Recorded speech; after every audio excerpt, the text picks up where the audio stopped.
Get a look at the National League Central Division standings presented by Honda. Pirates have taken an early 1-0 lead over the Cardinals. That's against Adam Wainwright. Blacked up against Zach Duke today.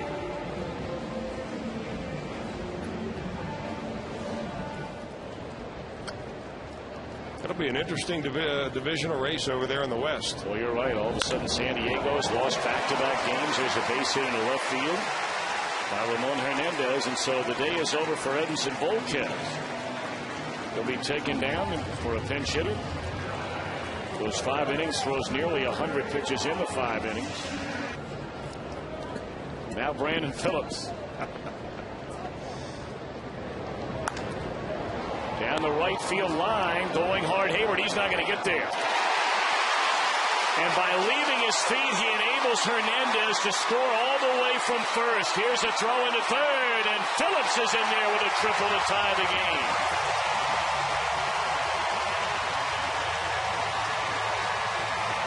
Great effort by Hayward, but when he came up short, that ball was going to roll far enough away for the Reds to bring in a tying run. You know, you say it's a great effort by Hayward, and I guess in one way it is, but if he just plays his ball and circles it, the Reds don't score a run right here.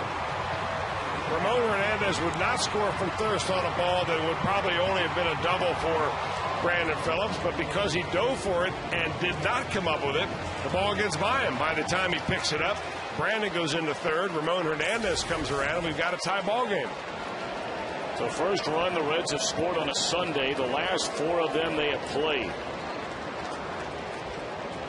So now Phillips will go ahead run at third, and here's Orlando Cabrera's 2 for 2 against Hansen today. Well, he'd like to have that one back. You saw him clench his fist and grind his teeth as if to say, man, that was a hittable breaking ball.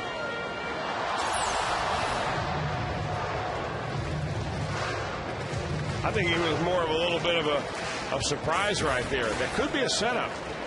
You know, Cabrera's that smart of a player. You fooled me so badly. Let's see you try to do it again. On the ground and booted by the shortstop, and the Reds have a lead.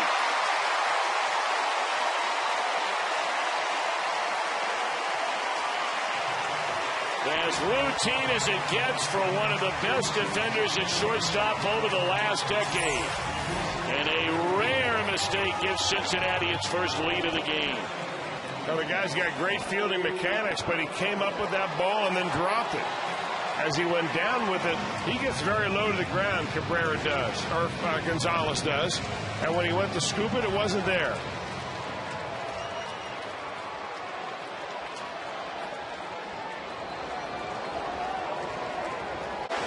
So now the runner is at second base, a tying run, and here's Infante.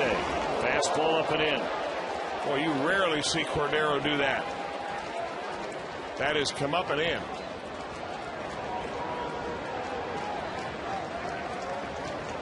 And it's a good thing to see. You buy a little more of that outside corner when you show him something under the elbows.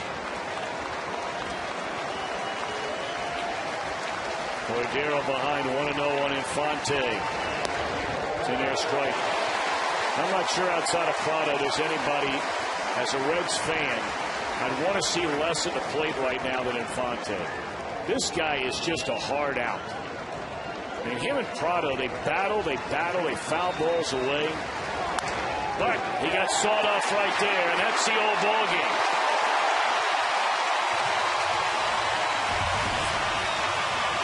One hit, one left, and the Reds get outstanding pitching.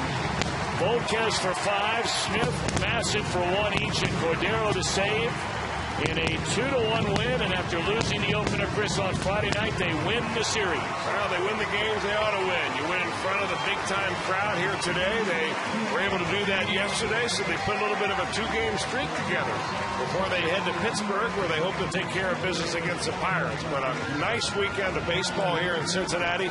A short homestand, on the road again, and keep that momentum going. 59-47 on the season, a half game back of the Cardinals in the National League Central Division. And here is Dusty Baker's Reds lineup, they have the best offense in the league. And you see one big name out of that lineup, Joey Votto. Leads the league in hitting, home runs, and he's 4th in RBIs. He has a slight wrist injury, and Dusty Baker gives him the night off. Thank you very much. He deserves something. He deserves a little offensive support, too. And lead-off walk to Brandon Phillips. And Jason Jaramillo back down to the minors. And ball 4, a 4-pitch walk. He started out ahead of Phillips 0-2 and hasn't thrown a strike since. The pitcher is struggling in the first inning. There are occasions when that pitcher will get careless with the runner trying to concentrate on throwing some strikes. Popped up over by the Reds dugout. You just saw Joey Votto resting that sore wrist. And he's one of the big reasons why the Reds are where they are. No question about that. You see the league leaders in batting. The Reds have collectively hit .271, which is tops in the league. They've scored more runs than anybody. Second in the majors behind only the Twins. They've collected more hits. They're second in homers. Well, you can go up and down the line. They're first in defense, and their pitching in the last month has been spectacular. And they're only 9th, but you realize where they were before they made this good pitching push. You actually talk to the Reds people, and they'll say, yeah, our offense is good, but the reason we are where we are is that pitching. Yep. Reds a half game back, and they begin a stretch of 9 straight games against National League Central Division opponents. 3 here with the Bucks. You know, they keep track of everything too, Greg. They're talking about the Reds in terms of contenders having the easiest schedule from here on in. They speculate on who they're playing, what the records are, and not that it's going to be easy, but that's what they're talking about. Again, Phillips gets back. After this series here at PNC Park, the Reds will go back home and host, or rather visit the Chicago Cubs at Wrigley for 3, and then host the Cardinals in a 3-game series.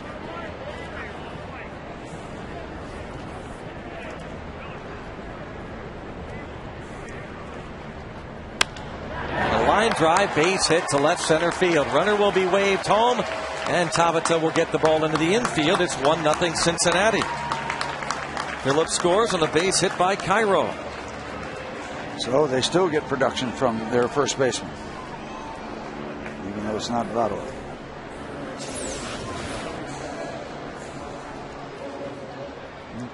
Miguel Cairo's been around a long time. Goes down and gets that ball.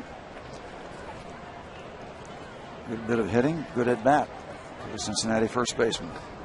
Phillips scores his 77th run to lead the league. Hey, the Reds aren't going anywhere for quite some time. Take a look at the big Red improvement comparing where they were last year at this time. The rankings in the National League had gone from 14th out of 16 National League clubs to 1st in terms of runs. They're 1st in hits, batting, 2nd in homers. They're 9th in ERA, 13th last year. And the saves. That's the impressive thing to me. Chris Snyder has twice flied to right. His first 2 Pirate at bats. The most putouts in a regular season 9-inning game by a Reds outfielder since 1974 is 10. Since 1974, Jay Bruce has 7.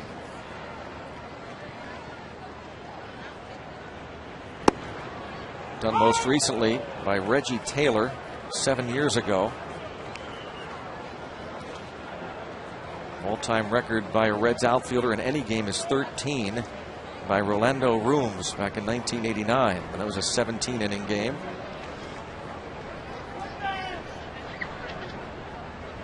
And in case you're wondering, the all-time most putouts in a regular season 9-inning game by any outfielder is 12. It's been done 3 times, most recently last year by Jacoby Ellsbury of the Boston Red Sox. And coming back from New England, they are not happy with their Boston Red Sox this year. They are not happy at all. Are they 6 or 7 games out? 6.5. Going into tonight's action. Snyder down on strikes. And they didn't do much in the deadline, did they? In terms of trades? A little bit. Did they? Yeah, there was a little action. It was not high profile stuff. Yeah. Yeah, they got the catcher. Saltalamacchia. Yep. He's one of those guys that had trouble throwing the ball back to the pitcher. That sounds like the simplest thing in the world. Boston trailing Cleveland 6-2 in the 7th inning tonight. Millage gets under it. It's another fly ball. Travis Wood has advertised a fly ball pitcher and a strike thrower. And this guy who nearly pitched a perfect game, his 3rd big league start. Not perfect, but close. A 2-hit shutout through 7. Heisey has himself another hit. It's 2 bases. Oh, it's going to be 3 because McCutchen was not able to cut it off. And now they're going to wave him home. Cedeno's throw to the plate is going to be late.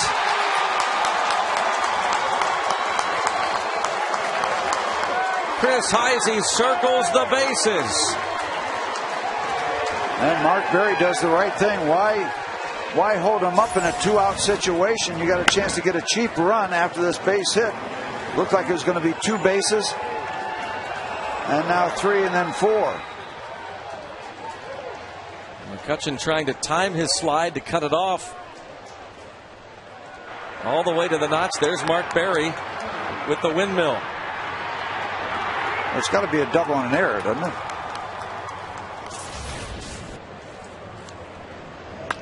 Home run. Inside the park, home run, they roll it. As Hannigan rolls out to second. Chris Heisey. His 7th home run is an inside the Parker and a 4-0 lead for the Reds. 0-2 the count.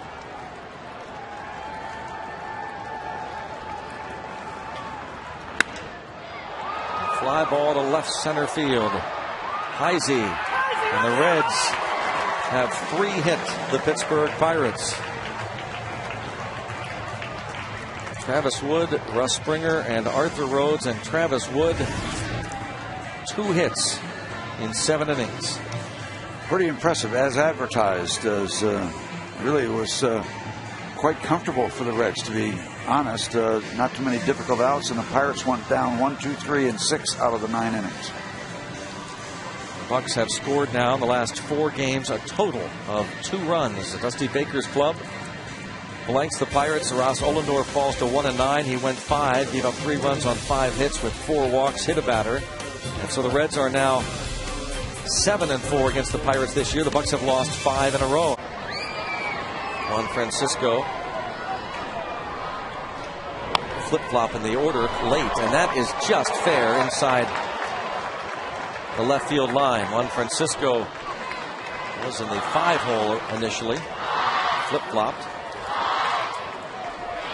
And now it brings up Lance Nix.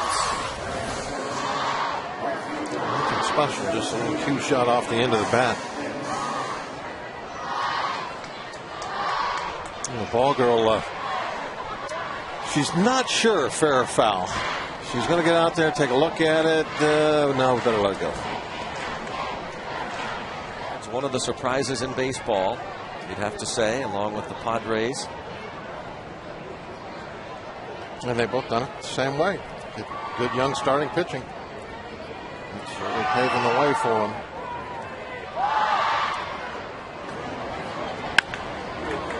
And a base hit, big time hit for Giannis on a 3-2 pitch with 2 outs. Ties the game at 1. Yeah, he picked up Hernandez. He couldn't get that run in for third with 1 out, so they had to do it with a base hit. He was able to put his ground ball in the right spot. Nothing really special about this base hit other than location. It slid right underneath the glove of Pedro, looked like. Up just off to the end of it. And don't forget, all tickets purchased now through this Sunday, all service fees paid by the Pirates. A leadoff hit for Chris Heisey. Who else? Where's this guy from? He could only be from central Pennsylvania, a Lancaster, PA native who, you know, I'm sure by now we've said it enough times, lives in Mechanicsburg. Giving Mechanicsburg a shout out. Chris Heisey got a lot of friends and family on hand, and John Russell is going to make the pitching change. He wants the lefty to face the left-hand hitter, Joey Votto. Fly ball pretty deep left center field, and Millage and McCutchen not going to get there, and it stays in play.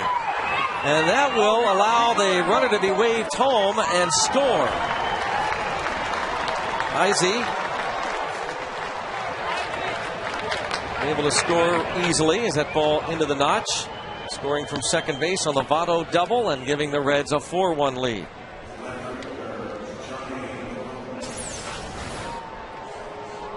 Votto, perhaps the way he watched it, he thought he had a home run, but he definitely is in the middle of an MVP type year. I mean, he just keeps coming through for him all year long. Home runs, the batting average, tons of RBIs. Plenty of time left for him to become a really a triple crown threat. Hadn't been one of those in a long time. Ball lined sharply and a slip by Millage, and it's going to be a double for Gomes, and now the Reds leading it 5-1.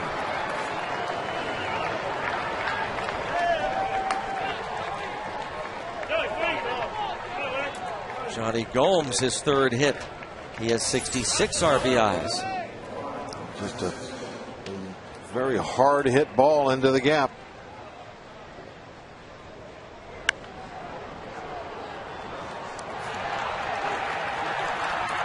McCutchen absolutely no chance to cut it off. All he could do was get himself in a position to get the rebound off the wall.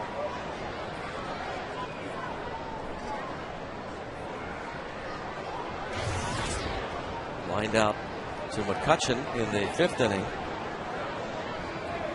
Single to right field in the fourth.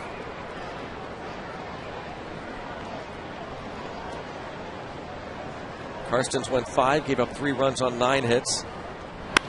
And that ball lined into center field. And oh, this will go past McCutchen. And look out, Lance Nix. Young finally tracks it down. They'll hold Nix at third. And McCutchen seems banged up a bit. Well, he really dug into the grass. Look at the size of the divot he peeled up.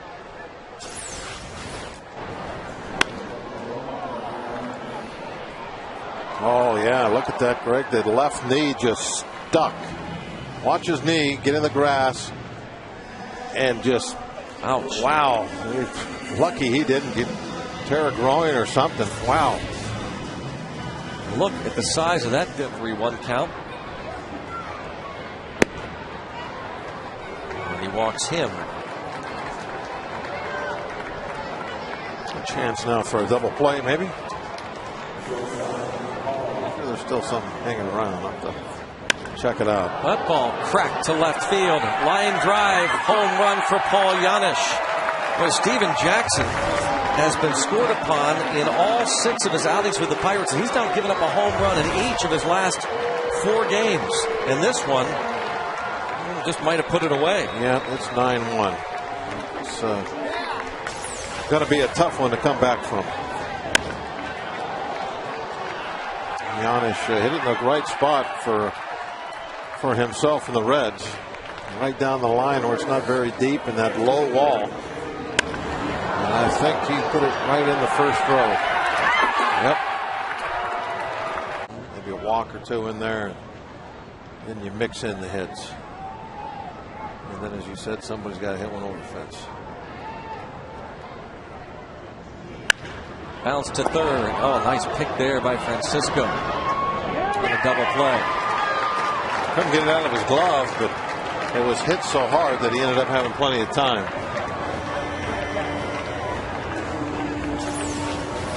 Phillips yelling at him something. Got stuck in the glove. Got it there anyway. The ball was initially hit. Boy, that kicks off his glove. That's kind of what we're talking about. Oh, for sure. That's exactly what we're talking about. And that's the way the series has gone. There's been a lot of balls elude those infielders' gloves on plays just like that. But not that time. Rookie Juan Francisco has had a strong game. 3 hits. Part of a 16-hit attack for the Reds.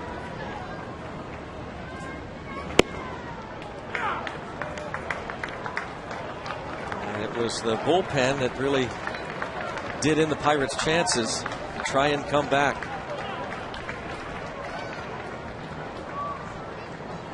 Karstens gave up the 3 runs in 5 innings, but an untested new look bullpen struggled today for the Pirates. And Cedeno is a strikeout victim, and that is the ball game. Marty Cedeno on the appeal is a strikeout victim, and the Reds hold on to win it after all 9-4 as the Johnny Cueto improves to 11-2. Not a great start by Karstens, but okay. He stayed away from the big inning, and when he was done, it was just a 3-1 ball game. But the bullpen imploded. A big 6-run 7th inning for the Reds, and that's all she wrote. The Reds take 2 of 3, and they lead the National League Central Division right now by 1 game. The Cardinals host the Astros tonight. Updated standings, Cardinals a half game back. The numbers generally don't lie, and if you look at the Reds all around, they have been just solid. Offensively in particular, they played excellent defense, and their pitching has gotten better. And anytime you have a successful season, at least up to this point it's been successful for the Reds, you need contributions from guys that maybe you weren't counting on. And I think in the case of the Reds, Johnny Gomes might be that guy.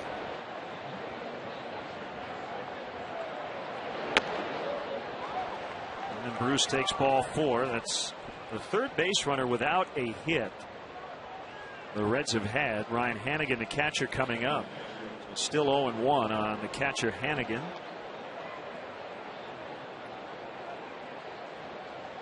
Missed well over a month on the disabled list with a broken left thumb. Came off about a month ago.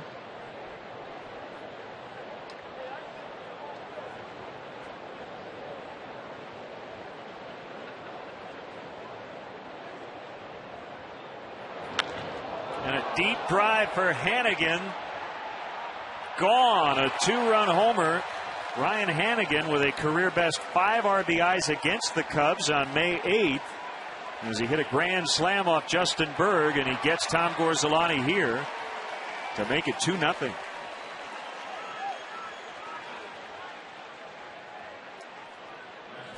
Ryan Hanigan, a guy that's been known more for his defense in his early major league career, is really flexing his muscles this year with this base hit, or rather this home run, his 3rd of the year. That pushes his batting average up over 300 on the season.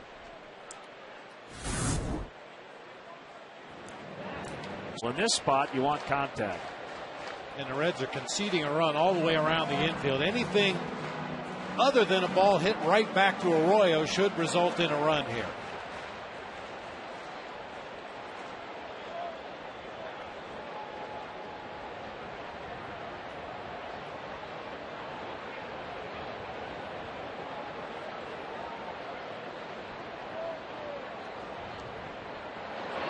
Swing and a miss.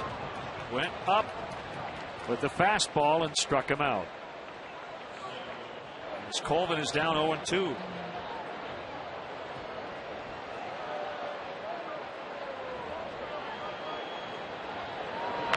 High fastball, and he popped it up. It's caught by the shortstop, Ganesh. I tell you, Bronson Arroyo has put on a clinic here the last 2 batters. He struck out the pitcher on a high heater, got ahead of Colvin and got him to weakly pop out.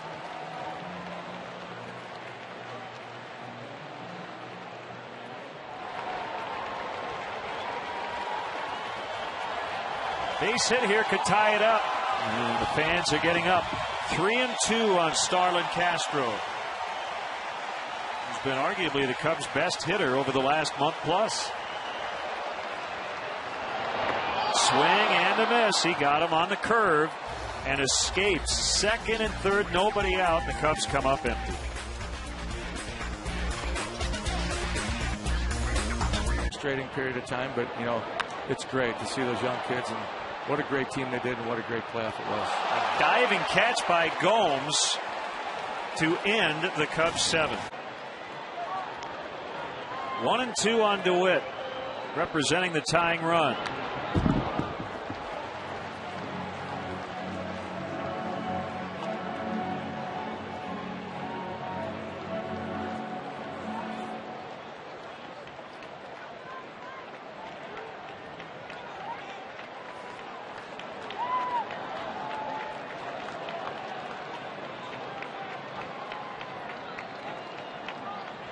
Here it is. High chopper.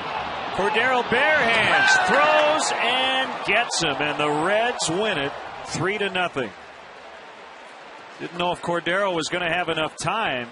He had to barehand it. Very difficult play. And the Reds improved to 8-3 against the Cubs this season. So they will wake up tomorrow in sole possession of first place, no matter what the Cardinals do later tonight. Bronson Arroyo was just too good today. Yeah, no question about it, and a nice job by the Reds bullpen, Arthur Rhodes and Cordero, with the last 2 innings to bring home the victory. But it was all about Bronson Arroyo. He'll be our GMC player of the game. We've seen it so many times from him in the past. Variety of arm angles, variety of speeds, variety of pitches, but the man knows how to use them. So Cincinnati improves to 62-48. The Cubs drop to 47-62.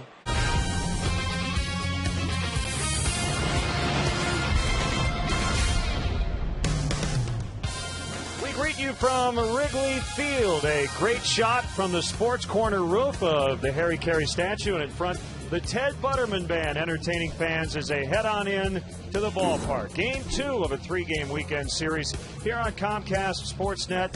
The Cincinnati Reds and the Chicago Cubs. And before the Cubs take the field, let's set the National League Central standings. With the Reds winning yesterday, they were guaranteed sole possession of first today. The Cardinals also won their second straight in Florida. Adam Wainwright with a 2-hit shutout. He has 16 wins on the year and is very much in that Cy Young debate. 1-1, we're in the 8th. Randy Wells continues on. Edinson Volquez got it done. 6 2/3, 6 hits, and only 1 run. Drew Stubbs, that's deep, and it's going to get out. Remember, again, a 3-homer game here earlier this season, and a huge home run to give the Reds a 2-1 advantage late. Sure, he's heard the whispers about a potential demotion, and he's had a big day.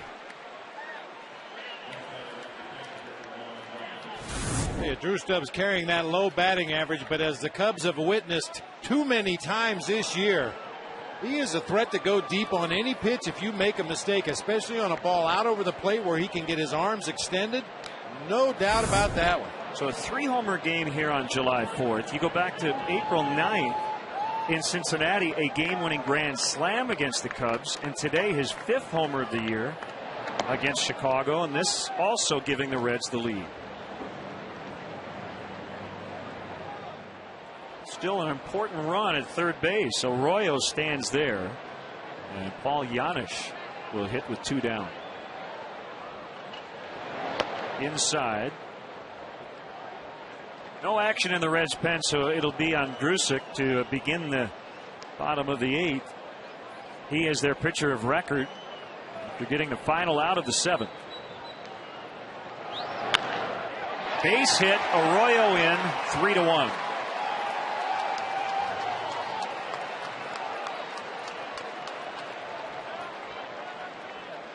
That run will be charged to the starter Wells.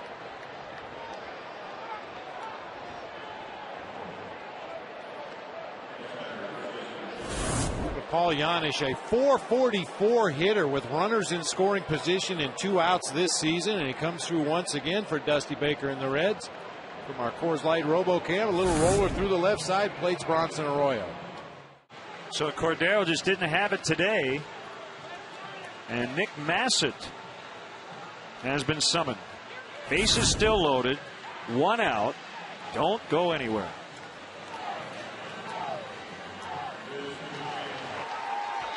Bases loaded, 2-run game. Here's a pitch to lead. Ball one.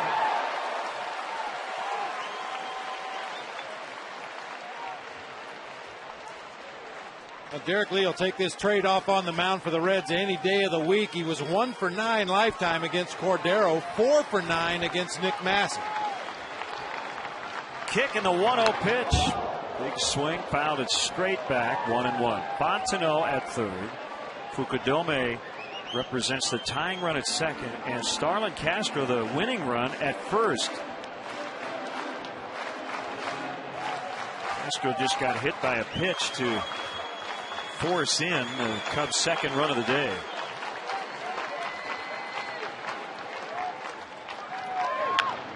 Ground ball, foul. That's fortunate.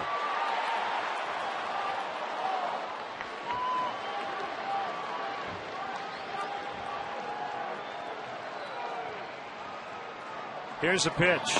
Swing and a miss. Strike three.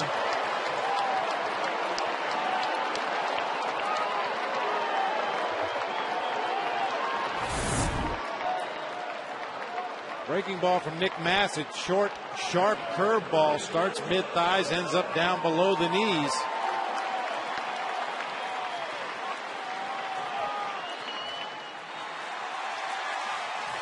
So 2 runs in, the base is still loaded. The Cubs, Bob, do not have a hit. They have not put a ball in play. 7 plate appearances in this inning. And they've all been walks, strikeouts, and a hit batter. Well, they need one more. Doesn't matter how you get it done. That's right. No pictures, just numbers. Ball 1 to Marlon Byrd.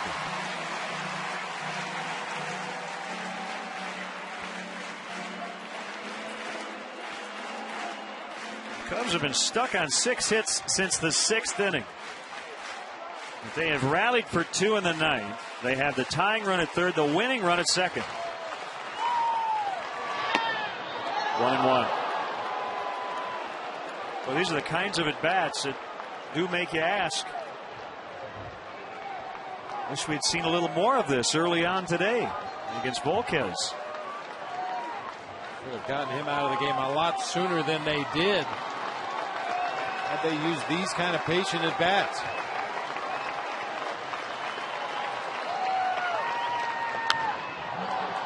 One and two, down to their final strike. In anticipation of this base hit to the outfield here, Drew Stubbs with a strong, accurate arm in center field. Same thing for Jay Bruce in right. Lance Nick's a little bit more of a wild card. The left-handed thrower from left field. His throws would figure to tail back to the infield side of home. Now let's just get that ball into the outfield.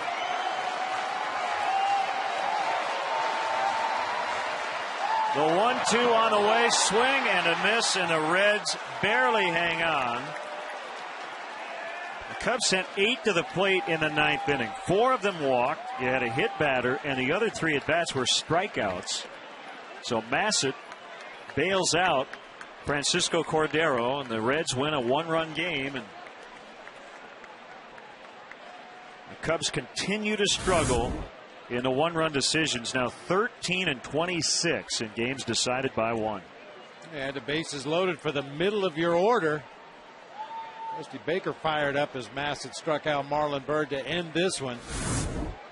I mean, obviously some missed opportunities earlier in the ball game, but you couldn't ask for a better chance there in the bottom half of the 9th inning than the Reds presented to the Cubs offense. Just couldn't come up with that big hit. He hasn't been comfortable, but for the most part, he has really upgraded that position defensively for this team. Ball 4, Gomes is on. And for me, Len, this is the real unfortunate byproduct of the defensive miscues here in the first inning. You force your starting pitcher to throw a lot more pitches than he should have had to throw to get out of this first inning. And that's going to take its toll somewhere in the very near future, whether it be the 4th or 5th or 6th inning. You're going to have to start thinking about Thomas Diamond's pitch count, and is it time to get him out of this game? Well, he's thrown a boatload of pitches here in the first inning that he should not have had to deliver.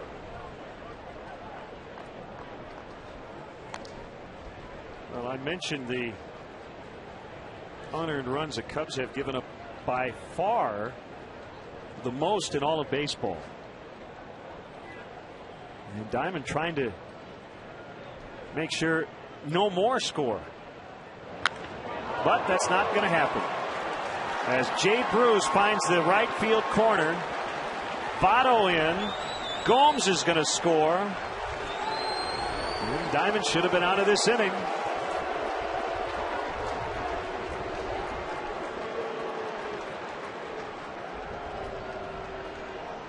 So it's 2-0 Cincinnati.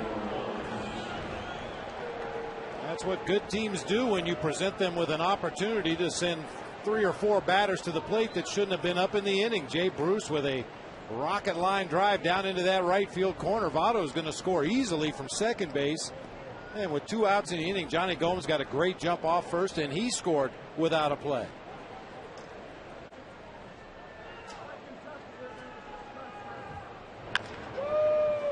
Two bouncer as Castro backing up. And it cost him. There we go. Cairo with a base hit. Well, then we've been talking about Votto and Pujols and the comparisons between the two great first basemen, especially in their batting style. Pujols perhaps a little wider in his setup, and his left arm is a little straighter on the backside there, but very similar in their approach. If we actually take the names off there, you'll see that their heel is in front of their toe on the front foot. Something we've seen a lot of hitters do recently to try to concentrate on keeping that front side closed rather than open the front foot with the toe pointing forward. It's almost like they lead with their heel just to remind themselves to keep their front hip and front shoulder closed.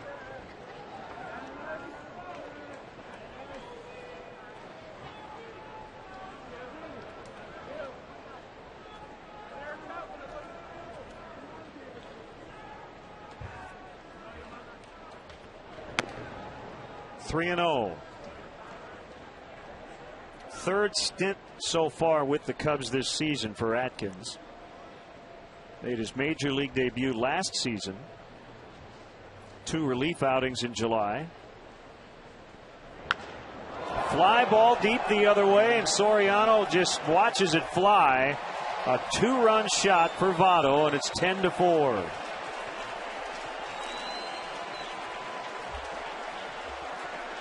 Already had a career high in home runs. He just adds to it with his 28th.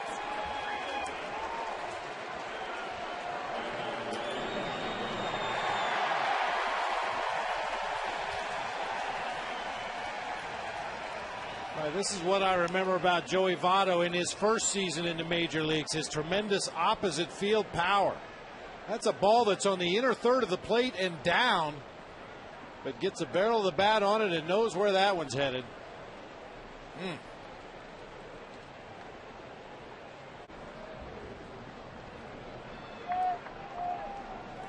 Here's a pitch. Ground ball. Francisco up with it behind third. The throw right on the money as the Reds sweep the Cubs. A couple of close games to start the series. And a blowout today. 11-4 the final score. We'll have more from Wrigley Field in a moment.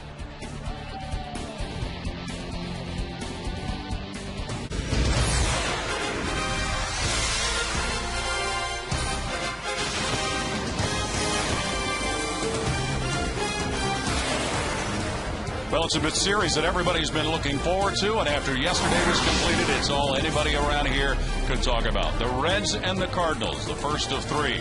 And going into play, Cincinnati, the team in first place, St. Louis, the team pursuing. A big crowd expected tonight here at Great American Ballpark, and there's a look at where everything lays. The Reds a 2-game lead over the Cardinals. Cincinnati coming off a sweep over the weekend in Chicago. St. Louis split what ended up being a 2-game series in Florida. The Cardinals were rained out against the Marlins yesterday. Thanks for joining us here at what should be an excited house at Great American Ballpark. Paul Keels and Chris Wilson. This is what it's all about when it comes to contention, Chris. Well, it really is. For all the naysayers out there about the Reds, maybe including the Cardinals, this team is for real. I'm talking about the Reds, that is. And I think the Cardinals are beginning to believe that, because once you get into the month of August and you find out that you're still in the race, let's take a look at what they've done since the All-Star break, just to kind of put a little emphasis on it. Since the break, the Cardinals came out hot. They won the first 7 games, but they're under 500 since that time. The Reds lost 4 games going into the All-Star break, as you remember, when they were swept in Philadelphia. but they've won 9 of their last 11. And this, I think, is a much better team right now than when the Reds and the Cardinals teed it up last and they saw each other. So look at what the chase has been like by these two top teams of the National League Central since the All-Star break. Well, they shared a lot of days in first place, as you see. The Cardinals at 37, the Reds at 59 days. The largest lead the Reds have had right now, they're at 2. And they've swapped spots at the top of the Central Division 17 times. Of course, the Reds hope that does not happen again. And, of course, you win a ball game, especially the first ball game in this series, and you guarantee it won't happen, at least in this series. A packed house expected tonight here at Great American Ballpark. The Reds and the Cardinals. And Mike Leake, the youngster from Arizona State, will take his turn on the mound. And Felipe Lopez will lash this one into left, and Lance Nix with a running catch to start the night off in good fashion.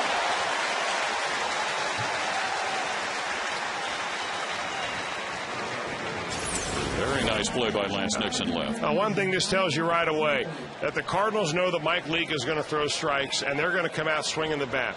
And they realize that they're going to have to make contact, that this young man, if he's on his game, will not walk a lot. Good effort by Lance Nix, a very athletic left fielder, getting the nod tonight over the right-handed hitting Johnny Gomes.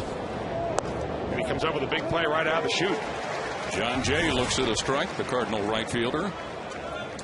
And that is pretty much his position since the trade of Ryan Ludwig to San Diego.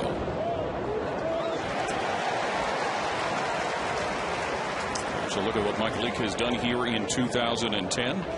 The innings, the most by a rookie in the National League. Brandon Phillips back in the lineup after a day off yesterday. 2 down quickly. Well, anybody watching pretty much knows about this righty, Albert Pujols. The amazing thing with what he has done as of late, and he's been on a home run tear.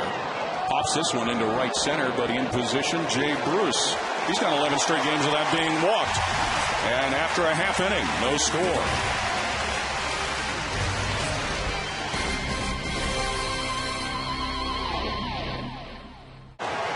One and 2 the count with 2 out and 1 on.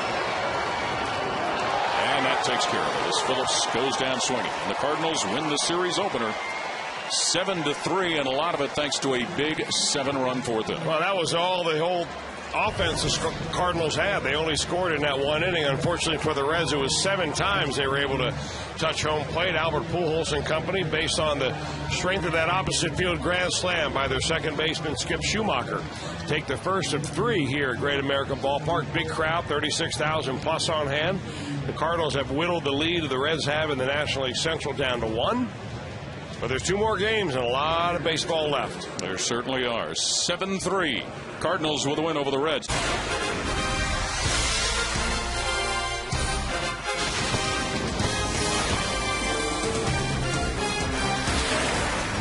It's another hot night and another big crowd expected here at Great American Ballpark as the Cincinnati Reds play the second of their 3-game series with the St. Louis Cardinals. After the win by the road team last night, the Reds lead in the National League Central is just 1 game over the Cards. And welcome back to the banks of the Ohio River. The Reds still on top, as we mentioned, by 1 game in the standings, but these games continue to be of great importance. Thanks for joining us tonight at Great American Ballpark. Paul Keels and Chris Welsh. And the Reds tonight, Chris, will put really their hopes in the hands of Johnny Cueto, who's been worthy of carrying a lot of those. When you look at the pitching matchups in this series, this is obviously the one that matches up best for the Reds. And against a young left-hander who got batted around his last time out against Houston. He did. His last couple of starts have been a little bit on the rough side. He started out very strong. And, you know, a lot of times you see a young guy catch fire early on and then come back to the norm. And I think that's what's happened to Mike Leake. We saw it last night. Yadier Molina right in the face of Brandon Phillips. And we've yet to set the stage about everything that happened, and you get a look at it. For those who may not have known, Brandon Phillips last night, to both Jim Day and Hal McCoy, made some comments about the Cardinals, saying he hates the Cardinals, and used some less than family language in his descriptions. And as soon as Brandon got to the plate, Yadier Molina got in his face. Now there's Roland and Molina, former teammates. This series has been void of bad blood probably until the end of the night last night. And there's Dusty Baker and Tony La Russa. They've had their issues with one another over the years. Well, I'm really stunned that a war of words would actually cause the benches to empty before they get going in the bottom of the first inning. Obviously, some discourse between Yadier Molina and Brandon Phillips sparked the whole thing. We won't know until after a game exactly what was said. Now Scott Rowland is getting into it. And now it is turning ugly. With Chris Carpenter. And Carpenter's the one down there chirping. Carpenter had issues with his own teammates last night, and it is getting really ugly as we've got punches and kicks. Johnny Cueto, the starting pitcher, is being wrestled away. And this is not good at all, because this is the kind of situation where somebody can get up, get hurt, get their finger stepped on, and it's just not baseball. I'm hoping that the umpires can get this thing under control and we can get on to playing the game of baseball, because nothing is going to be solved by this. But I will tell you one thing, that there is not a lot of love between these two ball clubs, despite the fact that a lot of players on each team have played for the other team before. Now there's going to be some ejections, and we're going to find out who. And without question, some suspensions and fines to follow as well. And you nailed it, Chris. It was Chris Carpenter who seemed to be kind of in the middle of some of the worst of it. Well, if he's not whining about his own teammates, he's whining about somebody else. He had it out with his own player last night in Brendan Ryan, because Ryan had a wrong glove at the beginning of the game and then was playing in the wrong spot to snag a ball that went for an RBI base hit. La Russa's going to have to try to sort it out with his guys. Dusty Baker's going to sort it out with his guys. Hopefully nobody got hurt here, because that would be a real shame. Right now it doesn't appear so, Chris, but Scott Rowland, who was trying to play peacemaker, at one point we saw a good look of him talking with Yadier Molina. That appeared to be going okay, but then that's maybe where Chris Carpenter intervened. Well, when Brandon Phillips was introduced to come out to the plate, he got a big round of applause from the fans here. Well, I don't see Brandon Phillips in the mix anymore. I'm wondering if he was the one that got ejected. Well, there he is going right down the steps now, and that is very possible. This is not going to be easy for these umpires to try to figure out either. And you know what? This is ridiculous right here. And it appeared that Yadier Molina was the one who verbally instigated it. Now, Rowland's trying to break it up right here. So he's the peacemaker immediately, and this is where it all should have stopped. But there's going to be some jawing back and forth. And now there's a little pushing. And, of course, when it's hot, you've got emotions flaring, you hit the boiling point, and a flash causes a big problem. And this just evolves into something bigger and bigger until it took a few minutes now, probably 4 or 5 minutes, for the thing to escalate and then settle down. I mean, this is calm right here. Yes, everybody's it is. empty from the bullpen. There's nothing going on. We'll just don't look at the beginning of it again. And again, some of it appeared as though, and it's hard to tell for sure, but when Brandon was stepping in, Molina through the mask started chirping at Brandon Phillips a little bit.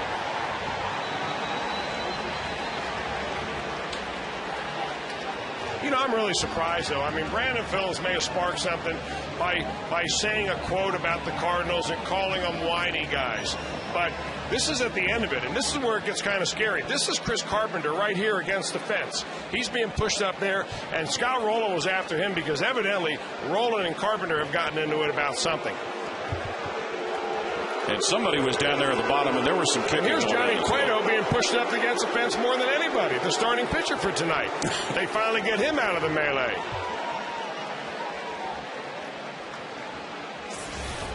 Looked like Arthur Rhodes was down there toward the bottom of the pile. Dusty Baker's going to go out and argue for his guys. And I'll tell you what he's saying. He's saying, you know what? Yadier Molina is the guy that started this thing. And if he gets thrown out, if he doesn't get thrown out of the ball game and my guy gets thrown out of the ball game, there's something wrong with this scene. And right now, Yadier Molina is staying in the ball game, and I don't see any sign of all of Brandon Phillips. Brandon was, he's down there at the bottom of the steps in the dugout now. This is not going to be an easy thing for these umpires to adjudicate. No, not at all. And now Tony La Russa is going to get a little hearsay.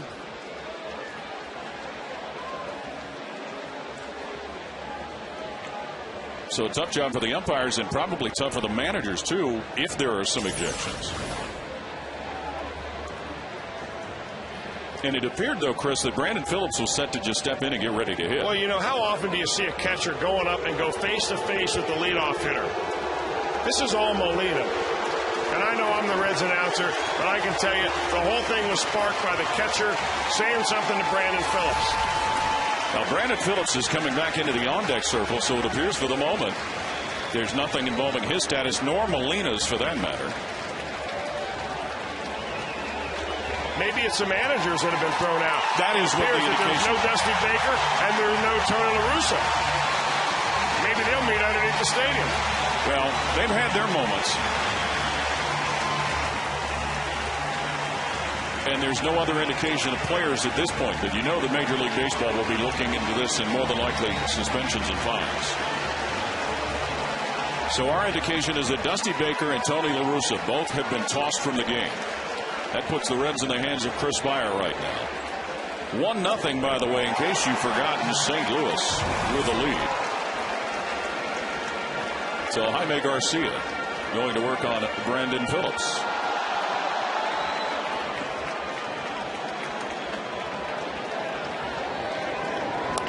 And Phillips will bounce this one slowly towards second base, and Schumacher retiring for the first out.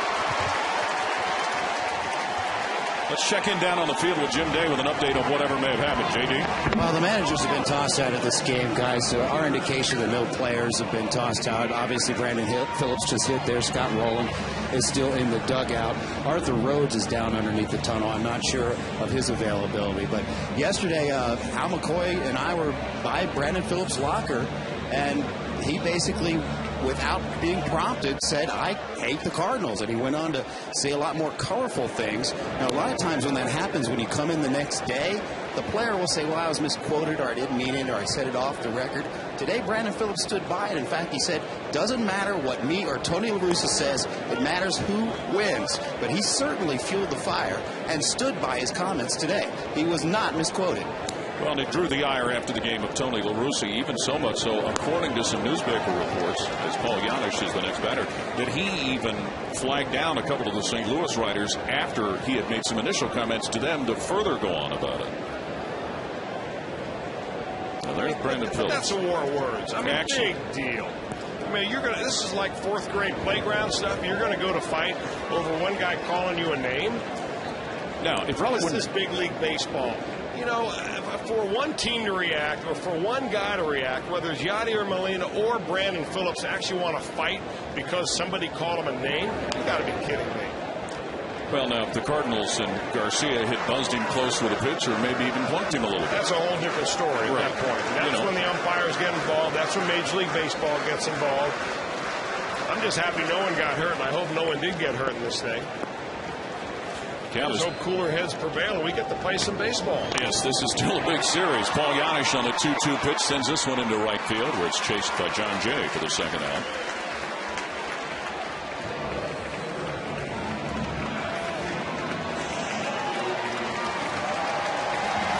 Well, Tony La Russa and Dusty Baker, they've had their issues, as we've Let's said. go back a few years when Dusty Baker was managing the San Francisco Giants and La Russa at the helm of the Cardinals. Randy Marsh, the home plate umpire, trying to keep them apart. These guys didn't exactly send Christmas cards to each other here for the next few years. And where did he catch it? And then when Dusty Baker took over the Chicago Cubs, the same kind of thing happened. La Russa pointing to Baker across the field in Chicago. There's a history, yes. Yes. You combine the history, you combine the close race we've got, you combine 105-degree feels like heat here in Cincinnati, you've got everything set up for a hot time for the next 2 days. Joey Votto, the 2-out batter, and he's in a 2-strike hole to Jaime Garcia. We talked quite a while ago. You know, one of the scariest things you ever saw in a fight with somebody getting hurt was a former teammate of yours, Dave Rozema. When he was pitching for Detroit, and a fight broke out at Tiger Stadium with Minnesota. Rozema came out of the bullpen and tried to do a flying karate kick. I believe it was Ken Landro stepped away, and Rozema tore his knee up. 1-2 to Joey Votto.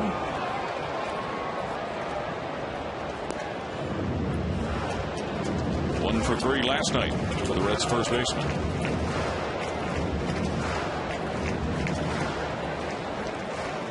So 1-0 St. Louis with a lead. By the way, the matchups between Baker and La Russa, 93 and 93 going into the game tonight. And we do get word from Jim Day down in the dugout. Nobody is hurt, so everybody's okay in that regard. But Cueto was right in the middle of that. He was. And, you know, that's the one thing you don't want. And not necessarily, I mean, obviously you don't want to get him hurt. But you also want him to be cool and collected. And not go out there and pitch with too much emotion. He's an emotional guy anyway. You don't want him going out there trying to throw the ball 105 miles an hour. He's got to just pitch his game, which is relax, throw his strikes, change his speeds, and do what he normally does to run that record up there. But this just ratchets it up a notch or two. Boy, there's a buzz in this ballpark now. yes, there is. 1-2 to Joey Votto. And he's down on strikes. After one full here at Great American. Cardinals with a 1-0 lead over the Reds. And not only, Chris, I'm sure were warnings given to the pitchers, but there's probably by the umpiring crew maybe even a little rabbit ears now about any chatter coming out of either of these dugouts. You know, the interesting thing, Paul, is we mentioned this earlier, that there are so many players on each team that have played for the previous team. I mean, this is a ball club. These two teams are really intertwined. I mean, you know, the Reds have Walt Jocketty as their general manager now. He used to be the general manager of the St. Louis Cardinals. And here are all the former Reds: Lopez, LaRue, Dennis Reyes, Kyle Loesch, and Ryan Franklin. And the former Cardinals who are on the Reds: Roland Cairo, Jim Edmonds, Springer, and Mike Lincoln. So there's a lot of crossover here that makes this whole thing even more interesting. One out on the fly ball by Rasmus as it's popped to Drew Stubbs in center, and there is Walt Jocketty. And Yadier Molina even leaning over to talk with Ramon Hernandez as he comes to the plate.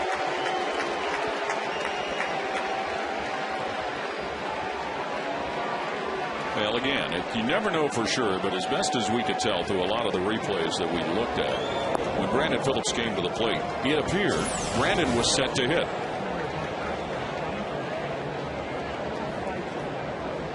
I'm not a very good lip reader, and I'm even a worse lip reader in Spanish. ¿Por qué? Well, Molina at the plate last night certainly was able to do his job.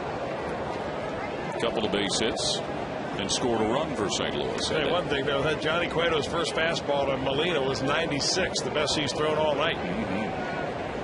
Molina with a key infield single in that 7-run fourth for St. Louis that got the bases loaded and set it up for Schumacher's grand slam.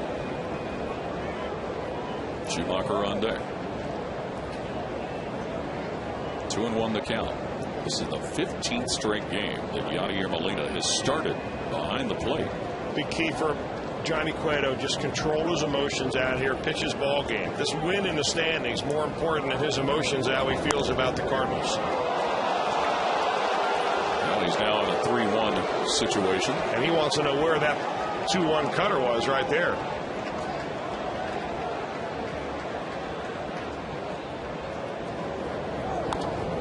Now the count runs full on Molina. Man, he's throwing hard tonight. And you've talked before, Chris, you know, what's been his problem sometimes is having these innings where they're big pitch counts. Yeah, you're right. And more early in the year than later, although we've seen some recently. For the most part, Johnny Cueto doesn't put him away when he should. And Molina to left field. Gomes getting a late break. Back at the wall is Gomes. Oh, my goodness. Well, Molina with his 5th home run of the year. Then it's 2-0 St. Louis.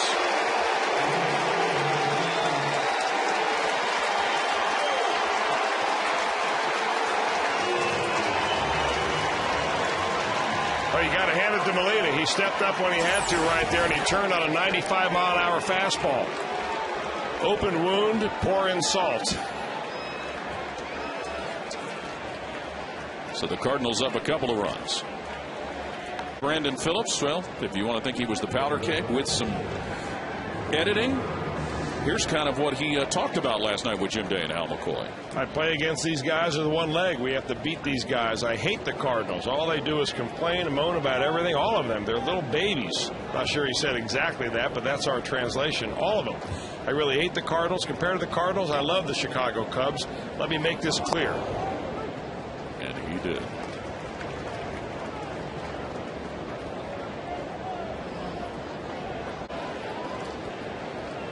It's a pleasant surprise at the start of the year for the Cardinals, but he issues a walk to Drew Stubbs to give the Reds a base runner.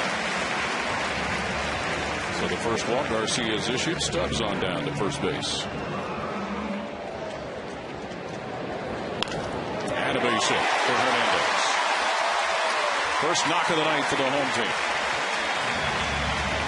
Boy, has Ramon Hernandez been huge. It seems like every time Dusty Baker writes him into the lineup, he comes up with some big hits. He finds a hole between the third baseman and shortstop, and the Reds have something going now. Hernandez now hitting safely in 8 of his last 9. Great opportunity for the Reds to punch a run in here. All Brandon needs to do is hit the ball into the outfield.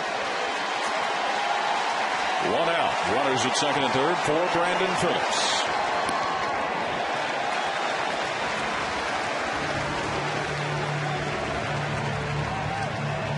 And he struggled this year against the Cardinals.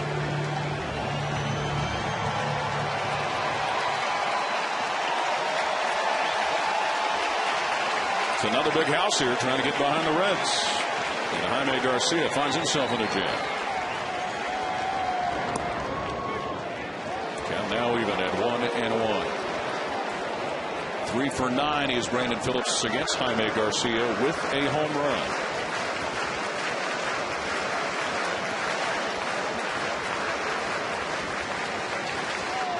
Drew Stubbs, who received the walk, is at third base. Ramon Hernandez, who singled, is at second. 1-1.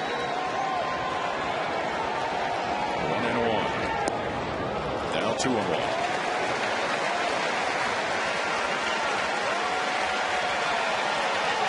I'll tell you, Jaime Garcia tonight is throwing about 75% breaking balls, either sliders or curveballs. Brandon looks like he's waiting for a piece of cheese to come up there. Phillips trying to snap an 0 for 11 hitless streak. 3-1.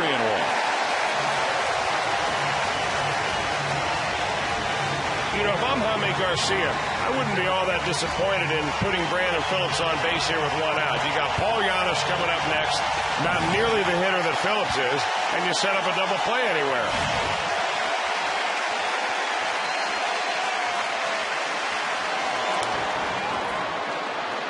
Schumacher with it. Phillips retired, but the run comes in. 2-1 Cardinals.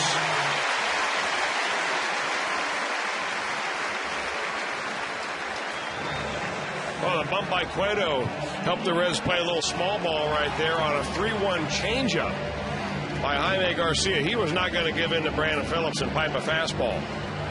So now the lead is 1. Ball 4. Second walk of the inning.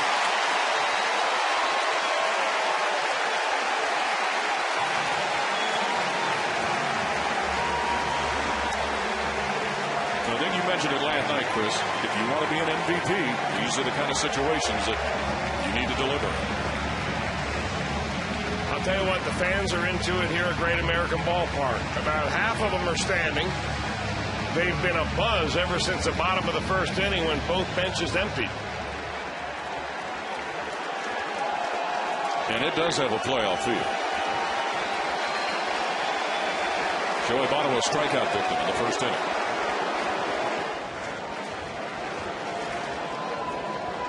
You heard and been paying attention for weeks how high Joey Votto is in the National League stats. There's so many offensive categories, including tied for second in home runs. Base hit. That'll go to right field and bring another run in to tie the ball game.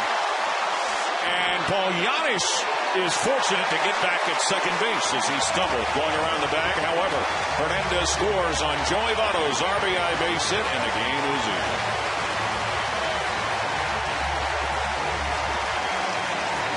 Well, a rocket by Joey Votto on a slider up. I mean, he just rips this ball into right center field. Giannis comes around second, decides to stop and then fall. But Brendan Ryan gets the relay, doesn't realize Giannis is falling down. He gets back to the bag. Hernandez scored, and we are all tied up again. RBI number 76 for that man, Joey Votto.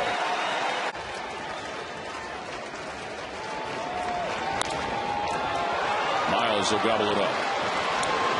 And that'll be the ball game. And we have a tie atop the National League Central Division standings. 8-4. St. Louis with a victory over the Reds, who have lost 2 in a row. So the two teams are locked atop the division, and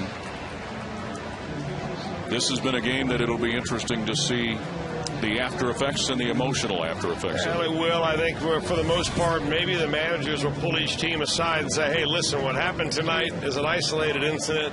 We can't go out there thinking about that tomorrow. You got to think about winning a ball game. You got to think about grabbing more than 6 hits in a ball game. They had 7 hits last night, 6 hits tonight. In each of the previous ball games, the Cardinals have had a dozen hits. So you got to get your offense going a little bit because you're facing a real good pitcher in Adam Wainwright tomorrow. Hopefully Bronson Arroyo will be on top of his game. Think of this, Eric. Is this something that you think is good for the NL Central, good for this rivalry, and how it all played out? What'd you think? I loved it. Like I said earlier, the issue is if I was a St. Louis Cardinal player, I wouldn't love it. I would have had the same reaction that Molina had. But the matter of fact is, I'm now officially an MLB analyst, and is that official now? I root for the analysis. So this gives us great analysis. So the way I look at it is good for the game. And this is why I said this earlier, Harold. You know what? In this day and age, there's not a ton of loyalty from players to teams and teams to players. And you don't really get that real good sense of camaraderie amongst teammates. I promise you, it's not really there. So it's really special when you have it. This is the type of things that brings teams together, that gels teams, that all of a sudden says, okay, we have the same passion as our fan base. And I'll tell you what was great to see is when Brandon Phillips came up to the plate, the Cincinnati fans gave him a standing ovation. Yes, they did. Right before this whole melee ensued. Well, it is great stuff for baseball. And it's that time of year right now. You hit on a great point, Eric, about the loyalty. But I look at Brandon Phillips' comments are to a group of guys who've been playing together for a long time. That's the other part of it. It's not like they all of a sudden put together this team this year and all of a sudden the Cardinals went on a nice run. He's talking about a group of players that have been together a good 5-6 years, and some further than that. So he attacked their whole base of who they are. It's great stuff, man. We're talking about Yadier Molina as a hero in St. Louis and Brandon Phillips is the villain. Well, I'm sure people in St. Louis didn't look at Brandon Phillips that way, and I'm sure it's the exact opposite in Cincinnati right now. Fans in Cincinnati, matter of fact, in their local broadcast, they did a poll. The most hated team in Cincinnati within the broadcast. The Steelers and Bengals hate each other. Well, the Cardinals now got more votes than the Pittsburgh Steelers, the most hated team in Cincinnati. It's great stuff. We need the rivalries. And I'm going to tell you what, the National League Central has been looked at as one of the low-level divisions for a long period of time. Mm-hmm. It really put it on blast, man. The microscope is there. This is a great series. Well, it has been a series of high interest, and it continues this afternoon here at Great American Ballpark. The Reds and the Cardinals, the finale of their 3-game set. St. Louis has won the first 2. The 2 teams are tied in the standings. The Reds, by percentage points, are behind the Cardinals in the NL Central. Thanks for joining us again, Paul Keels and Chris Welsh, and certainly a couple of good pitchers on the mound to focus on today, Chris. Well, they better focus on the game and not what happened last night, that's for sure, because these guys, when they do focus on the game, they are pretty good pitchers. Bronson Arroyo has been very good for the Reds this year, 12-6. Adam Wainwright may be the leading candidate other than Ubaldo Jimenez for the National League Cy Young Award. 2 right-handers, big curveballs, good pitchers. I'll tell you what, hitters are going to have a tough time this afternoon. They certainly will, and the hitters will be trying to get the Reds their first win of the series. It's the Reds and the Cardinals. First pitch coming up next.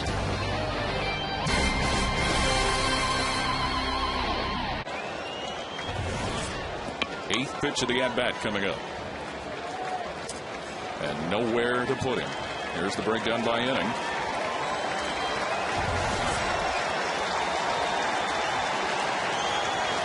Biggest pitch of the game so far.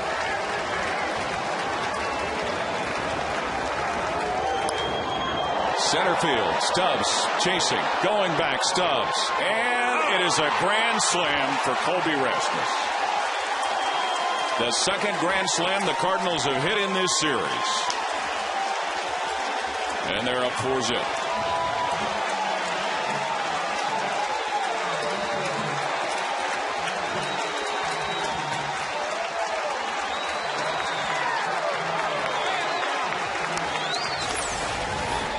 Man, oh man. A good at bat by Colby Rasmus. I guess that's an understatement. He worked the count from 0-2 to 3-2 and got a sinking fastball and took it right out the front door. How about that? His 19th of the year. Grounded by Molina off of Roland. And Roland still with a chance. Throws him out. But Colby Rasmus goes deep with the bases loaded, and 4-0 St. Louis with the lead after 4.5.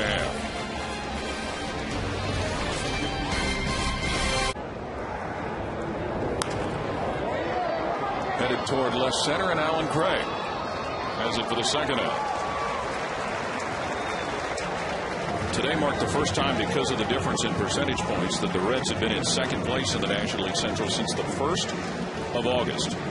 Having a string of 8 straight days of being in first place. Well, the interesting thing really going back between these two ball clubs, neither team has had a lead of more than 3 games all year long. So it's been a seesaw battle, back and forth if you want to say so. And you hope that the Reds can pick up a little momentum after an off day and take on the Florida Marlins with a little renewed vigor. First, they'll be on the road from August into September. And Francisco with a slow roller. Brendan Ryan flips to Franklin, and that's the ball game. The Cardinals with a victory by a score of 6-1, and they now have a 1-game lead in the National League's Central Division. And once again, the pitching of St. Louis stymied the Reds' offense. That's exactly right, Paul. Only 5 hits tonight, 6 hits last night, and 6 hits the previous night. So the Cardinals have doubled them up on hits every night and day in this ball game or in this series. And Colby Rasmus, the hero of today, with a grand slam home run to dead center field. Skip Schumacher hit a grand slam in the first game. But overall, it was a matter of Cardinal pitching over Reds hitting. Dusty Baker's got a little work to do with his crew. The Cardinals leave town in first place. Adam Wainwright with his 17th win of the year, and Bronson Arroyo with his 7th loss of the season. There you see it, 6-1 the final. Continues for the Cincinnati Reds, who continue their chase of the top spot in the National League Central. The Reds host the Florida Marlins. Thanks for joining us. Paul Keels and the Cowboy, Jeff Bradley. How you doing, partner? I'm doing good, buddy. Well, we saw the Reds the last 3 days that they played run into some outstanding pitching. Well, this guy they're seeing tonight, he's no walk in the park either, Josh Johnson. No, it's not, Paul. And this is a tough situation for the Reds. They're running into 3, 4, now 4 aces.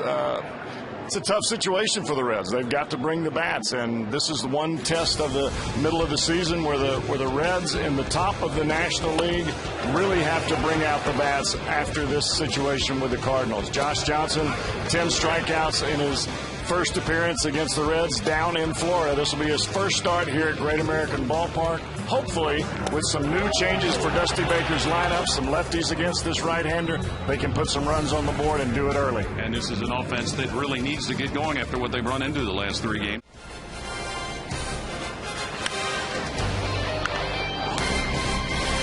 We take a look at the National League division races and the wild card standings as well. There you see the Reds a game behind the Cardinals. Cincinnati in the National League wild card standings a game and a half out. They would be right behind Philadelphia, who's right behind San Francisco. Count now runs full on Brandon Phillips. You come back from that injury, and a lot of times your shoulder and the back part, the upper part of your back really doesn't get a whole lot of work during the time that you're sitting around waiting for the transition to take place.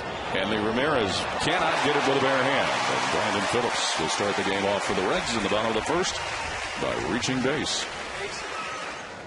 So an infield base hit is how that is ruled for Brandon Phillips. And Lance Nix, for the second time this week, he is put in the 2 spot in the batting order. And Nix right up the middle. Broken back base hit. Phillips, he's going to take a turn, and he will head to third base. Cody Ross with a throw, but Phillips in safely. Something we've seen the Reds excel at in 2010. First to third. Well, this is what the Reds have got to do to get back to that aggressive kind of baseball that we saw from the Reds before the Cardinals came to town. The Reds were playing about as good as they could possibly play. If you watch Phillips right here, he gets the jump on the ball. He turns around second base, and you can see Cody Ross has the baseball. A gamble for Phillips, but with his kind of speed, it's a good gamble at that point in the ball game. Those of you who maybe watched the All-Star game, you remember when Scott Rowland did just that, and Brandon Phillips, who was mic'd up in the National League dugout, yelled out to the TV audience that that's how we do it in Cincinnati. Joey Votto stands in. Most of the time when you're going to get a big-time pitcher such as Josh Johnson, you get them early. You get them right out of the gate. And that's what the Reds are trying to do right here. You put some runs on the board early. It relaxes the Reds, and it puts the pressure on the Marlins. 0-1 the count to the Reds' first baseman as Johnson throws over the first. And Joey Votto with a 4-game hitting streak coming into the game tonight. There were a lot of quiet bats when the Cardinals were in town. The Reds only hit 186 in those 3 ball games, and I'm sure they'd like to change those ways here quickly. Votto, base hit. That'll runner on in. Lance Nix will hold stationary at second. 1-0 Reds on an RBI base hit by Joey Votto.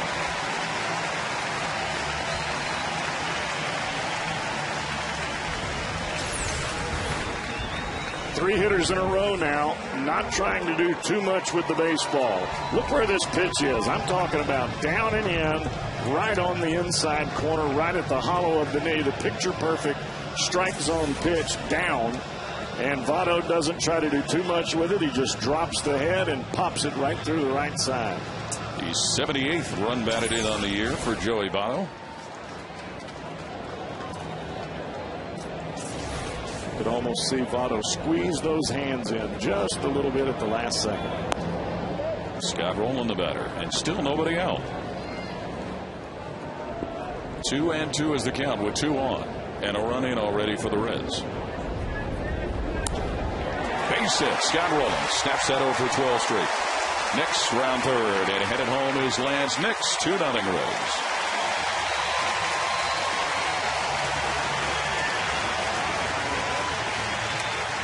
RBI number 63 for Scott Rowland. The perfect game plan coming right out of the gate for the Reds. Don't try to do too much.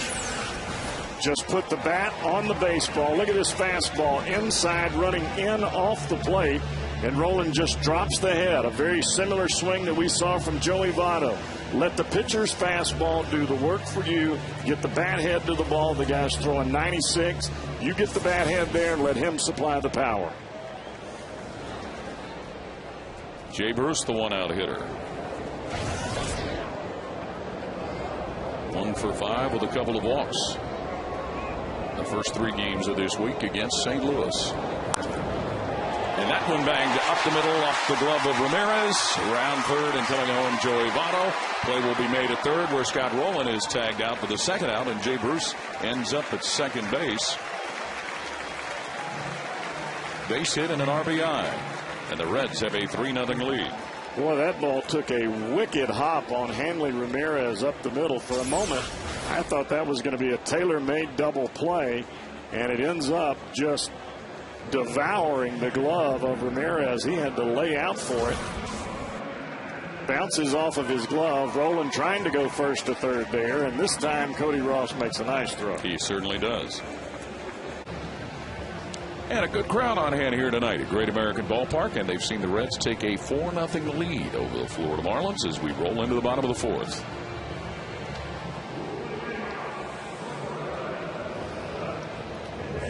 Early in this ball game for Josh Johnson, check out the pitch count down here. Wow, that's a whole lot of pitches. 20 in every inning, and for a guy that leads the major leagues in earned run average, you don't usually see that. That's credit to the batters for the Reds really working the count. And then you look on the flip side here with Edinson Volquez, only 42 pitches. That's really the first time here in the first 3 innings we've seen him do that well. And to add to those numbers, you saw Edinson Volquez in the top of this inning, 20 pitches, so he's now at 62. Edinson leading off the inning for the Reds. his first at bat, a sacrifice bunt that he was able to lay down. And boy, on a hot, humid night, that's going to go to work on those guys out there. You got that right. 0-2 the count to Edinson Volquez. Josh Johnson trying to retire his opposite number, but he issues him ball one.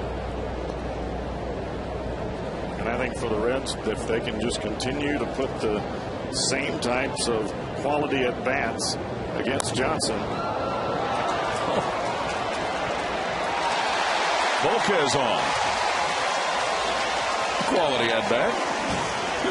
Quality result. Tell you what, that looked like a Pro V1 off of one of my pitching wedges heading up to the green. That ball stopped right at the end of the bat. Watch this ball as it's spinning there as Uggla tries to come get it, and it spins right out of his glove. Check out this swing. Backside to the third base dugout. Look at the bat shaking his Throw the bat at the ball. It looked like the ball almost knocked the bat backwards. That's not supposed to happen. And he scored as a base hit. Teddy Thomas, yep, he was probably the last one. That one grounded by Hanley Ramirez. By Lance Nix into center field, and the inning will continue for the Reds. Second hit of the night for Nix. Well, Phillips was just about to head to third base again, and Cody Ross has learned his lesson.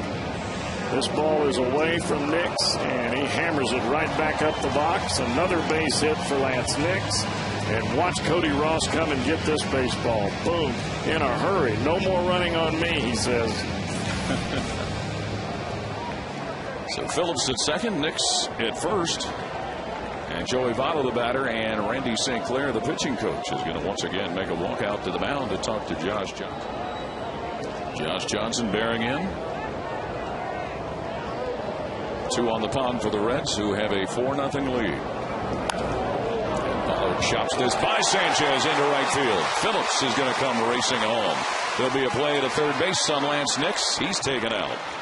2 down, but the Reds with another run to take a 5-0 lead on the RBI base hit by Votto. It's twice tonight that we've seen Joey Votto pull off what I would describe as an alligator arm swing. Watch him pull these arms in here.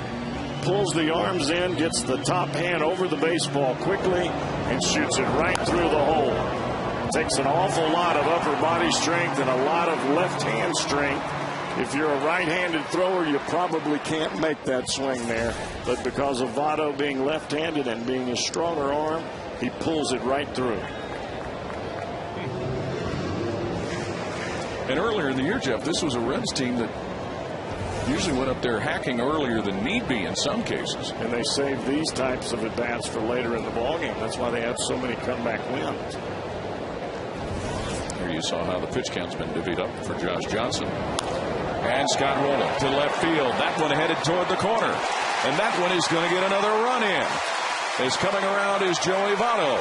The Reds with a 6-0 lead as Scott Rowland. And that is going to probably be the last batter for Josh Johnson. 3-2, 2 outs. Votto running on the pitch. He scores easily, and another double for the big boy.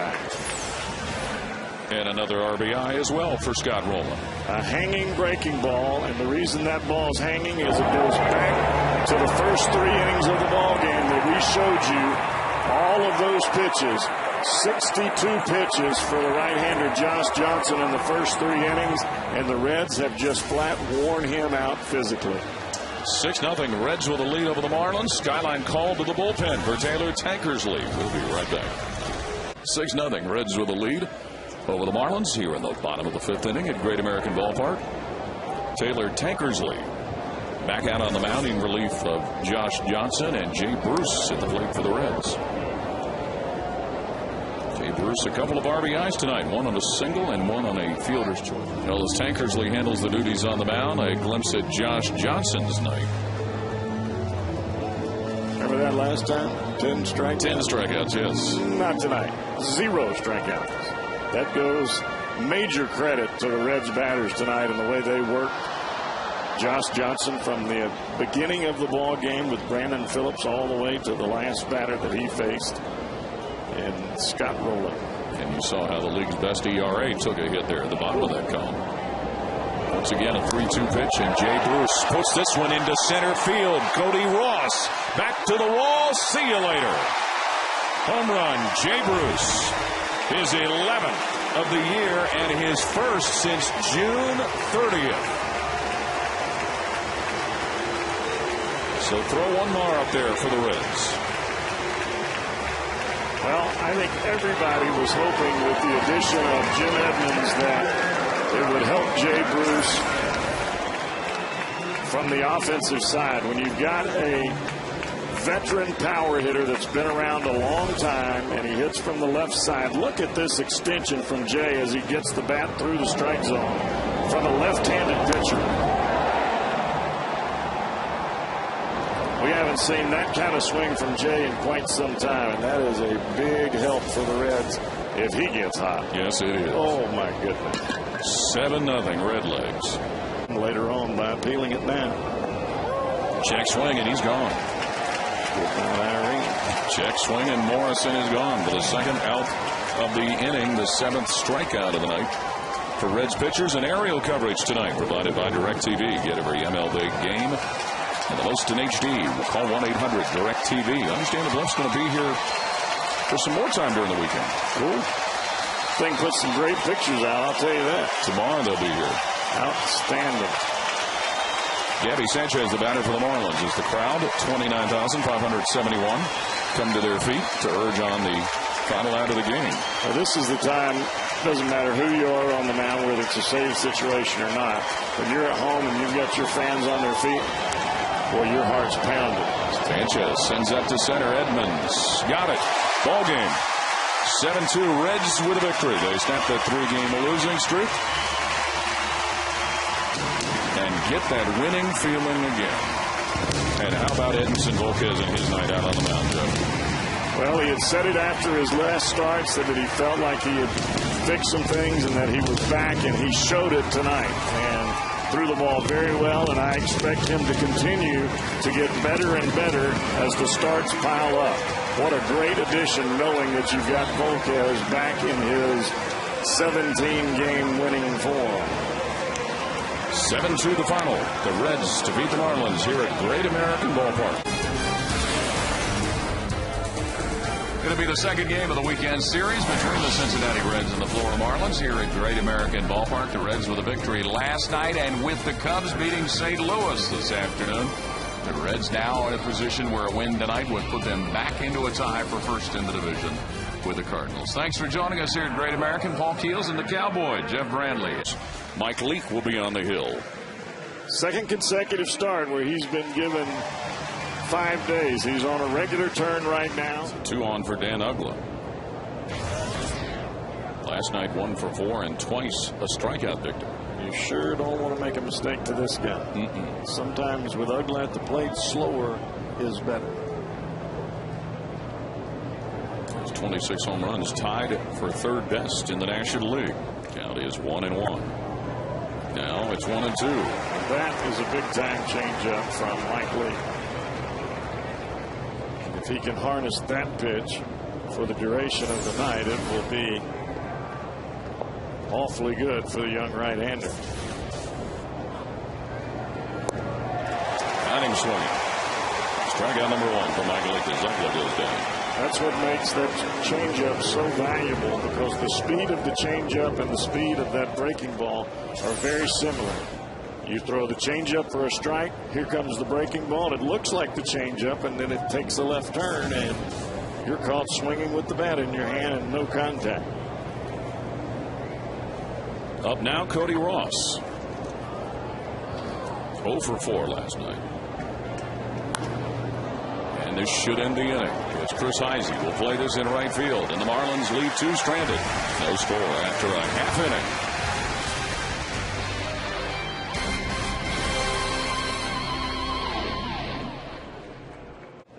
He has had some big hits against the Reds over the last few years. And looking for one here while Mike Leake is looking for a big out. With 2 outs in the top of the third and the game scoreless. Got the strikeout. Marlins again leaving runners stranded. After 2.5, no score.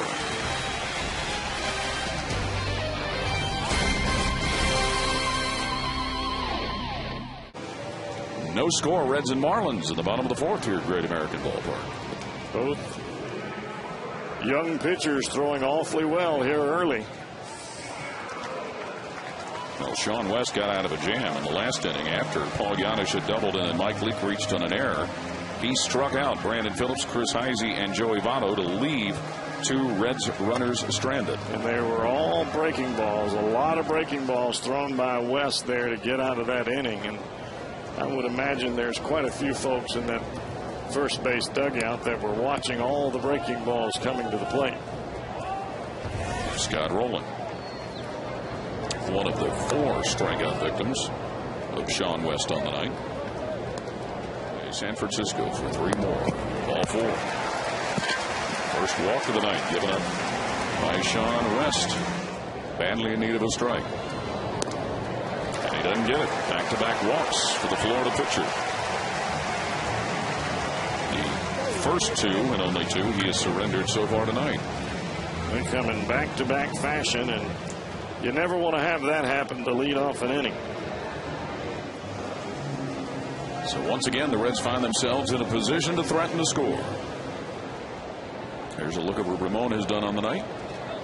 But in that situation, really, for Stubbs, he still did a good job by getting the runner from second to third. And now for Hernandez, as long as he can stay out of a double play, you got a chance to put a run on the board. And Hernandez, base hit. That'll bring a run in. Rowland waltzes in. Gomes headed to third. Goes in safely. Johnny Gomes, RBI for Ramon Hernandez, and the Reds have a 1-0 lead. Go, Johnny, go. How many times do you see a base runner go first to third on a bullet down the left field line? Not very often. This ball does not get to the corner. It actually comes right to the glove of Morrison, and he comes up firing, but Johnny Gomes has got his foot all the way to the floor of the gas pedal, and he makes it in there easily. Well, that is the major league leading 13th time the Reds have had a base runner go from first to third on a hit. And with 1 out, the threat continues with Paul Giannis getting it down on the ground. A run in, Giannis is knocked off on the sacrifice, but the Reds ahead 2-0. Well, when you talk about suicide squeeze, that is a perfect time to do it. Nobody expecting it. Gomes all the way, did not break from third until the ball was put on the ground. And Giannis, what a great bunt. That ball almost hit him in the leg. He had to jump back out of the way and still bunt the ball at the same time. And when you're bunting in a squeeze bunt situation, all you want to do is get the ball down. The runner is coming on top of you. If you get it on the ground, you're going to be successful. And now the Reds lead 2-0. And still with a runner out at second, it continues for Mike Leake. Check out Giannis. Watch him go back this way. Oh, my goodness. That is and he got down a perfect bunt. Talk about hand-eye coordination. That's why he's such a great shortstop. Sean West unable to get off the hook there as 2 have come in for the Reds. Mike Leake in his first at-bat put down a sacrifice bunt and then was able to reach first base on an error by the Florida pitcher. But he mishandled the ball.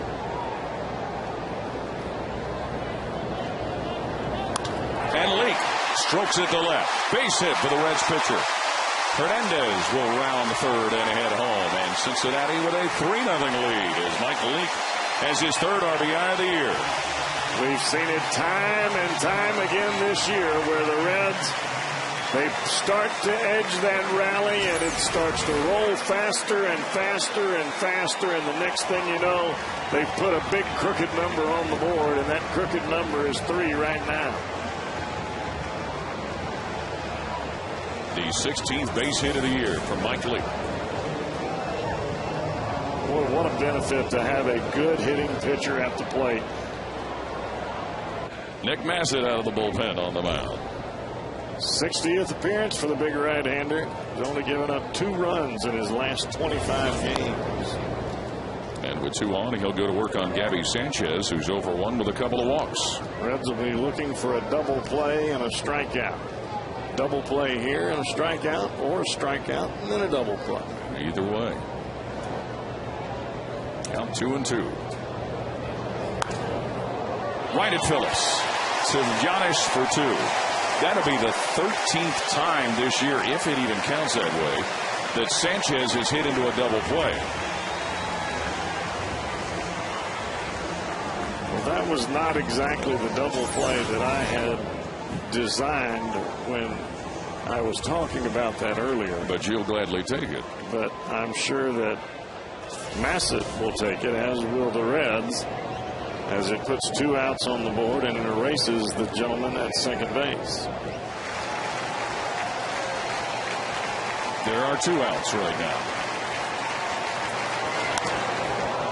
To center, Stubbs chasing, got it. 4-3, Reds with a lead after 6.5.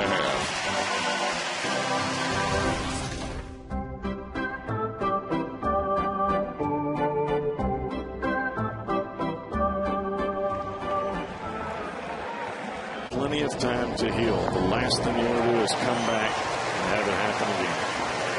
Mike Stanton goes down on strikes for the first out of the inning.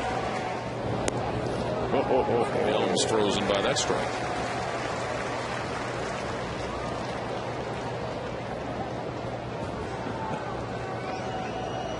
Mark Wagner pulling up the Encyclopedia Britannica definition of yellowhammer. Has he got one in there for the Louisiana breakdown? Because that's what that was. That one started in Memphis and ended up in New Orleans. And Helms has gone on it. Yellowhammer, a sharp breaking curveball supposedly named after the yellowhammer bird. So the strikeout completed on the throw by Hernandez to first base. 2-0 is the count. To the Florida catcher. Stubbs wandering to the gap. Side retired. 4-3. Reds still up by 1.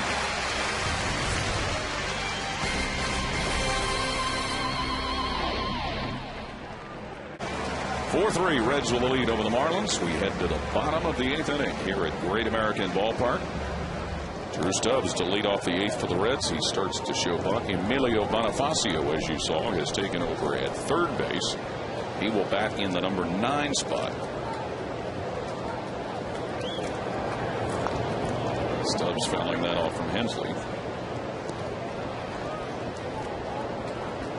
Drew Stubbs tonight, a sac fly has been the positive part of his night.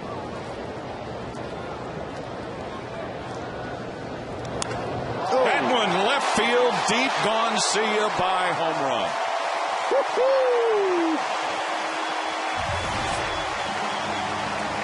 Number 15 for Drew Stubbs.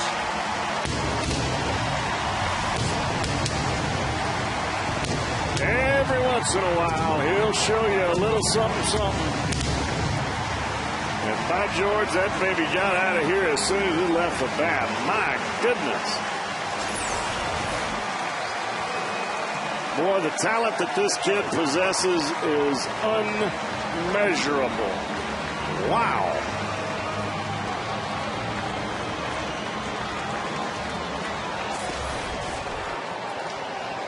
Now a 2-run lead for the Reds. Paul Giannis with a nice play in the hole, showing off his arm. Our John Morrell hot dog play of the game.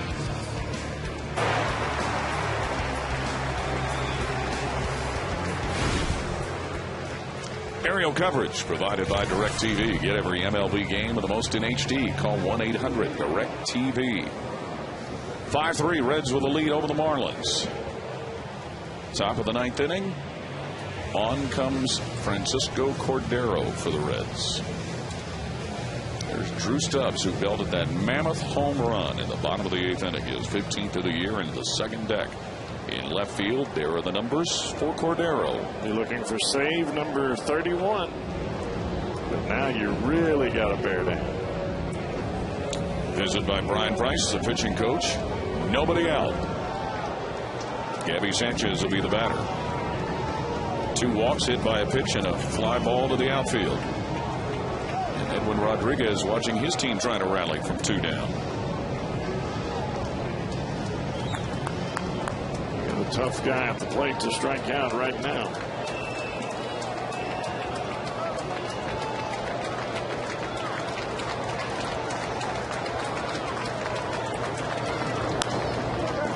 Rolling. Phillips. Votto. 2 down. Run in.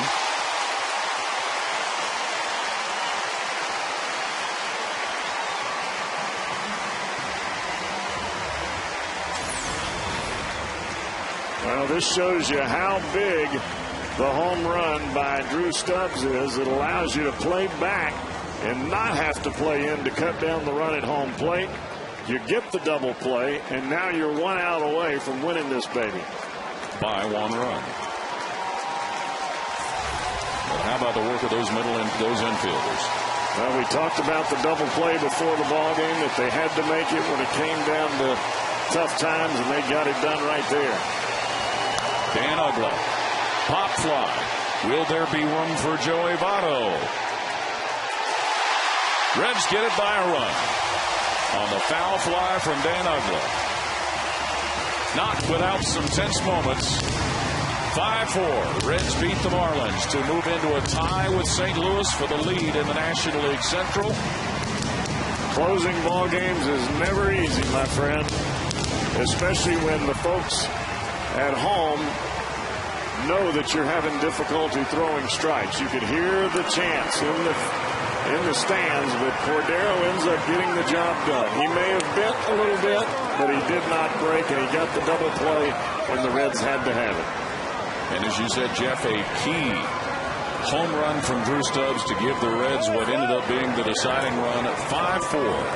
The Reds beat the Marlins for their 2nd win in a row, and it allows the Reds to move into a tie for first place with St. Louis in the National League Central. 5-4, Reds with a win over Florida. We'll be right back. We are the Wild.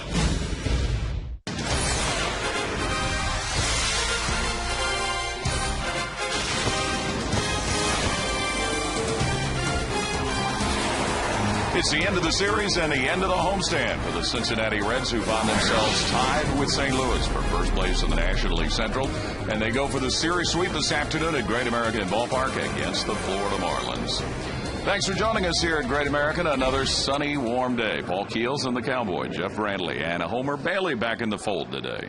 Well, it's amazing that you can go this deep into your rotation. Now 6, 7 pitchers, maybe 8 that the Reds have been able to call upon this year. Homer Bailey, a member of the starting rotation out of spring training, had some problems with the shoulder, was sent down on rehab, and he has thrown very well on rehab. Last game was outstanding, and now here he is today. This will be his first appearance at the major league level since May 23rd, when he went 2 1/3 innings at Cleveland, but then left the game with what eventually would put him on the disabled list, inflammation in his right shoulder.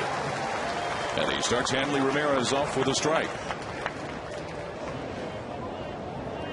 1-2 pitch, and he gets Ramirez swinging for the first strikeout of the game with a Red right-hander for the first out of the inning.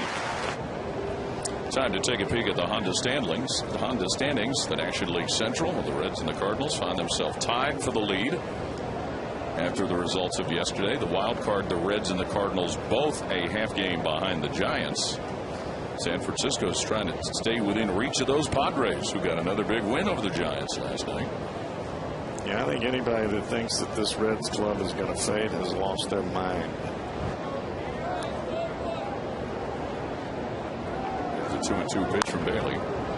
Grounded it short, where Giannis will go to the bag and make the putout. Marlins leave a couple stranded. No score after a half inning.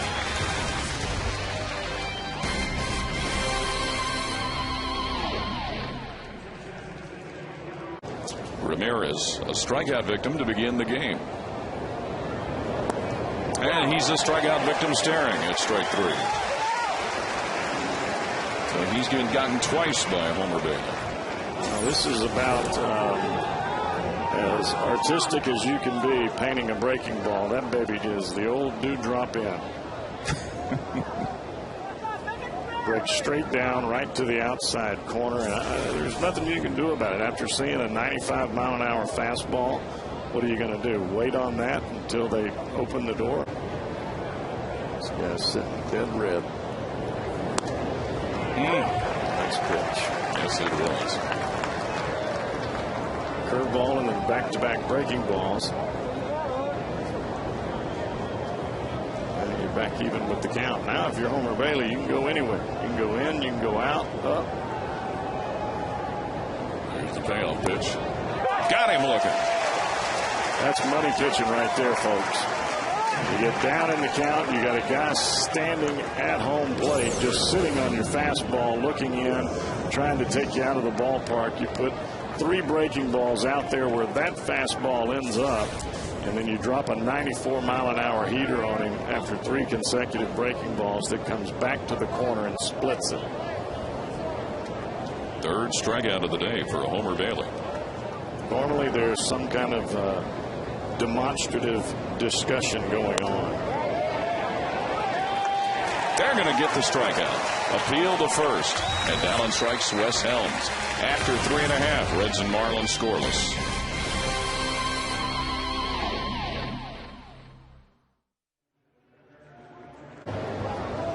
Here's Homer Bailey's breakdown through frame. Now this is why Homer Bailey is one of the pitchers that people talk about time and time again, because that pitch count is getting better and better as the game goes on. That's why you want him in your starting rotation, because he's a horse. He is going to be a 9-inning pitcher when he is on his game constantly. Sanchez to left. Johnny Gomes has it for the 3rd out of the inning. The Fish go down in order, and after 5.5, no score.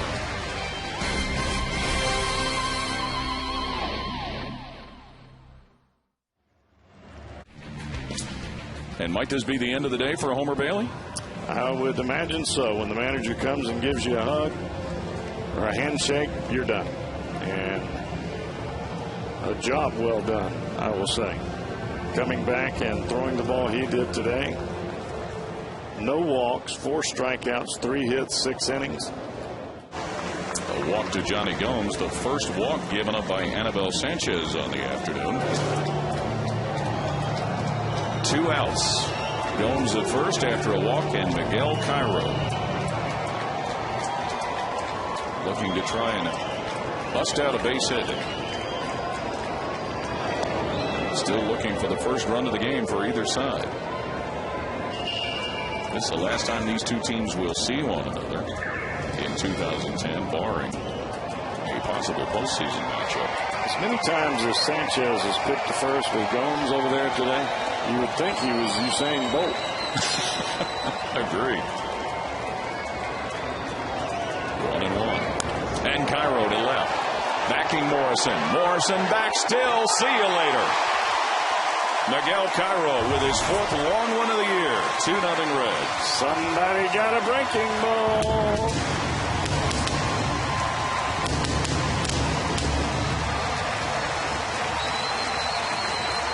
A veteran hitter in Miguel Cairo. Here's the breaking ball, and there's the home run. Check it out. Hanger, banger. Cairo stayed right on it. A breaking ball right in the heart of the plate, and this one just spins up there like a cement mixer. Crushed. Cairo now has hit safely in 4 of his last 6 games. Boy, don't you know that Homer Bailey is happy right now. Bonifacio. Oh, that's some big-time pitching right there, people. 2-0 Reds with a lead, but Florida, thanks to a couple of singles in the walk, they've got the bases loaded against Logan Andrusek. Well, this has now become the biggest out of the game. It's not all about always the starters. Big pitch. Big strikeout by Logan Andrusek. The Marlins leave the bases loaded. 2-0 Reds with a lead over Florida. Time now for the 7th inning stretch at Great American Ballpark, with Cincinnati leading by a score of 2-0. Checking the Cubs and Cardinals. They are in the 4th inning at Busch, and the Cubs with a 5-1 lead over the Cardinals. So Cincinnati takes care of business here. If the Cubbies hold up their end of the deal, the Reds can be back in first by a game.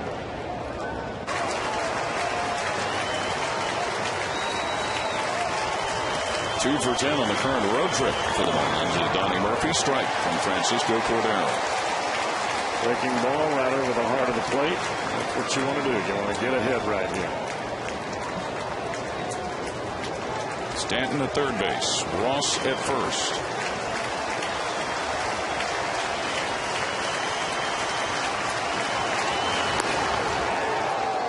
One and one. Murphy, a non-roster invitee to training camp. He's spent time with both the Kansas City Royals and the Oakland Athletics in his career.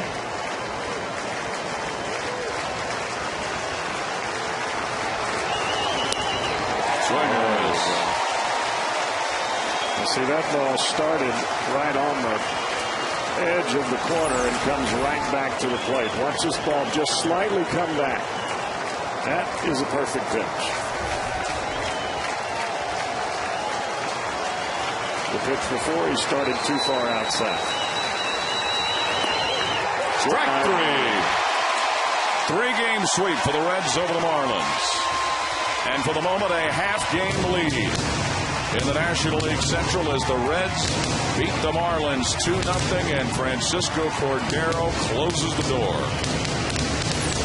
Cordero adjusted his sidelines today, and he comes back with a money pitch right there for both strike 2 and strike 3.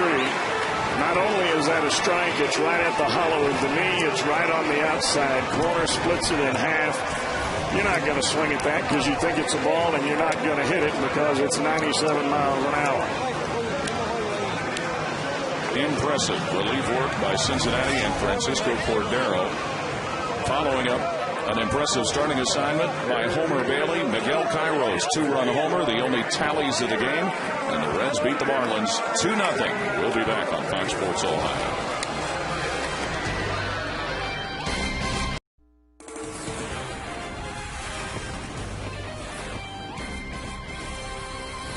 Boy, it's so good to be back in the great state of Arizona, whether we're tubing down the Salt River. We've all done that before. Taking a trip to the Grand Canyon. This is our state. This is Fox Sports Arizona. I'll tell you, some dangerous clubs coming to town, and starting with the Cincinnati Reds, the best team in the National League Central Division and the best offensive team in all of the National League, going head-to-head with the Arizona Diamondbacks. They were swept last week by the St. Louis Cardinals. They, in turn, went and swept the Florida Marlins. So Cincinnati is back rolling again. Don't have like football or basketball where they have a scouting combine as that one's ripped down the right field line for a base hit. The Reds have not been able to really cash in offensively. The leadoff batter for the Reds has been on in 5 of 6 innings. And maybe they do here. Let's see. Base hit for Votto. Doesn't try to do too much. Just a line drive right back where it came from. So that pitch count is at 82 for the right-hander. And really for the first time, not really the second time, Daniel Hudson's got a little work to do. 7-time Gold Glover. Scott Rowland goes the other way, lets it travel. Upton have to play it on a backhand. That means the run will come on down. Runners are on first and third. He saw a fastball. He let it travel deep into his stance instead of trying to do too much. And it was done moving by the time he attacked it.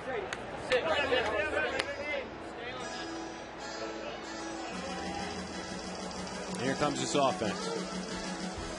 And here comes the pitching coach for the Diamondbacks.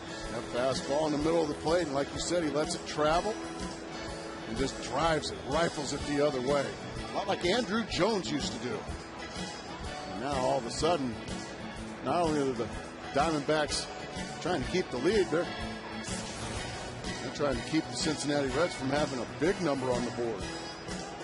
You talk about this Reds offense. 4.9 runs per game. A 271 average. This season ranking tops in both in the National League.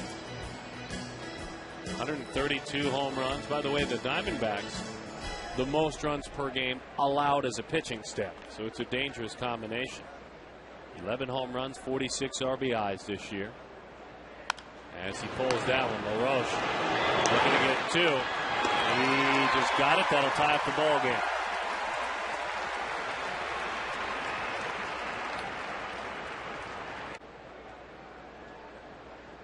Been a joy to watch him work in Arizona. And for Arizona, he hung the slider. Belted, deep left, out of here. He hung the slider right at the belt, and Paul Janisch, who already had doubled down the line, homers. And now the Reds lead it 3-2.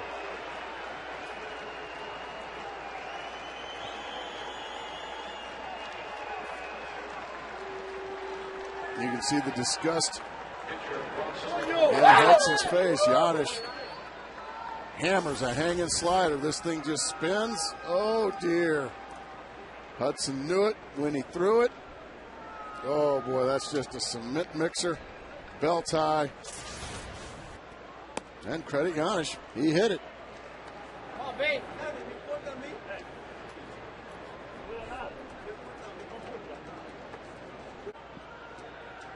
DJ Carrasco going to have to do some fancy dancing now. Drew comes in at short quite a bit. Inside to the backstop it goes. And another run scores. 4-2, the Reds lead it.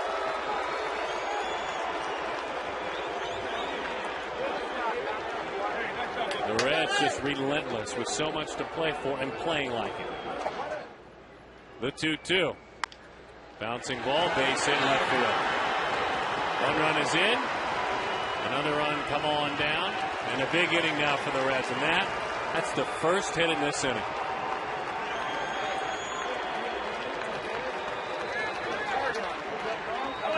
And you could just see the way that at-bat was transpiring, that nothing good was going to come out of it for the Diamondbacks. Pitcher and the catcher that weren't on the same page. And then he drops down and just leaves the slider right there for Roland to smack. Bang, and he does. As the 3-2 is on a dive, played by the second baseman Phillips, and he fires in time for the out. A fabulous play by Brandon Phillips. This is a very good defensive team. And they're anchored, their infield, by a Gold Glover there in Phillips, a Gold Glover at third base, and Scott Rowland. There's a reason why they're in first place.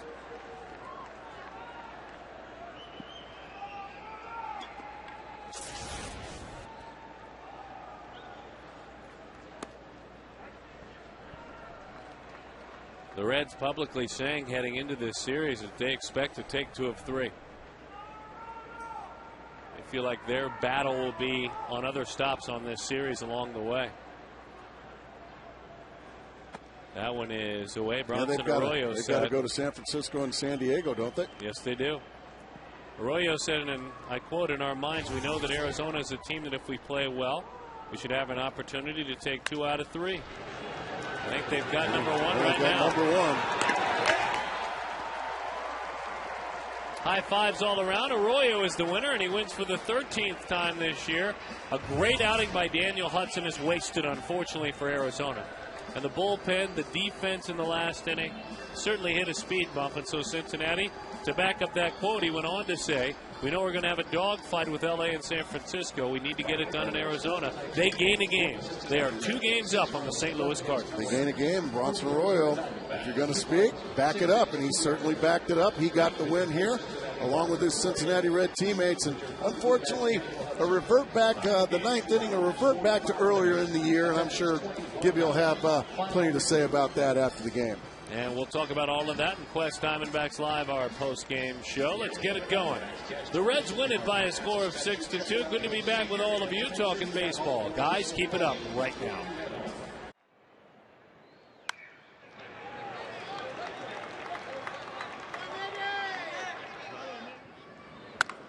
And this one is hit to right center field. Chasing it is the center fielder who will not get it.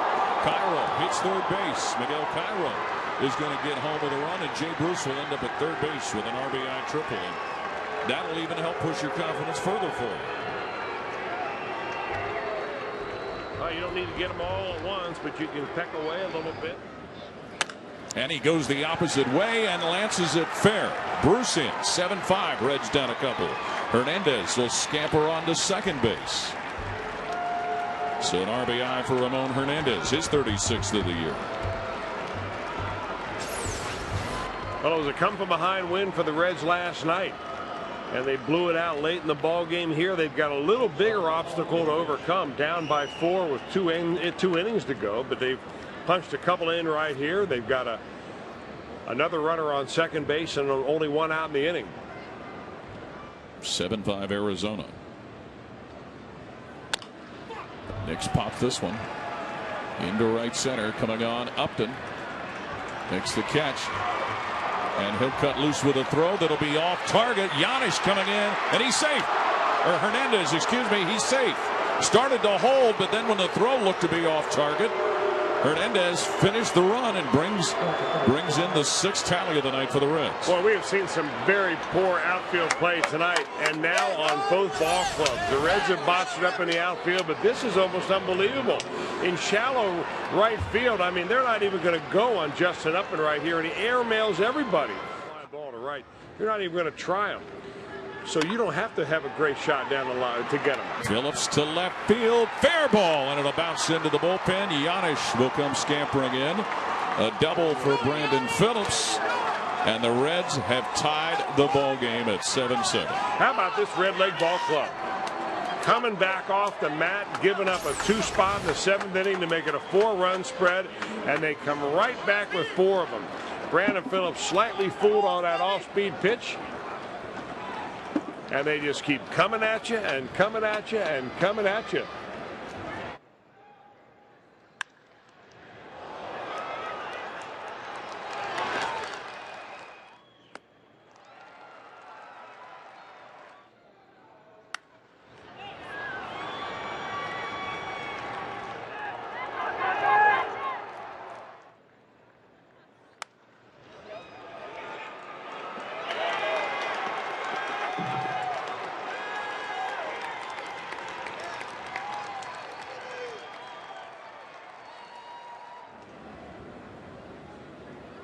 Squares to bunt, gets it down. Edmonds down the line, and he's in there. And Heisey's safe. Reds with a lead. The 2nd time in about a week we've seen the suicide squeeze work. Well, if you love good old-fashioned fundamental baseball, you love the suicide squeeze. And how about that? Dusty Baker reaching into his pocket, pulling out of his bag of tricks, another squeeze play. And executed perfectly. The runner didn't give it away. Heisey didn't give it away too early. He lays down a perfect bunt. And he beats it out going down the first baseline. So not only do they get a run in, they get a runner at first base. 8-7 Reds. Jay Bruce, base hit to right. Heisey will take off for third base after the hit, and he'll get there safely. Boy, Jay Bruce has hit the ball very hard tonight. He's within a double of hitting the round for the cycle, but that ball was scalded so hard to first base. Trying to make it more with 1 out. And Giannis to left field. Paul Giannis. He does it into the corner where it is grabbed on a running catch. Tagging and coming home will be Heisey to give the Reds a 2-run lead on a sac fly and a long one by Paul Giannis. That was a nice running catch by Gerardo Parra. Well, like you, Paul Keels, thought he may have had one right there, but he hit it down in the cutout area, down the left field line. That fence goes from the line out to the fence, and there's an area down there where you've got to hit it quite a long way. And right into that corner, Parra goes in to make a nice over-the-head catch. But Giannis brings in another. Bruce at second, Hernandez at first, and Lance Nix facing a 1-2 count. Nix shoots this one to right center, and that one headed toward the gap, and it will get in. Coming in to score is Bruce. Hernandez will be waved around, and it's a 2-run base hit for Lance Nix. The Reds have taken an 11-1 lead.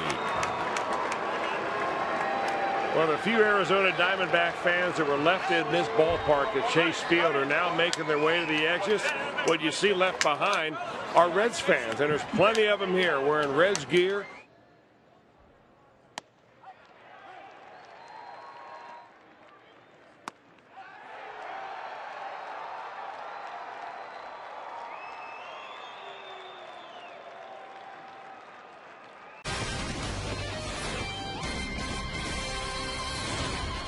Just another day in downtown Phoenix, Arizona. Heat certainly blazing down this concrete jungle, but when you come inside to this beautiful ballpark, nice and mild here at Chase Field. Glad to have you with us on Fox Sports Arizona, where the Reds, they are red hot, trying to win that National League Central. Going head-to-head with your Arizona Diamondbacks again here at Chase Field in downtown Phoenix, Arizona. Back and live in downtown Phoenix, Game 3 of the series between the Arizona Diamondbacks and the Cincinnati Reds. The Diamondbacks trying to avoid a sweep at the hands of the Reds, and you just heard the guys in the booth talk about how much fun and how much you can learn from this Cincinnati Reds team, how much fun they are to watch. And the reason why is they're two elder statesmen. We talked to Jim Edmonds right down here on the field last night after the game. 40-year-old Jim Edmonds and 35-year-old Scott Rowland. 4 hits in the series and a key at bat last night, pushing the ball the other way, getting the runner over, and the Reds were able to squeeze in the winning run. Kurt Gibson calls him a very polished hitter, and Kurt Gibson, in our Geico Quote of the Game, talks about why he likes to watch Scott Rowland play so much. I think Scott Rowland, they brought him over. He's a perfect guy, and the fact that physically he seems great this year, throwing the ball across the diamond well. You don't want to hit it down there. I think he's a great guy for leadership, and I think he's helped that ball club tremendously. We all watched the scuffle between the Cardinals and these guys. We're going to see what Rowland did for his manager. I mean, that's because Carpenter was chirping at Baker, and then Rowland's, that's it. No, he just took great care of that.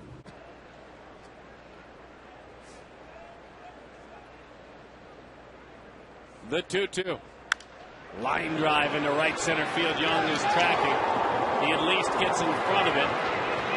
Runners on first and third, but Young, as he headed for that ball, you just hoped he'd get there. Otherwise, that's a run. Boy, that ball was smoked by Johnny Gomes. And he is having a quiet, I mean very quiet month of August. Not on that swing of the bat.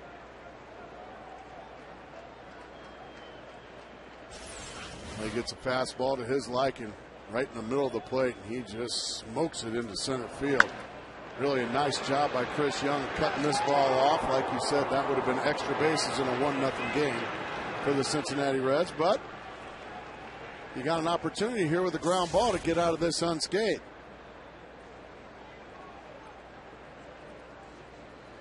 Runners on first and third. Hernandez 8 for his last 18 with runners in scoring position.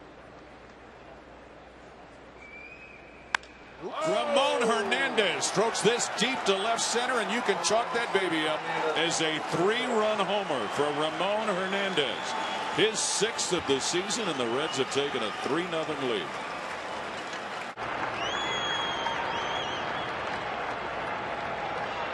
And he stays hot. Of late, with runners in scoring position, and his club stays hot. It's 3-0 Reds. 6th home run of the year. He's got 39 RBIs. When you got a power-packed lineup like these Reds do, it doesn't take long to put a big number on the board. Boy, look at everything happen just properly. The high finish, 20 rows deep, way out of here. This is an impressive club, Darren Sutton. These Cincinnati Reds have impressed me. The Diamondbacks have not seen the Reds all year, as that one is high and away. And heck, we're in late August. And there are clubs that are surprise clubs, usually one of them a year, maybe 2. And you wonder what you'll see when you see them. And usually, it's exactly this. I can remember a couple years back, Gracie, as a brand new Angels announcer. Now we're talking about 99, 2000, when the Twins started turning things around. Right. Thinking, how can the Twins be doing what they're doing? And then they came to town. And then you watch them. And then you saw why. That you realized they had turned it around. I can remember seeing the Angels after I left, seeing them come to town in an interleague football. There goes another one. Jay Bruce has sent this deep to right field. He went out of the park last night, and that one is gone. Back-to-back home runs. First Hernandez, now Jay Bruce, his 13th of the year, and the Reds with a 4-0 lead over the Diamondbacks. And touching up a left-hander is Jay Bruce. Well, that's got to be especially satisfying for a left-handed hitter like Jay Bruce, who's really struggled against lefties this year. To center one like that, got it up in the air, and it carries a long way here in Arizona. That sounded just like the last one. So that was 117 homers allowed by the Arizona starting pitching rotation, the highest total in the big leagues. Well, Justin gives it everything he's got, but it just gets over his glove.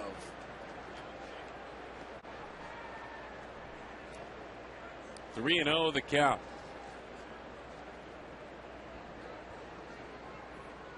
So a 3-0 call for a fastball. It's with a dive. Look at, there's your difference. I mean, that one looked like a breaking ball. And again, good bad ball hitter. Don't make a mistake. He goes the other way. Charging in is Rusty Ryle. That's got to be an empty feeling. He was thinking about taking a shot. It was his miscue that started what has turned out to be a huge add-on run in the 8th inning. His mates say great swing. They're right. He did hit it hard to Ryle, but Ryle dropped the baseball and left. Just a very unfortunate inning here. And that's kind of been the theme also, is when there has been a miscue by a Diamondback defender this year, unfortunately the pitcher hasn't been able to pitch around it and get the next guy out. And another walk. Ball 4. Don't believe they are talented.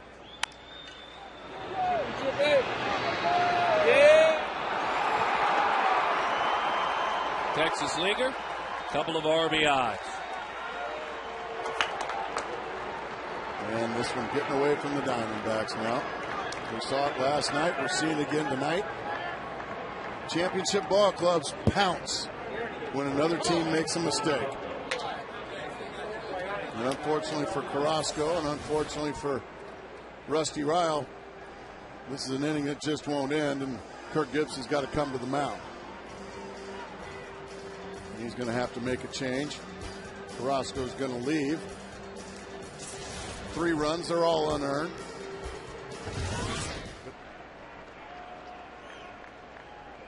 Yuck. Driven in the left center field. All the way to the wall. And that total now 16-0. Tonight's total now 9-1. Joey Votto had a hitless night. Not anymore. Left-hander, a fireballer out there. 5 runs in here in the 8th.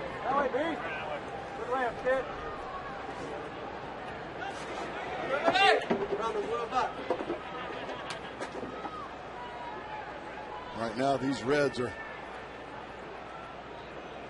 fighting each other, pulling hamstrings, trying to get to the bat rack. It's my turn to hit. And that's going to be a very happy ball club when they leave here. They are seeking their 5th sweep on the road this year. Awesome.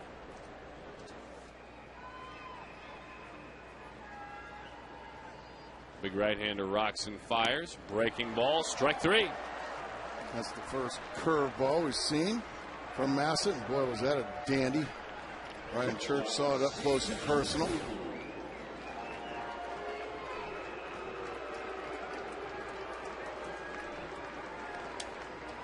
Here's Stephen Drew.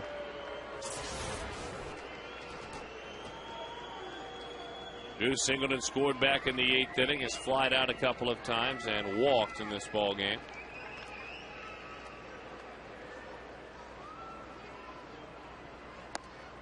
Takes a pitch low, a fastball. 1-0 the count to Steven. Colorado Rockies come to town. They're busy trailing the Dodgers 2-0. That game in L.A. in the bottom half of the 8th inning. We'll have them all for you. More importantly, we want to see you at the ballpark. We know you'll watch if you're not here. You always do. Ian Kennedy, Esmail Rogers. Then it's Barry Enright, Ubaldo Jimenez. Now we're talking.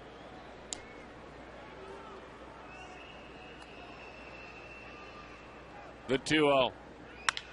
Stephen hard hit, but right to Phillips. Stands up, fires a sweep for the Cincinnati Reds. This team leaves town, and they have sent a message that is clear. You've seen us for the first time. We plan on you seeing us again on television in October. Cincinnati beats Arizona 9-5, a 3.5 game lead on top of the St. Louis Cardinals. He doesn't need that toothpick anymore.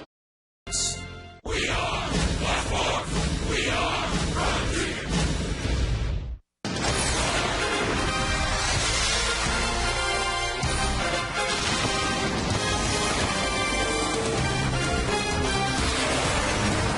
It's time for Dodger Baseball. Live from Dodger Stadium, Prime Ticket presents the Dodgers as they take on the Cincinnati Reds.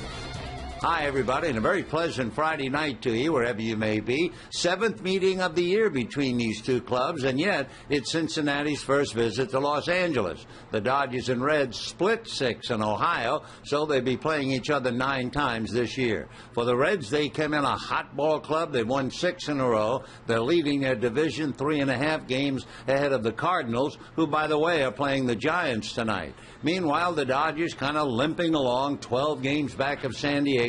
Got a bit of inspiration from Ted Lilly last night. The pitchers tonight, Homer Bailey with a record of 2-2. He'll go against Carlos Monasterios with a record of 3-3.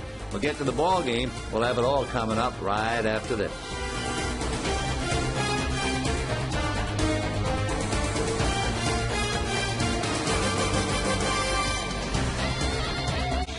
Hi, everybody, and a very pleasant Friday night to you. TGIF. Thank goodness it's Friday as the Dodgers take the field to open up a very important series, especially for the Cincinnati Reds, who are leading the Cardinals 3-1 in the Central Division. Talking about the Cardinals, the Giants are leading them 5-1, top of the 7th inning. Ball game, the Dodgers and the Reds. Ryan Hannigan will start it off. Right-hand hitting catcher, batting .284. 3 home runs, 29 runs batted in on a magnificent evening here in Southern California. Hannigan, very good man with the bat as he takes a look at a pitch for a strike. Among hitters with at least 100 base runners, he has the highest rate of driving them in. He's had 106 base runners, and he's knocked in 29 of them. 0-1. Now the strike one pitch on the way. Hannigan takes low, 1-1. Hannigan, born in the nation's capital, then went to Andover, Massachusetts. Signed by the Reds 8 years ago as a free agent. Finally came up briefly in '07. But he's been a catcher since Little League. And then high school, where he was undrafted. The 1-1 pitch off the plate, ball 2. Ryan is 6 foot, 200-pounder. 30 years old.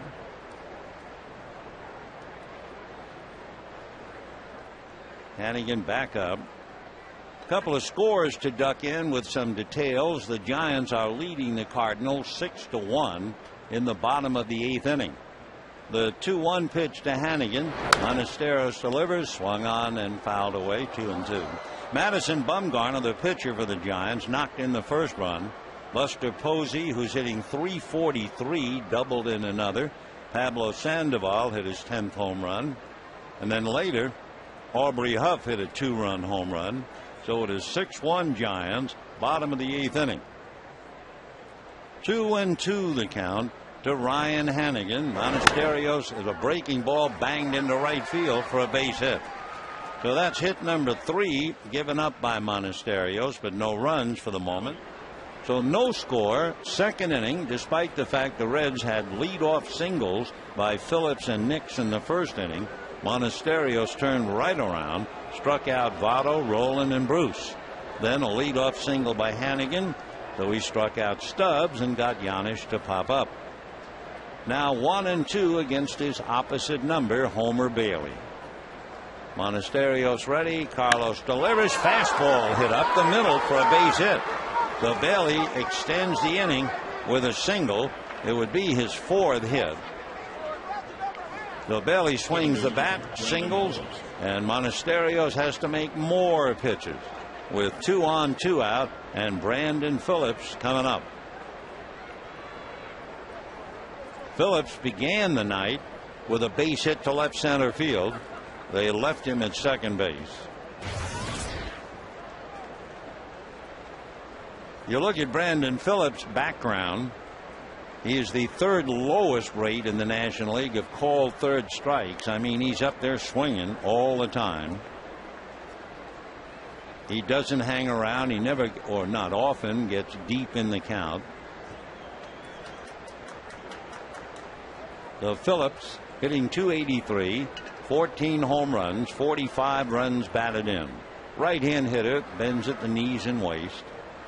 2 out, 2nd inning, no score. Monasterios doing a little bit of a high wire act and gets the first pitch in there, a changeup for a strike, and the count 0-1.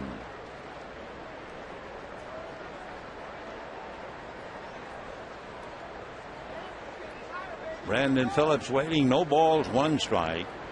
2 on, 2 out, 2nd inning, no score. Now the strike 1 pitch on the way, and that backs him off the plate. 1 ball and 1 strike.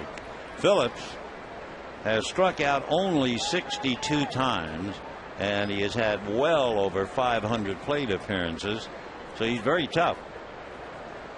The Reds are also a very aggressive young team in going after the first pitch.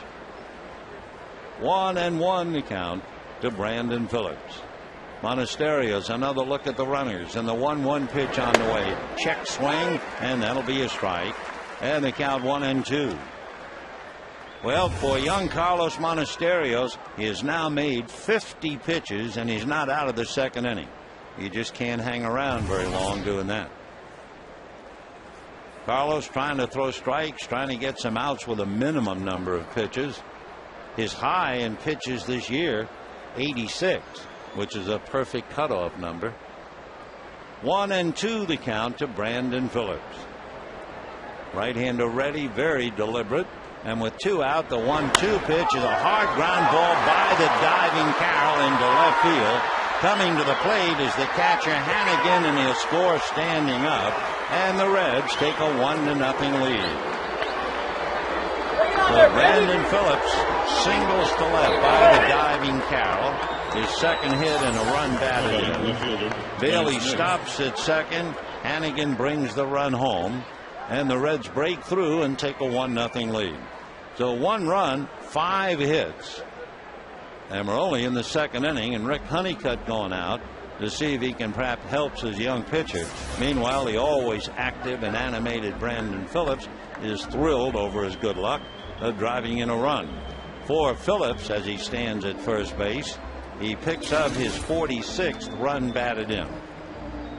So Brandon always talking to somebody, always very active. His first base coach, a former good player in his own right, Billy Hatcher, and over at third, somewhat of a local boy born in Oxnard, and that would be the 3rd base coach, Mark Berry. So the Reds with a 6-game winning streak, but trying to snap a 12-game losing streak at Dodger Stadium. They haven't won a game here since 2005.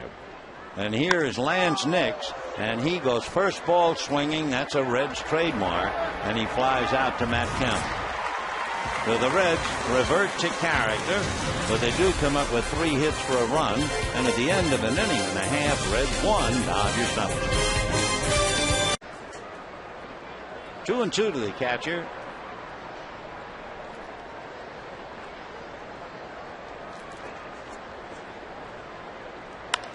Ground ball through into left field. So now he's starting to come back to that pre-injury form. As the boy from Rollins College singles to left, he's 2 for 2. And Drew Stubbs coming up.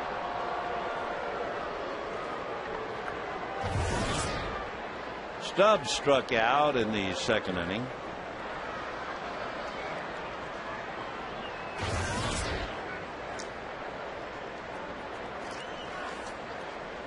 Reds 1, Dodgers 1. Reds have 6 hits. Dodgers 2 hits. The bunt down to get it. Monasterios. Bad throw. So Monasterios throws it away. Loney alertly leaving the bag and able to catch it. Otherwise it goes down the right field line. Looked like a routine play, and it just bad throw. So a single followed by the error. And the Reds are in business. Loney makes a good save. And that means Brandon Phillips has one more shot as Bailey grounds out. Phillips is 2 for 2 as he comes up. Single to center, single to left.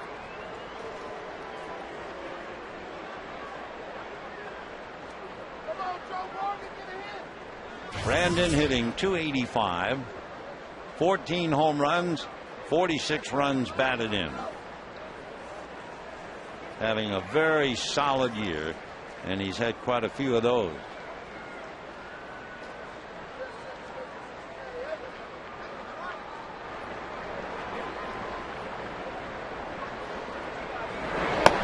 Fastball for ball 1. 3 years ago, Cincinnati fell in love with Brandon Phillips as he faces Monasterios, because he became the first Reds 30 home run, 30 stolen base guy since the Reds immortal Barry Larkin. You get your name linked with Larkin in Cincinnati, you are a big man. Right up the middle for his third base hit of the night. 1 run comes in, another run comes in, and the Reds have regained the lead thanks to the second and third RBI of the evening from Brandon Phillips. 3-1 Cincinnati. Well, the Reds scored so many unearned runs in Arizona, because if you give this Reds team an extra out in an inning, they're going to come back and bite you. And that's what happened right here. The base hit right up the middle after a couple of knocks to left field. He gets one through the box, drives in a couple of runs, and so now Carroll and Ausmus trying to pick him up. Carroll a quick look at Larry Boa, and you can see the pitch count now exactly 100. So you know they're not going to push him too far. He means too much. They also know, I'm sure, that the Cardinals have lost. Arthur Rhodes and Logan Ondrasek down in the bullpen. 1 ball and no strikes to Jamie Carroll. 3 runs, 8 hits for the Reds, 1 run, 4 hits for the Dodgers.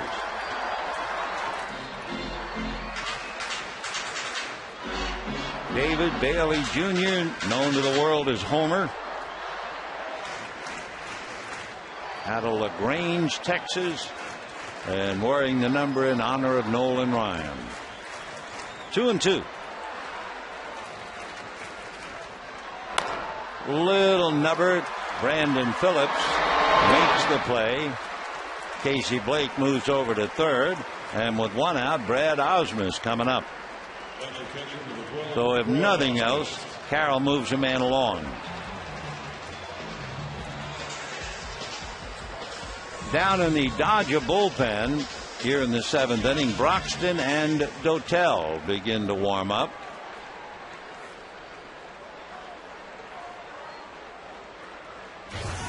No one in the on-deck circle for the Dodgers, so we'll have to wait and see or look down into the dugout. 0-1. Ausmus single to center, single to right. Ronnie Belliard puts a helmet on and walks to the near corner, and here he comes up the steps. 1-1. Casey Blake coming down the line a little bit on each of those 2 pitches to Ausmus. trying to distract Bailey a little bit. Right-hand hitter up there, so Scott Rowland is pretty deep anyway. Ball 2.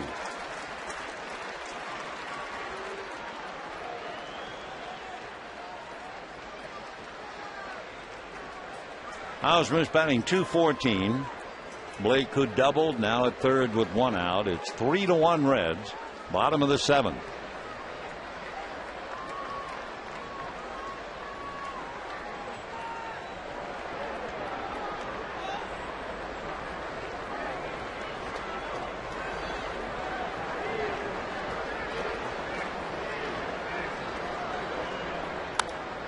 Boy, a good fastball in on the hands at 95.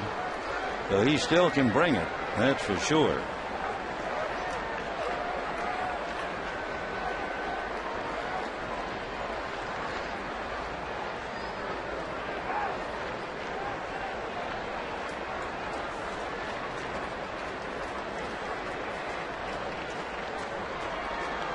One out, Blake at third. Got him. Ausmus saying the pitch is low and outside.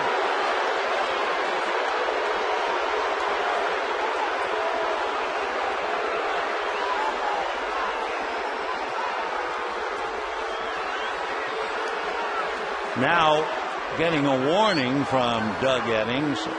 Doug holding up one finger on the right hand. Take a look. And he is shocked as well as angry when he finds out it's strike 3. And remember how Votto was when he was called out.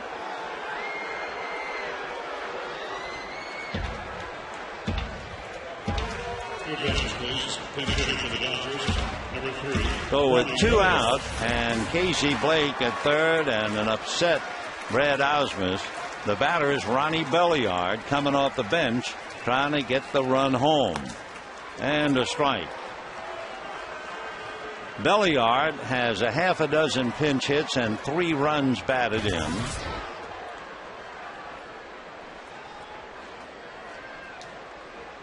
Oh and 1. 1 ball and 1 strike.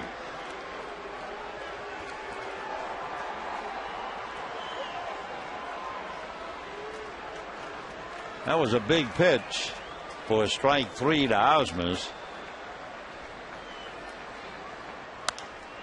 Hit foul into the lower deck.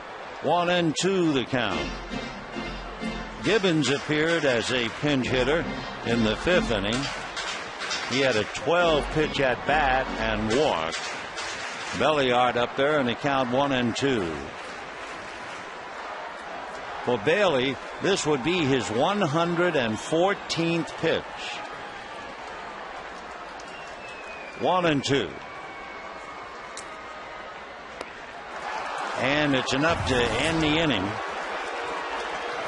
So the Dodgers leave Casey Blake at third after a leadoff double. And at the end of 7, it's 3-1 Reds. He has enough to strike out a half a dozen through 7. And he doesn't have any look of somebody who's going to depart the premises. Usually he puts a light windbreaker on and goes back into the clubhouse for a little while. But as of right now, he's just going to walk off the adrenaline rush.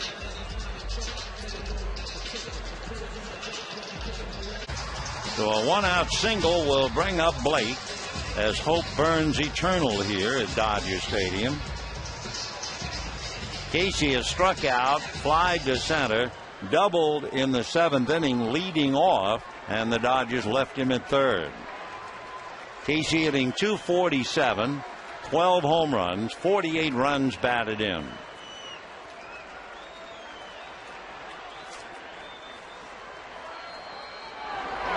Fastball for a strike.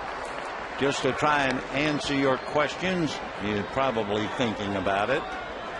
Cordero has allowed 5 home runs.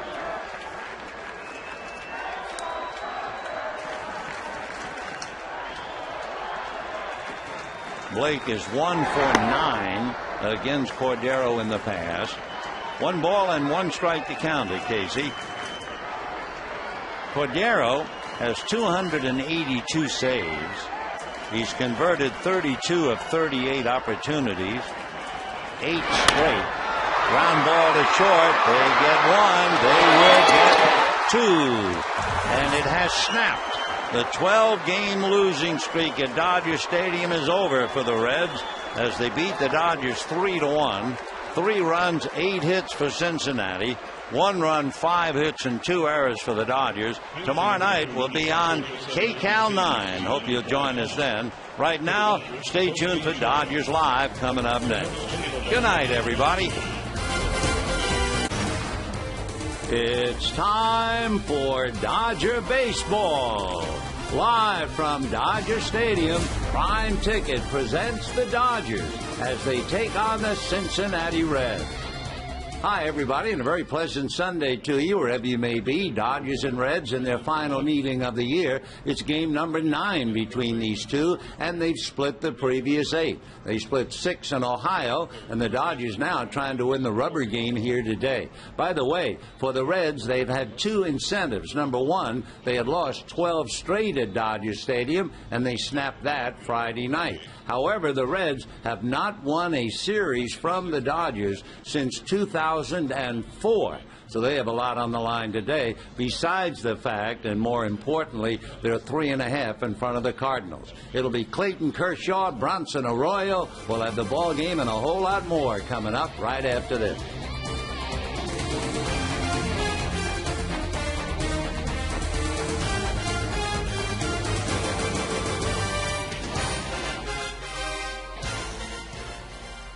So the Dodgers and Reds ready to go at it.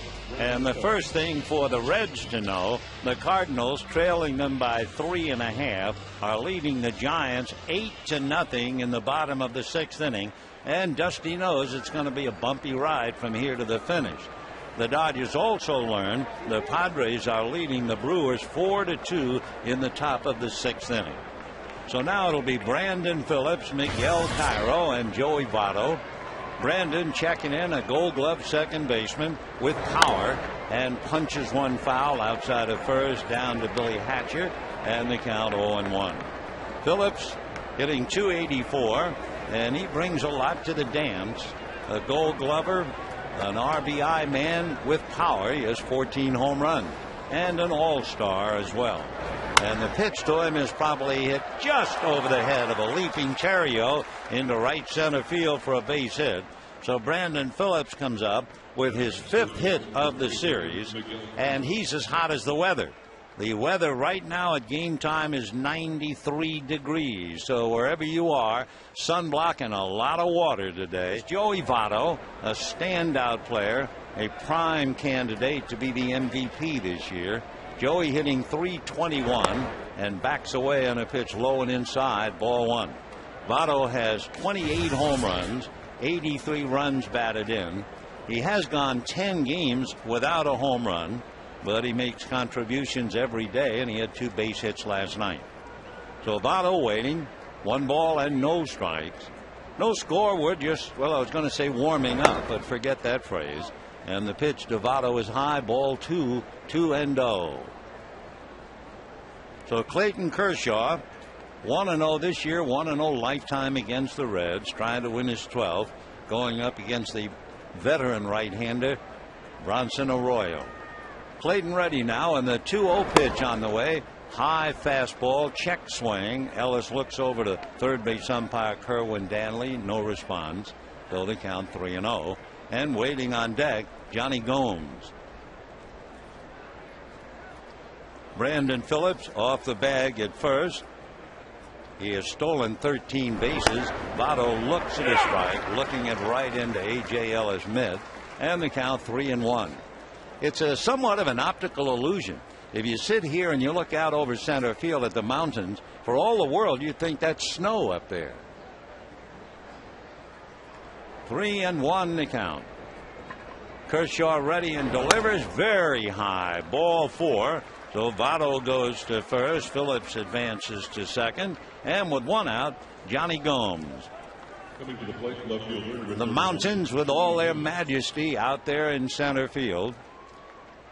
All of the visiting ball clubs, especially this time of year when they come here, they're all amazed at the view if they had never been here before, and especially those who get high enough coming into the ballpark. It is a breathtaking sight. We don't ever want to take it for granted. So here's Gomes hitting .263, 13 home runs, 66 runs batted in. Kershaw on a 3-0 pitch to Johnny Gomes, and it's taken very high, so he's not just missing, he's off the beam. So Gomes to first, Votto to second, Phillips to third. Now Ryan Hannigan. Hannigan played in the first game in the series, and he had a couple of base hits. He went 2 for 4. He also had a rather impressive at-bat in that first game.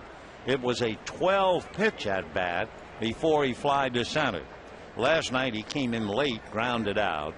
Right-hand hitter swings, ground ball up the middle and through. That will score Phillips. Here comes Votto to score, and the Reds jump out to a 2-0 lead. The clutch base hit by Ryan Hannigan, who, by the way, always catches Bronson Arroyo.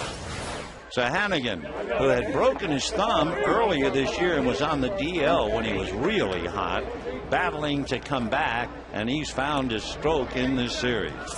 So Hannigan, a big single to drive in 2. We have a 2-2 tie here in the 6th inning. Kershaw and Arroyo.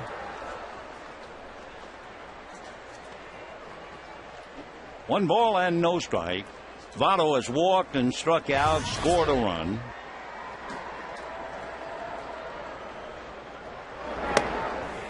One and one. Arroyo had to labor in the 5th inning. He was breezing along, but he made 23 pitches, which is what Kershaw made in the 1st inning and has done very well since. Votto to left field. Backing Podsednik near the wall. Podsednik. And it is out of here. Joey Votto goes the opposite way and muscles the home run over the left field wall. His 29th of the year, and the Reds reclaim the lead by 1. I'll tell you, we talked about it early on, Paul, about how the ball really carries here in the daytime. And for Joey Votto going opposite, that's no big deal. He does that a lot. But in a big-time ball game right now, a 2-2 tie, it is broken with this opposite field home run. Boy, does he stay on that ball or what? Boy, you have to be strong to hit it that high the other way. And Podsednik thought he had a play, and he just ran out of real estate. So Kershaw gives it up, and the Reds lead 3-2. So 1 out, top of the 9th inning. The last hit for the Reds, and a big difference, that was Votto's home run in the 6th inning. In fact, the Reds have had only 2 hits since the 2nd inning. A single by Phillips in the 5th, and the home run by Votto.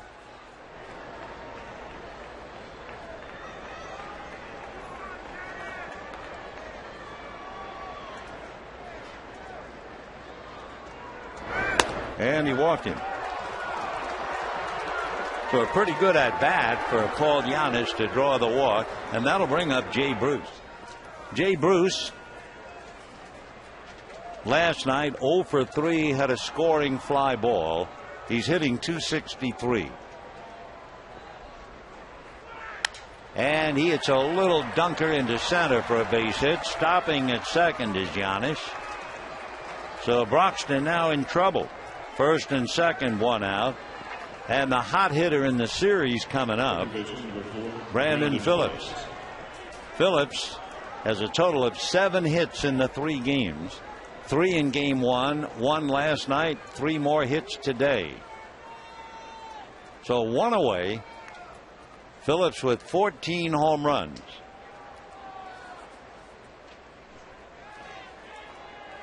Big RBI opportunity for Brandon.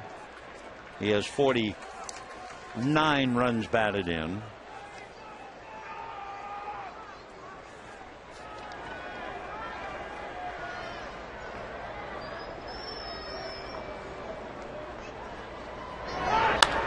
fouled away.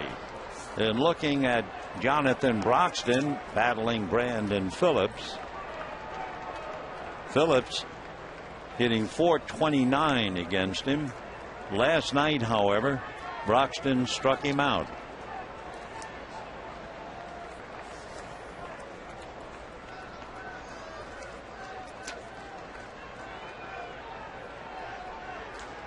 Oh, and 1 the count.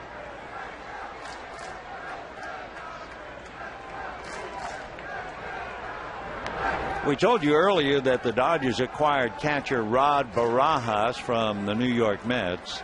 The Giants picked up outfielder Cody Ross on waivers from Florida. Cody Ross, an outfielder who was originally signed by the Dodgers. 0-1 to Brandon Phillips. Ground ball to the hole, smothered by Carroll. No play, but he kept the ball on the infield and prevented Giannis from scoring. So an infield single for Brandon Phillips.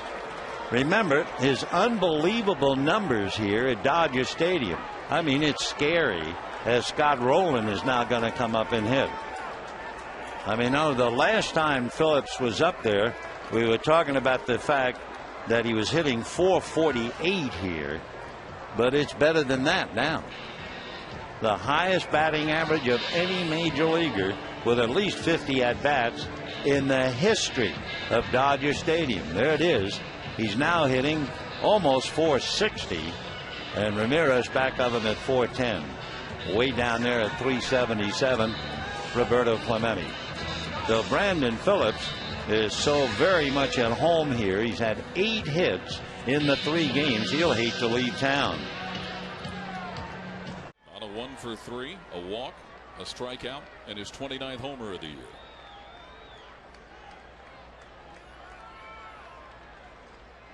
Two out here in the top of the 9th, and the Reds up by 1. Votto does have one of the 5 Reds grand slams this season. 0-2. One is pushed foul. Will it be out of play? Podsednik trying to position.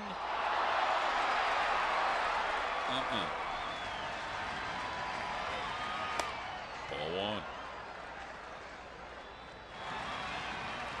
1-2 pitch to Joey Votto. Well, what a matchup right here. I mean, Votto is hanging tough. Broxton firing that ball up there, mid to high 90s. Dial it up again.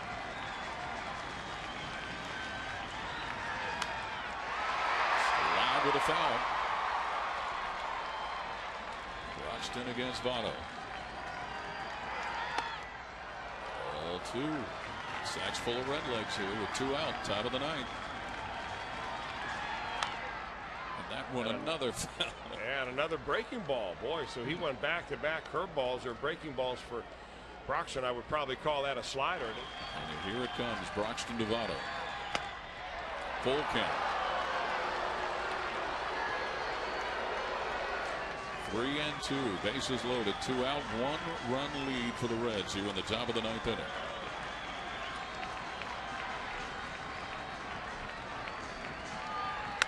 And Joey Votto with a base hit into left. Giannis in. Jay Bruce is coming to the plate. Phillips holds at second, and Joey Votto works like crazy to deliver a 2-run base hit on Jonathan Broxton. 5-2 Reds. Man, oh man, a battle of titans right there. Jonathan Broxton, Joey Votto. Votto having a great year, maybe on his way to an MVP, who knows, but you go a long way to find a better at bat than this for Joey Votto. Finally, a line drive over the shortstop's head, plates 2, makes it a 3-run ball game, and the Reds are in command. And the MVP of the Reds and maybe the MVP of the National League does it again. Joey Votto, a single to left to drive in 2. He has driven in 3 today, and the Reds now with a comfortable lead. Fastball hit the 3rd. Rowland is down there now. Scotty makes the play, and the Dodgers burn up 1 out in the 9th inning. That will bring up James Loney. Loney robbed of a hit on a diving catch by Johnny Gomes. Fly deep to center. Stubbs caught it right at the wall. And then last time up, James struck out. Loney against Cordero. 1 for 1.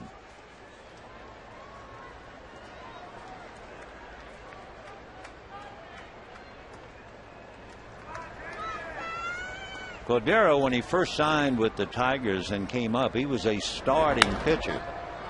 High pop foul off third, rolling. That's a moon. Makes the catch. So Loney fouls out. And looking at the Dodgers, they have had a single by Ellis in the 7th inning. They had a leadoff single by Terrio in the 6th. And they had the 3 hits for a run in the 5th inning. And way back in the 2nd inning, they had a home run by Kemp. So for the Dodgers, as so often happens these days, the offense just does not produce enough to win a game, or at least not many of them. Casey Blake hit back to the box, single to short, struck out, and a strike. Clayton Kershaw, who made 118 pitches, struck out 11, allowed 3 runs, and is in danger of losing his 8th. Bronson Arroyo, who went 7 innings, struck out 6, allowed 2 runs, made 103 pitches. He stands to win his 14th and to beat the Dodgers for the first time at Dodger Stadium. Casey pops it up. Scott Rowland and Giannis, and it is Giannis.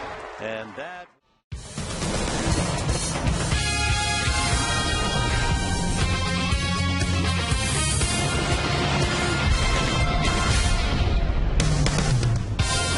We've got a beautiful afternoon for baseball here at AT&T Park as the Giants and Reds will wrap up this 3-game series.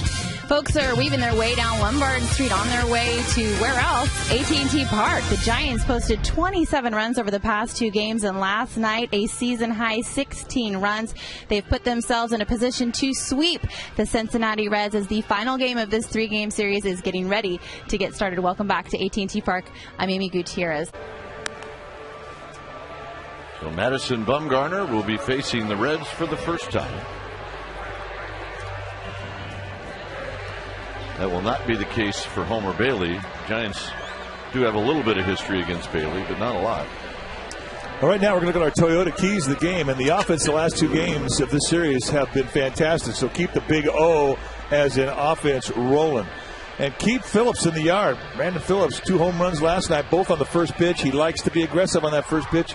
Respect it and deal with it. And also keep the early runs coming. That has really set the tone the last couple nights. And hopefully the Giants offense can do that again today. Those are our Toyota keys to the game. So here's Phillips as we are just about ready for the first pitch of this ball game.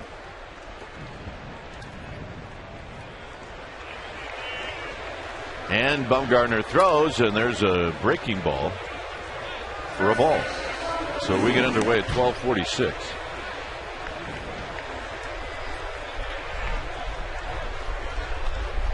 Phillips with 16 home runs, 50 RBIs.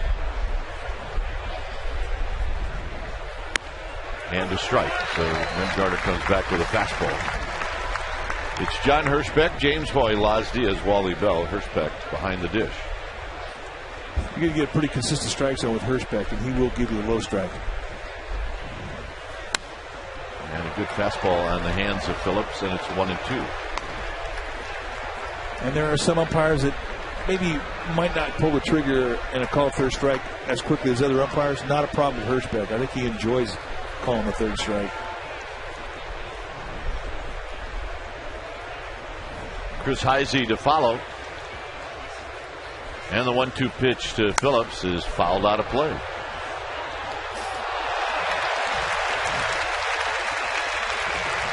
See the first 2 games in this series. 27-35-0 for the Giants. How about that? Yeah, the only inning they haven't been able to score is that 7th. Got to do something about that. Got to fill in the numbers, fill in the blanks. And that's foul down the right field line.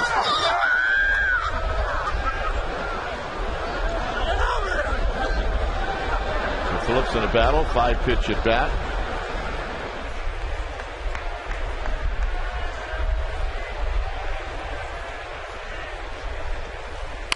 And this is rolled to Sandoval. This is going to be a tough play, and he's not going to be able to make it. It'll be an infield hit for Phillips. Well, he is their igniter, and he can get on base a lot of different ways, and just a little average ground ball down the third base line with his speed from the right side. No contest.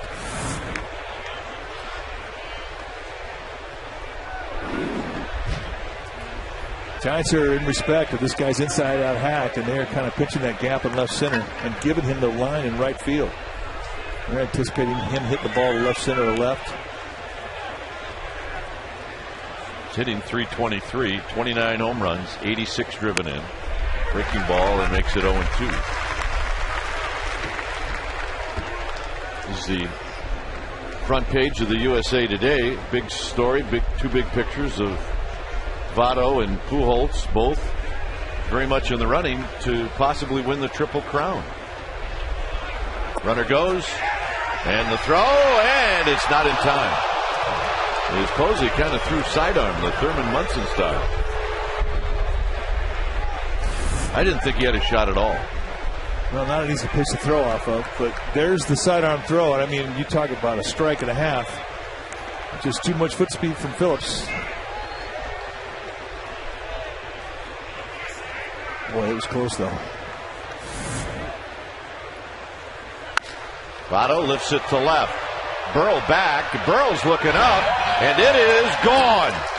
And that's home run number 30 for Joey Votto, who now just realizes it, and it's 2-0.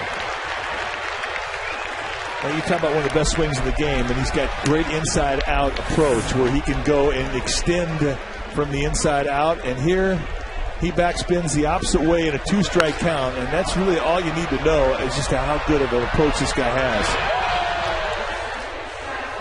So it's the Reds today that draws first blood. As we look from the splash can one more time. Impressive at bat.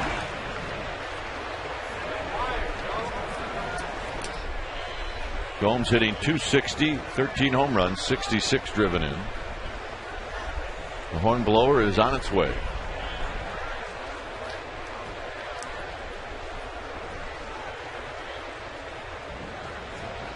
And that fastball is high. Actually, it was not a fastball. It was a breaking ball. And it's 1 ball and no strikes.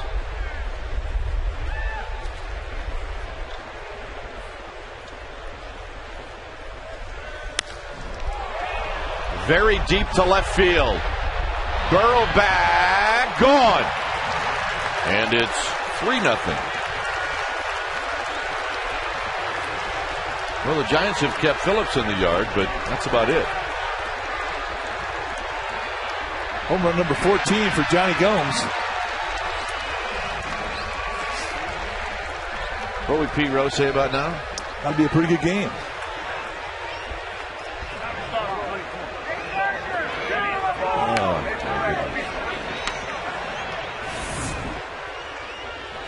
They're trying to get the ball back.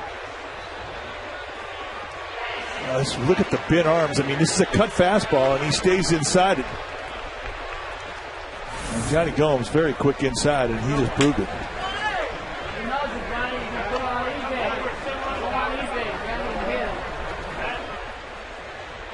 Here's Ryan Hannigan. And a fastball for a strike.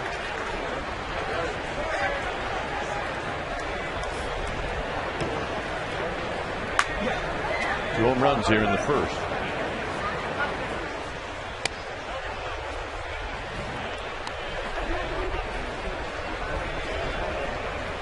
Bronson Arroyo, starting pitcher, not working today, but got to come over and give some love to Johnny Gomes. Gomes, a local kid. Might be that he's got a couple of tickets that he left for some of those people up there in the bleachers. I would imagine his pass list is pretty big this 3-game series. Petaluma.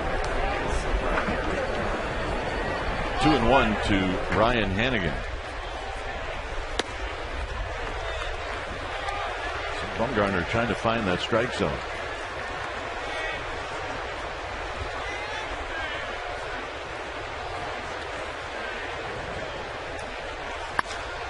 That's a foul ball. It's 3-2.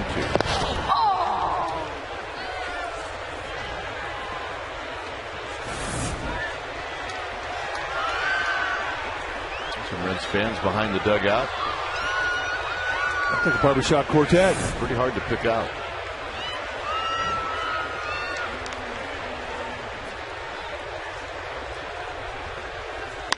Ryan Hannigan has tied into one into left center field.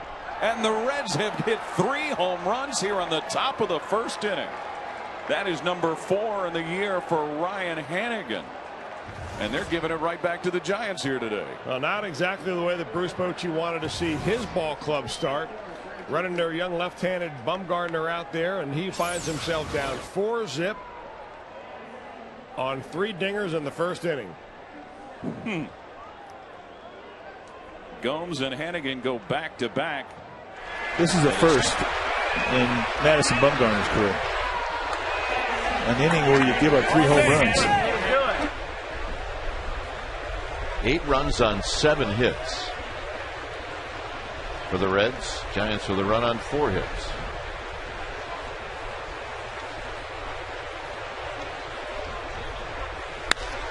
And Votto shoots this to left off Ramirez. Burrow becomes a spectator. 2 of them have left the yard off the bat of Joey Votto. Is this guy good or what? I mean, talk about seeing the ball big and driving at the left field. Home run number 31 for Joey Votto. 9-1 Reds. You want to know what a great opposite field approach looks like. Watch the shoulder, so strong, and his hips just fire right through the outside part. And he elevates this thing. 31st home run of the year.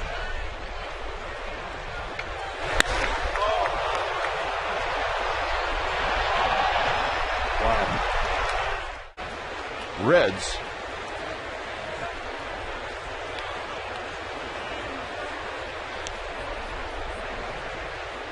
have a 3-game series at home coming up against the Cubs. The pitch is wide and it's 3-0.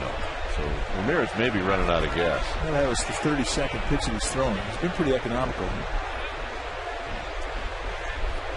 Here we see the National League Central with the Reds on top of the 2.5-game lead over the Cardinals. And those are the records you were talking about. The rest of the National League Central scuffling.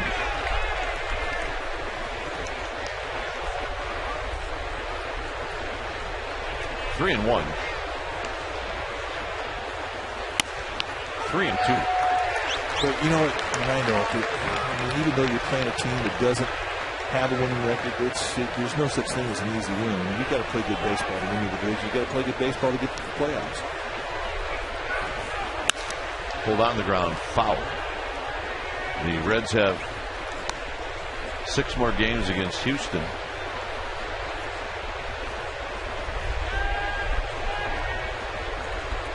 They have 9 more games against Milwaukee. Out of all that bunch, Milwaukee will play you tough. Runner goes, 3-2 pitch is low and away. Ramirez not happy with that call. He thought he had strike 3. And that's going to be it for Ramirez. No, it's Gabriel Getty coming out, I beg your pardon. Homer Bailey, as we found out, has got a pretty good swing. Not a guy to take lightly. A little flip job into right field, and this is going to fall.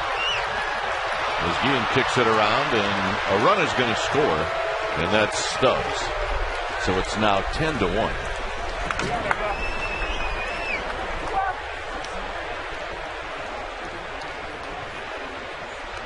So a single and an RBI, and now Bruce Bochy is coming out. 1 ball and 1 strike. 6 consecutive hits here in the 8th inning. And the Giants take the lead.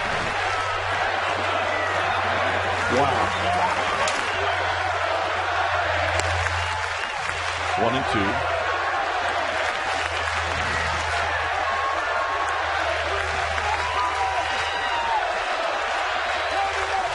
$36,310. And Wilson will bounce this one.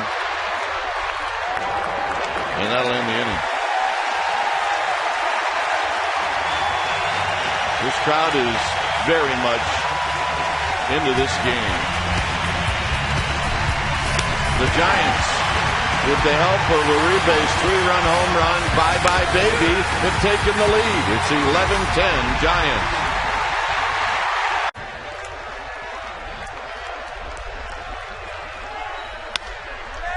Sandoval backs up on a tough hop. Sandoval's throw is high. And the tying run is at second. You know, he knew he had to hurry. Stubbs, one of the fastest guys in the league.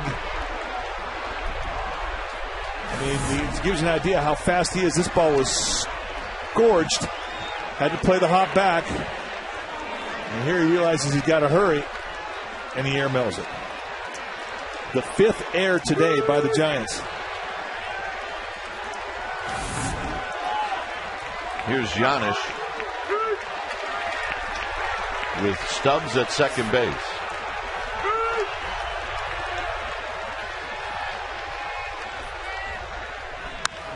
And shoots it the opposite way. They're going to wave Stubbs. Guillen with a throw. And Stubbs in to tie the ball game. Giannis will gallop on to second. How about this Reds ball club?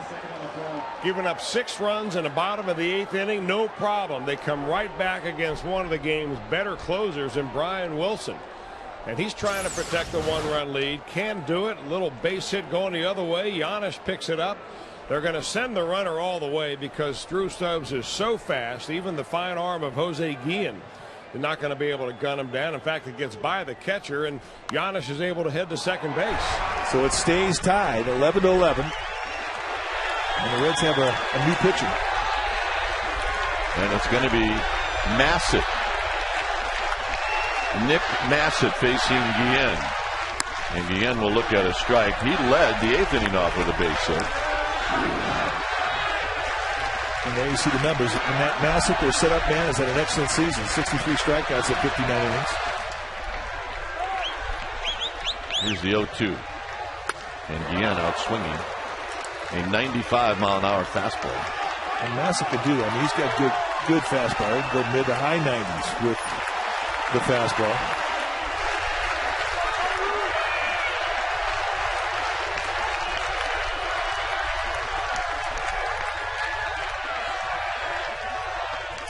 Got him. 10th inning coming up. 11-11. Well, it's hard to explain how we all got to this score, but it's 11-11. This is an historic baseball game, and everybody who's partaking understands that they're involved in something very special. Pitch to Torres. He got him. 3rd strikeout for Massett. And here's Buster Posey.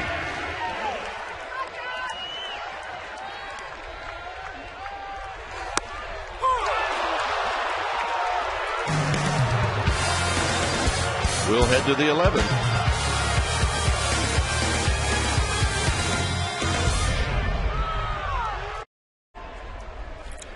So Barry Zito, his 2nd relief appearance ever in this 11-11 ball game. Well, the last time he did it was in San Diego, and he did well.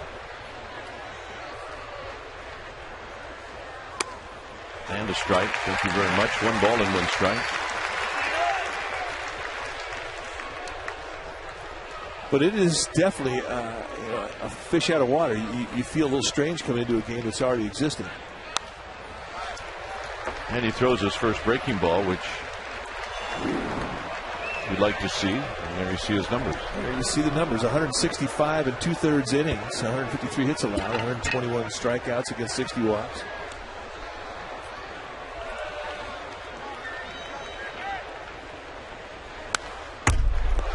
And it stays 1-2. But the whole thing just sort of takes you out of what your normal routine is. I mean, you come into an existing game, you're coming into a mound that's been broken down by, the previous 13 guys that have been on there before you got there. There's holes that you're not used to throwing into or out of or around. And a flare to left field for a base hit. So Giannis is aboard. Cairo hit into a double play in the 9th. Cairo shortens up the bunt, and it's no balls and 1 strike. Cairo has faced Zito 12 times. He's 3 for 12. He's got a double and a home run. So he knows him.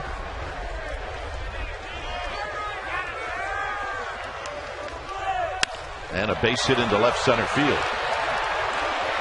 Rounding the bag and moving to third is Giannis, and it's a double for Cairo.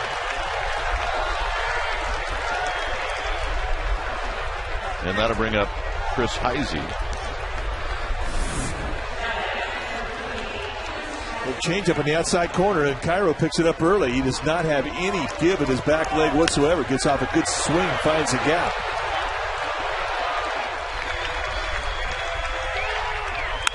On the ground, Uribe's got it. He's coming home. There's the tag. They got him. What a play. And I mean everybody involved.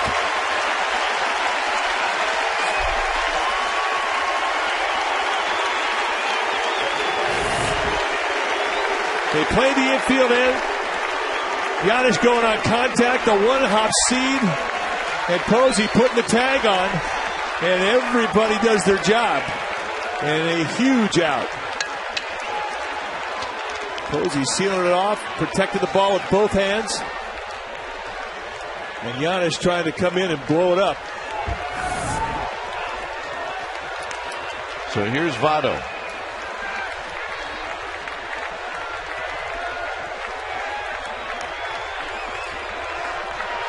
Cairo at second. Heisey at first.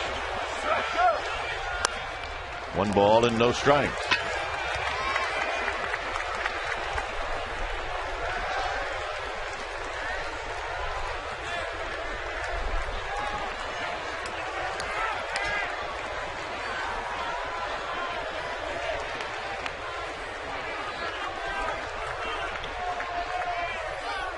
And that one will get through into right field off the bat of Joey Votto. Cairo is being waved home, and the Reds have taken a 1-run lead on another clutch base hit by Joey Votto. How about Joey Votto? 4 knocks on the day. He has simply strapped this ball club on his back and said, follow me. Gets an inside pitch, and he rips it hard between the first baseman and second baseman into right field. The ball dies out there, and there's no way that Jose Guillen is even going to make a play at the plate, and Cairo comes in. So the Reds take back the lead. Cordero will go back out, and he'll be facing Sandoval, Uribe, and then Cody Ross.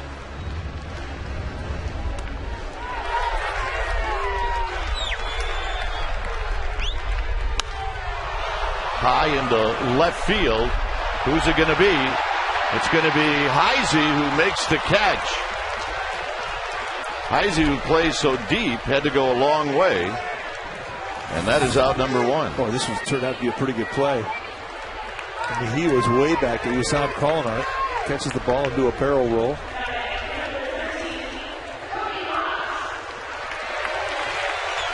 Here's Cody Ross.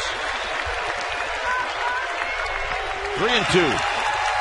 Sandoval goes. It's strike 3 call. Down to second. Not in time.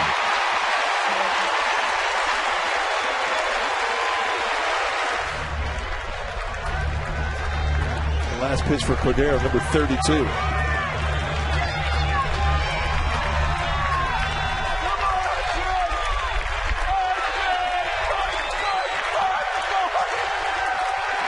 Two balls, 2 strikes. Fontenot does not go, and there's a bouncing ball to second. Cairo's got it. The throw to first is in time, and that's the ball game. Well, in a game that had lots of action, the Giants scored 6 in the 9th to take the lead, and in the end they lose it by a final of 12-11. Unbelievable game. It really was. One of the better games that we've ever seen in this ballpark. And it says a lot about both clubs. But for the Giants, who were down 10-1 in this game, to keep plugging away and to finally catch and actually take the lead in this game a remarkable comeback, and something that they'll take with them the rest of the way. All right, 12-11 is the final. Giants postgame live with interviews on the Rapids coming up. But first, let's go to the Comcast studios for an update from Sportsnet Central. Johnny Cueto, 11-4 at 3.62 ERA. Forward to home plate is that front leg swinging, and you just don't want it to swing back and forth. And now you can already see that he's got much more confidence.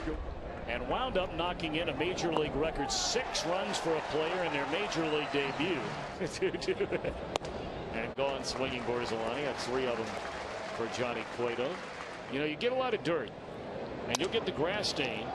Plenty of time to get it, but they got to make a good throw, and they turn the double play on the belt. That one blasted into right center field by Bruce, and what a start leading off tonight for Bruce. A walk and now a home run to make it 2-0. He belted that one.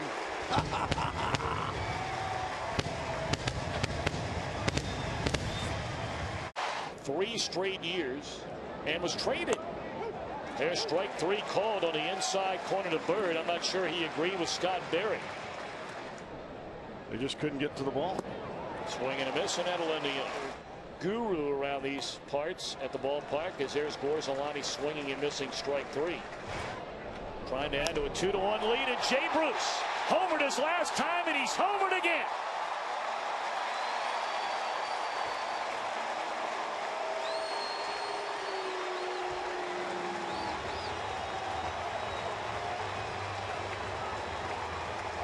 Well, for a guy who hasn't hit the leadoff spot since September of 2008, not a bad night for Mr. Bruce.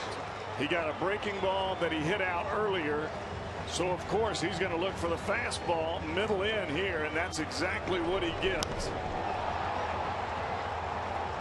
You can't hit that ball any purer than what he did there. I mean, every single inning, you're looking out there on a board, whatever ballpark you're in.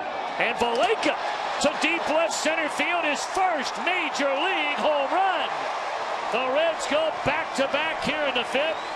Bruce and now Valleca, a 6-1 lead.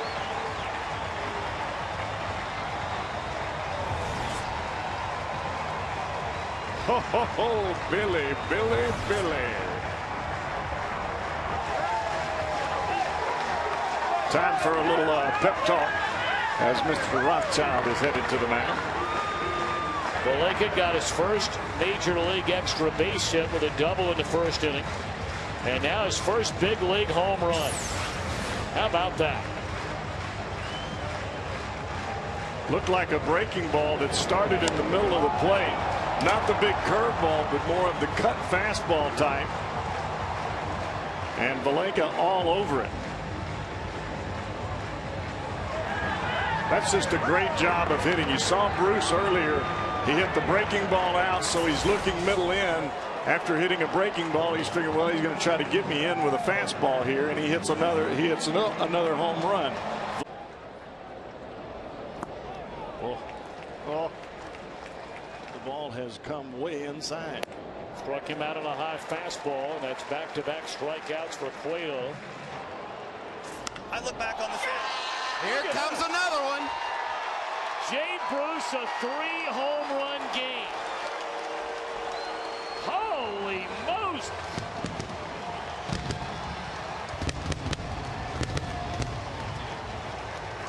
Man, hit him lead off tomorrow. And the next day. Hey, well, how do you like me now? All those Bruce jerseys with 32s on the back, you better order some more, folks, because they're going to be a sellout. I mean, goodbye. We didn't even get a chance to tell Mo Egger thank you, and that baby was out of here. Burton ball, why not? Not only 3 home runs, but home runs in 3 consecutive at bats.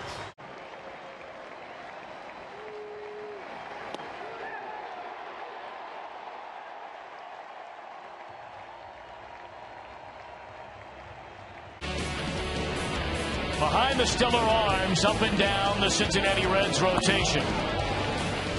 And powered by heroes from the top to the bottom of the lineup. The battling Redlegs sit atop the National League Central Division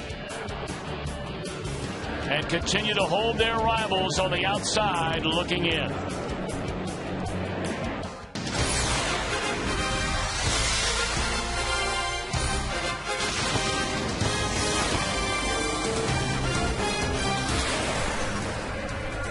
Well, like pennant races all around Major League Baseball, the weather in Cincinnati is heating up once again. It's a finale in the rubber game of this 3-game weekend series between the Reds and the Chicago Cubs. And the Reds trying to maintain at the minimum, if not increase their lead over St. Louis in the National League Central, up by 4 games going into play here today. Hi again, everybody. Alongside the Cowboy, Jeff Brantley, I'm Tom Brenneman. Welcome, as always, to Reds Baseball. Today, it's the schedule. Chicago, you see the numbers there. Cueto, we've seen him pitch. Arroyo yesterday, Wood today. So this is what it's going to look like when you drop into St. Louis. Arroyo will be here, Wood there, Bailey here. When the Reds saw Coleman the first time, it was only out of the bullpen, and it was only for a short period of time. I think it's going to take at least one time through the lineup before they get used to this guy. That one is dumped down the right field line, and Heisey all the way breaking for 2. Here comes the throw, and he is in there safely with a hustling double. You don't realize till you watch Heisey play semi-regularly, he runs very well. Not Stubbs well, but very well. Well, he gets a sinking fastball right on his knuckles, and he's able to fist it out into right field to a point where Fukudome can't get to the baseball. And with the play right in front of you, instinct takes over. You know whether you can make it to second base or not.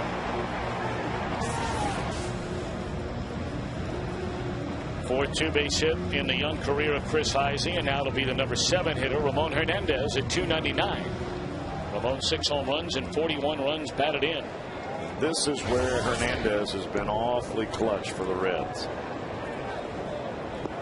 Whether it be no outs, 2 outs, you get a guy out at second base and he's at the plate, he's usually getting him in.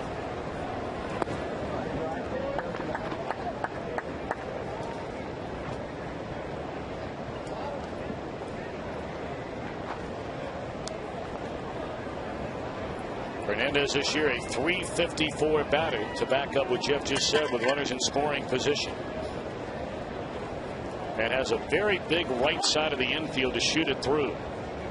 And that is his favorite spot. Both he and Orlando Cabrera, who's on the DL right now, that is the side of the infield they use most often. Speaking of Orlando Cabrera, he is hoping, and apparently said after the game yesterday, before the game yesterday, that he is hoping to be back in the lineup Friday in St. Louis. Apparently, to borrow his term, he sort of hit a plateau coming back from this injury. He's all right swinging it back. He's okay running, but apparently still feels a slight pull around the ribcage area when he throws the ball. So it doesn't hurt. It just feels like it's there. It's something that normally he hasn't felt before, but now he does. 2-0 pitch.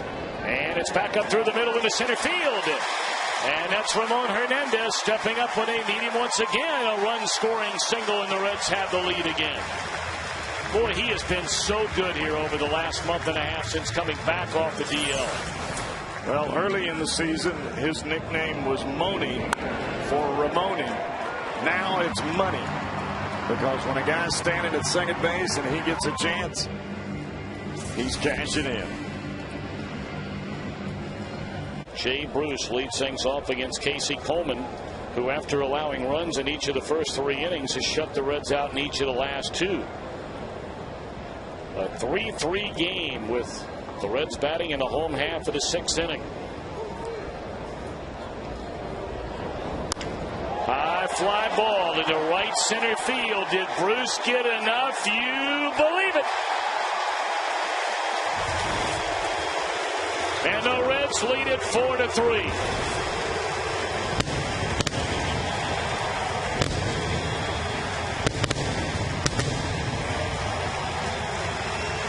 Three home home runs here on Friday night, was on base twice last night, and now breaks a 3-3 tie with a long one here today.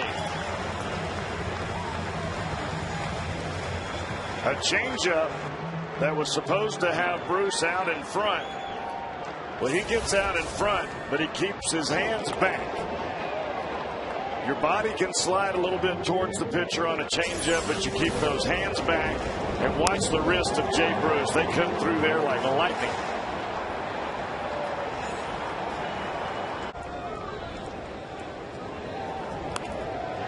Stubbs a bunt, and they'll never throw him out. That's what I'm talking about. Now, Tom, you and I have talked about this until we're blue in the face. Stubbs practices this every day during batting practice. And this one he gets on the ground and he gets it to stop in between the catcher and the pitcher. And you put the ball on the ground with that kind of spin, you got no chance to catch that gazelle. Even if you do get to the ball and you think you've got a chance to throw him out, you're going to have to hurry so much, you may airmail it down the right field line and give him a triple. Adam Wainwright has been lifted from the game after 5 innings today in Washington. And the Nationals still with a 4-0 lead.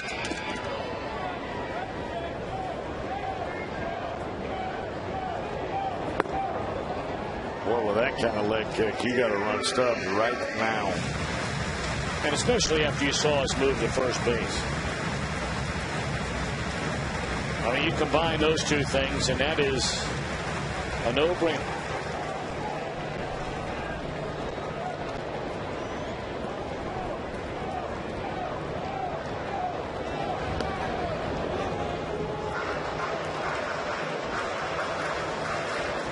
Well, he long arms the ball to first base. If you're going to have a pick move to first with any kind of chance to get a quick runner like Stubbs, you've got to have a short, quick dart throw to first base. There he goes. Pitch taken high. Throw down to second. No chance. And on to third goes Drew Stubbs. The guy has 23 of them and has only been thrown out 3 times. And that's a guy hitting in the 230s. You bump that batting average and on-base percentage up about 30, 35 points at the minimum, you're looking at a guy falling out of bed that'll steal 50. And the thing about that, Tom, is you don't have to do that by swinging the bat. You can do that with 10 to 15 bunt hits per year. You separate the strikeouts, you add base hits into that, the average rises, and so does the on-base percentage, and along comes the stolen bases and runs scored with it. And now Vallejo with a chance to knock in a run with Stubbs at third, who has stolen 3 bases in this series. Well, he hadn't been up for an entire week yet, but here's a chance for Vallejo to do one of those quote-unquote little things. He is really trying to fight that ball off inside, which is where Mateo is going. Just trying to punch it back up the middle and flip it into right field. And he gets a job done with a base hit into center field. Plating Stubbs, and the Reds now lead 5-3.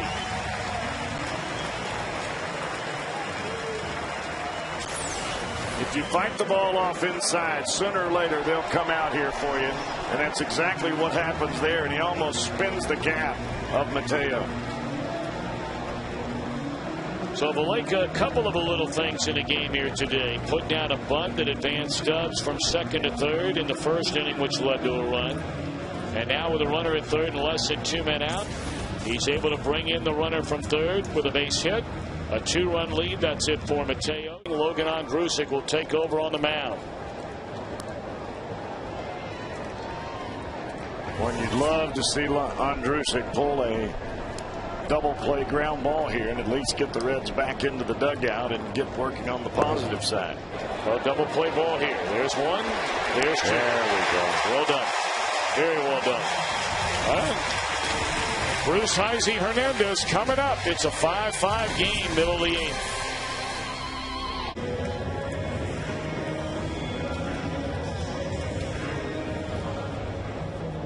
Now Chris Heisey, 1 of 3 in the game, doubled and scored in the second inning. And Marshall misses with that big breaking ball low.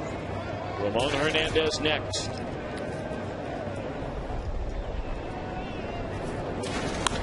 That ball blasted into left field, a base hit by Heisey. So the go-ahead run aboard with 1 out here in the 8th inning.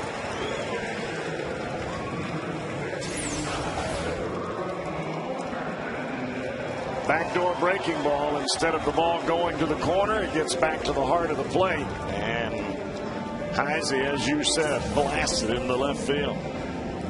It's his second hit of the day. Been a 2-hit day as well for Ramon Hernandez. Ramon an RBI single to center in the second, single to center again in the 4th. Struck out after just missing a home run down the left field line in the 6th inning.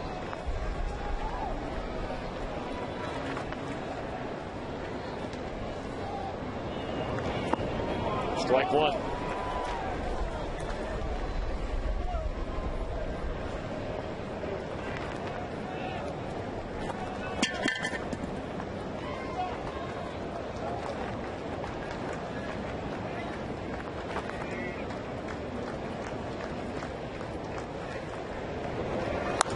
And there's a base hit into right field. And Heisey's making a turn. Here comes a throw to third. It is not in time. Goes into the dugout, and the Reds are going to score a run. How about that? Heisey very aggressive, forcing the right fielder Fukudome to make a play. And the throw gets away, allowing the run to score. And Hernandez will be sent to second base. Well, that's the hole that he loves, and we talked about this earlier in the ball game about how big that hole is created when the Cubs are playing for a double play. Baker playing way over by second base, but the play is made by the aggression of Heisey and having that speed in the lineup. Well, you got to really wonder whether there was any communication there, because Fukudome's throw was offline. But it was so far offline that ball should have been cut off. But some reasons Castro let it go. Ramirez thought he was going to cut it off and had no chance to get it once it went by the shortstop. Well, the Reds will take it all day, every day.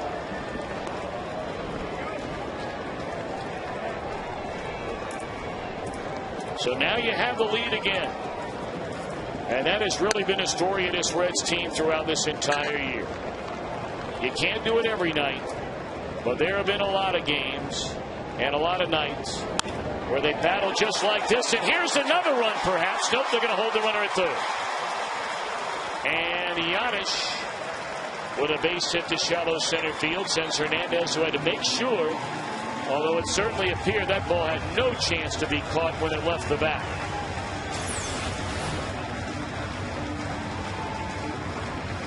That ball was real hard to tell for Hernandez how far it was going to go, because the ball was hit right on the label of the bat. But even if Hernandez gets a perfect break on that ball, I don't think he's going to score either way. Not with the speed of Bird getting to the baseball.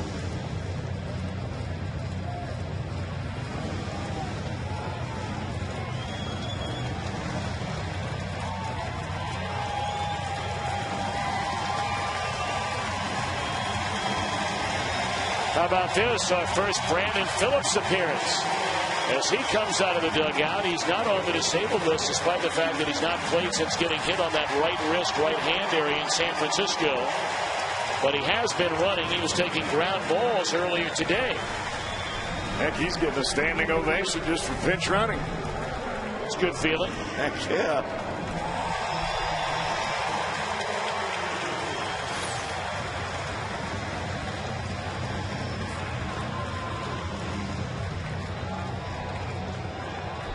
So now Johnny Gomes up to pinch hit for Logan Ondrusek, who faced one batter and got a big double play ball to end the top of the 8th inning.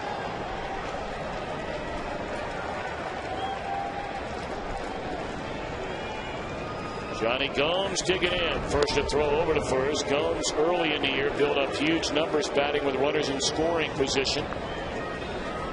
And while they're still very, very good, they have come down dramatically. He's been pretty good in these situations. 21 out of 34. Runners are on the corners with one out.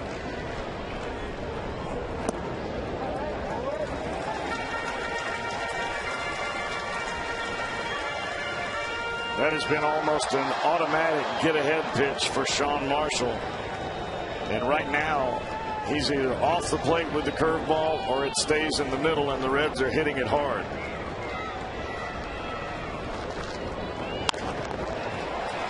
Off the glove of Ramirez, and everybody's safe, and the Reds lead 7-5.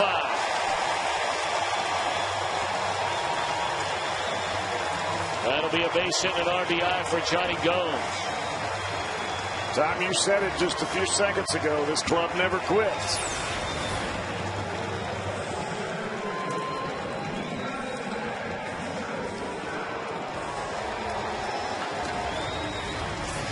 So Brandon Phillips comes into the game and gets a run scored. Of course, before he got hurt, he was leading the National League in that category. Presented by Honda, and a golden chance, it appears. They're in the bottom of the 8th inning in Washington. So you still have 3 more big outs to go. We know that Cardinal team is more than capable of not making that easy for you. No, they don't quit either. That's the reason that both of these clubs are where they are as we enter September. We'll see if Cordero has it today. Behind 2-1 on Ramirez with a 2-run lead. In the year, this should be out number 1. Votto behind the bag into foul ground. 1 out. You watch Cordero, all he's going to do is bring the knee right here and then come straight to the plate. Before, he had a little twisting motion, almost as though he would take his shoulders and turn them towards the shortstop before he was coming plateward. It's tough to get his arm up into that good power position, but more so than anything else, he had a tendency to drop the elbow. Ball sails on him or the ball goes down into the dirt. Now his control is much better. Now Xavier Nady, 2 of 4 in the game. Off-speed pitch in there for strike 1. And I think that pitch has made more of a difference for Cordero over the last few ball games than anything, because he feels more confident throwing it for a strike. Threw it again and had him way out in front to get ahead, 0-2. Well, this is the same type of mechanical delivery that we saw from Cordero last year and the year before. And now he's getting back to that spot. And you ask, well, why didn't he do this earlier? Well, sometimes it takes a rough stretch before you change things, especially when you're in that closer mentality. Good morning, good afternoon, and good night to Mr. Nady. And now the Cubs are down to their final out of the game. 3 consecutive breaking balls to punch out Nady. He's looking fastball all the way. And even though that wasn't the nasty biter, it was enough off speed to have Nady way out in front.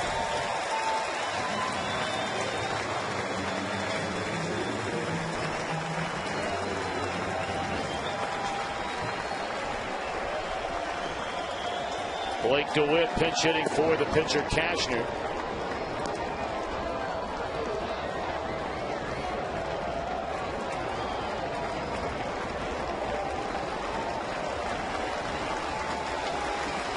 One and oh the count on DeWitt with 2 outs here in the top of the 9th, and this ought to do it. Right side of the infield, Vallecas says it's mine, and the series belongs to the Reds, as they win it by a final count of 7-5. And now, Cowboy, they'll sit back and watch the top of the 9th inning, I'm sure, in Washington, because it could be the largest lead of the year for the Reds. If the Nationals can nail down a 4-1 lead, it would go to 5 games over the Cardinals in a Central Division. Well, Tommy, you said it best earlier. This club does not quit. continued to change out. It was not a perfect pitching day for the Reds, but yet the offense continued to answer every time the Cubs started to edge closer.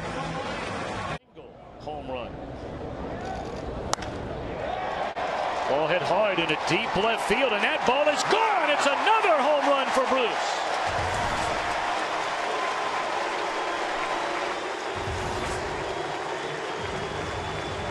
Jay Bruce now in his last 18 games in one at bat has hit 8 home runs, and Chris is batting almost 400.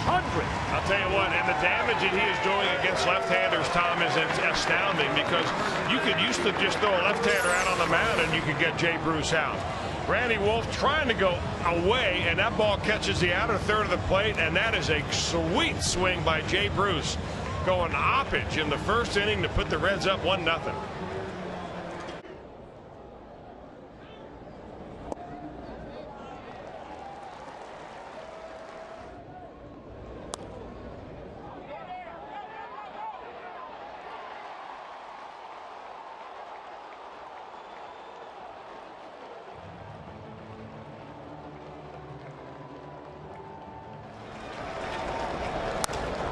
In the air down the left field line towards the corner, and that is a fair ball, and it bounces into the stands.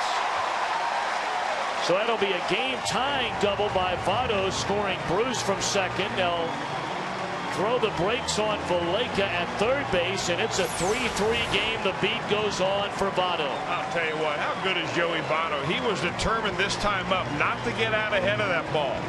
He hit one off the end of the bat, a breaking ball last time, and you can see how he just stayed back, muscled that ball down the left field line.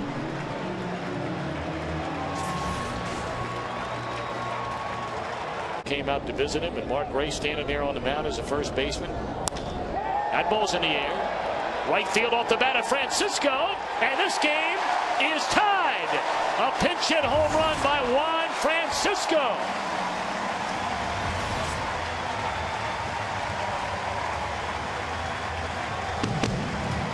Well, what a bright future, Chris, for this young man. When the day comes, he gets regular playing time, brother.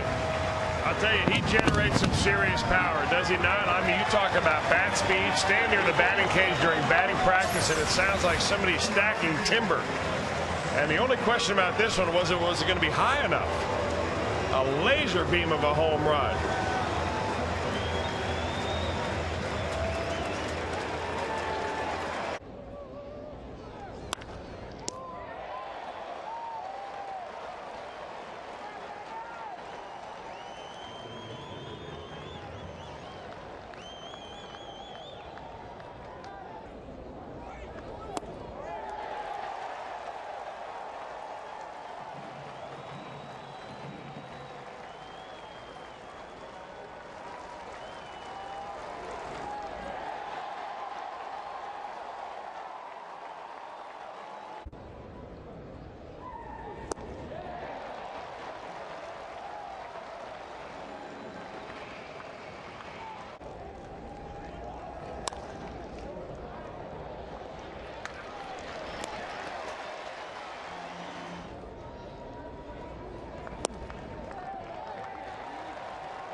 Base hit left field.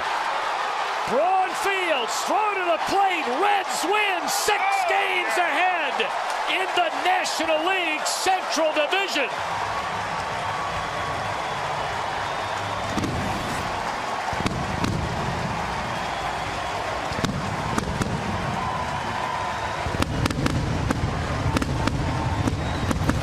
Jay Bruce starts the scoring, and Jay Bruce ends the scoring tonight in Cincinnati.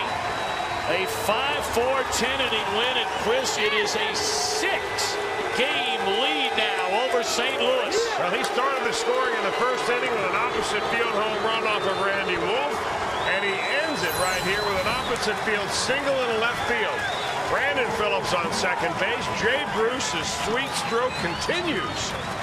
as he lines his ball by the shortstop into left field. Ryan Braun can't throw out Brandon Phillips, and Brandon Phillips comes around with the winning run. And somehow, some way, they find a way to do it, and they have stretched their lead in the Central Division to 6 ball games. Let's go downstairs with Jay Bruce's Jeff Pecoro. Dusty Baker's Reds enter play 21 games over 500, 6 games in front of St. Louis in the Central. And now they add another weapon for the final month of the year, Aroldis Chapman.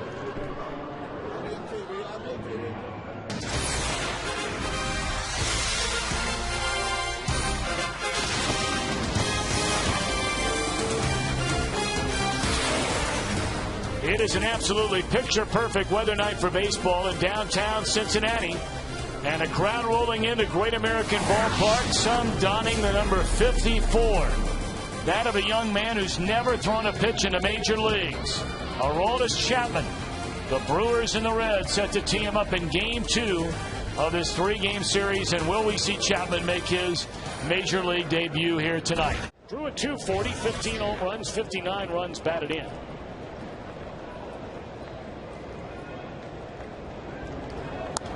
And you saw those numbers for Stubbs. Milwaukee has really dominated Drew Stubbs.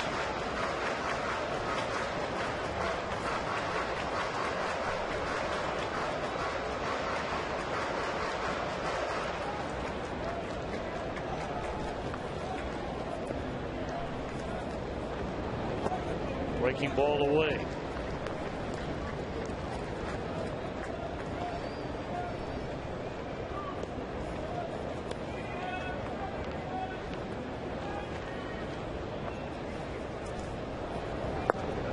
Takes a leadoff walk. Good at bat by Stubbs to begin the game in the bottom of the first inning. All right, now Drew Stubbs really kicked things into gear from the stolen base perspective over the weekend against Chicago. He had 4 of them. And Chris, when he gets on base, he's been virtually impossible to throw out. 24 out of 27. Baleka has played so well, playing in place of the injured Brandon Phillips, with all the things going on since he took over in the starting lineup. I mean, the first game of the Cubs series is when you had Jay Bruce hit 3 home runs. Bronson Arroyo is lights out on the mound in the next game, and the Reds rallied late to win.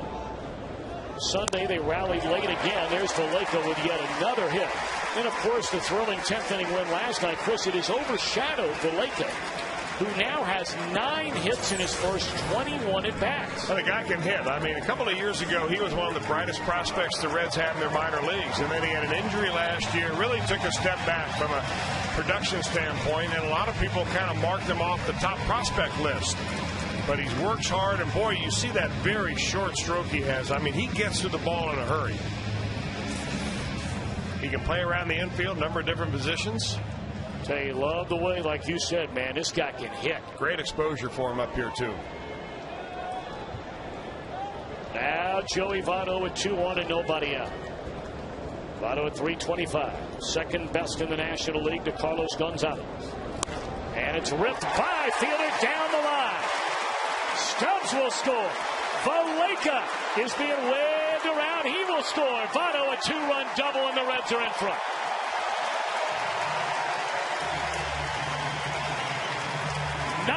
Six runs batted in for Joey Votto.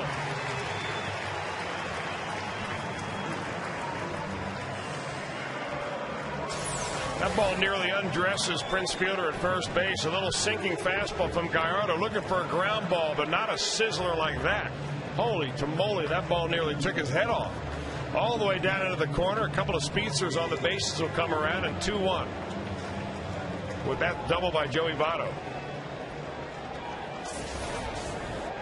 Votto entered play 2 behind Albert Pujols in the RBI race among all National Leaguers, and those 2 RBIs put him 1 in front. Gonna hurt somebody out there. And rolling a rocket to fielder. They try and double up Votto. That won't happen. And look who's starting to move around down in the bullpen. That's Aroldis Chapman.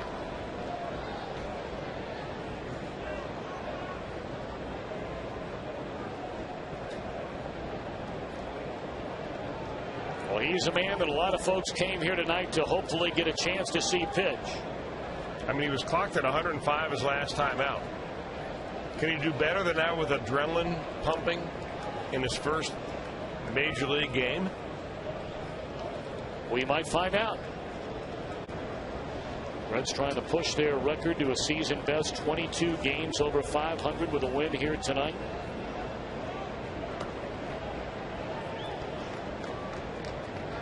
They've won 12 of their last 16, 16 of their last 23, and that ball driven into deep right center field by Rowland, and that's up against the wall. It'll be a double for Scotty Rowland to begin the 4th inning.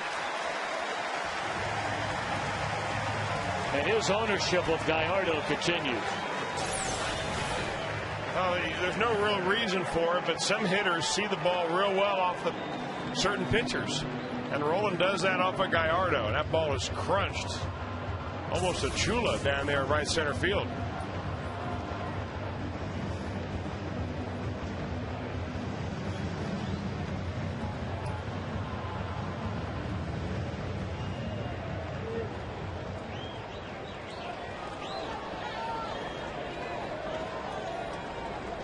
Now Johnny Gomes, he hit the ball right on the screws his first time up.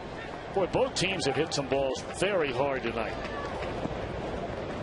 Gomes lined out to hard and right in the 1st inning.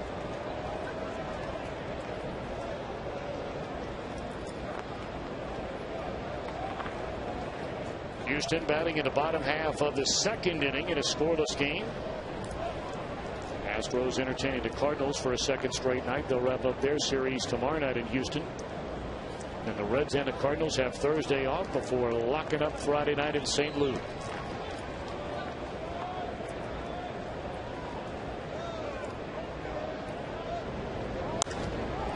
Hit hard into right field. Johnny! 2-run big fly.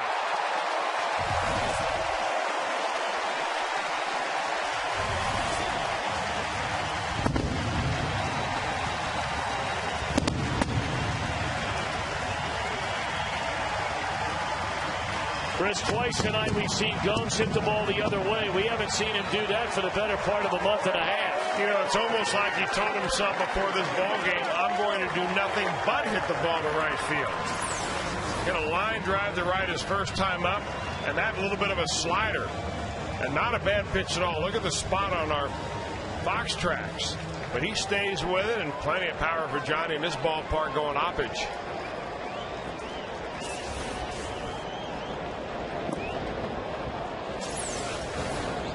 Such a good swing right there. You know, just the way, you know, it could be the fact that he figures he's going to get some breaking balls from Gallardo.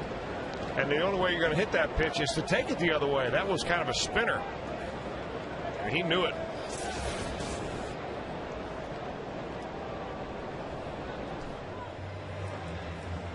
We were talking about because of that Padre 5-game losing streak, Chris. They're a half game better than the Reds right now as far as best record in the National League. You see Atlanta and Cincinnati identical. Of course, if you get home field advantage throughout the playoffs, if you have the best record in your league. All right, we're only in the bottom of the 5th inning. And this game is nearly 2 hours young. The Reds have a 4-3 lead. Giovanni Gallardo, the Milwaukee starter, still in there, and Drew Stubbs hammers his 2nd pitch here in the bottom of the 5th down the left field line. This will be a 2-base hit for Stubbs. A Walker run scored, a strikeout now, and double by Drew.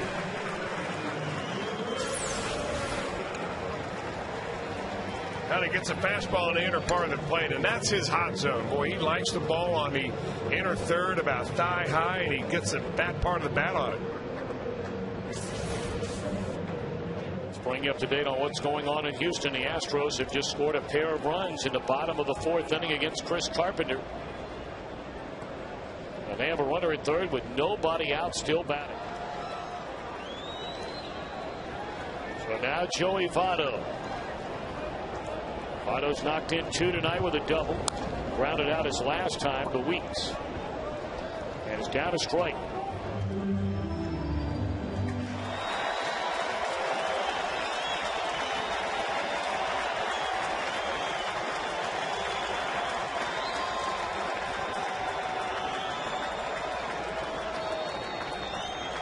And 2-1 Votto. Popped up shallow left. This is going to fall in for a hit. Rounding third and scoring is Stubbs, and Votto with a bloop double and RBI. 97 runs driven in.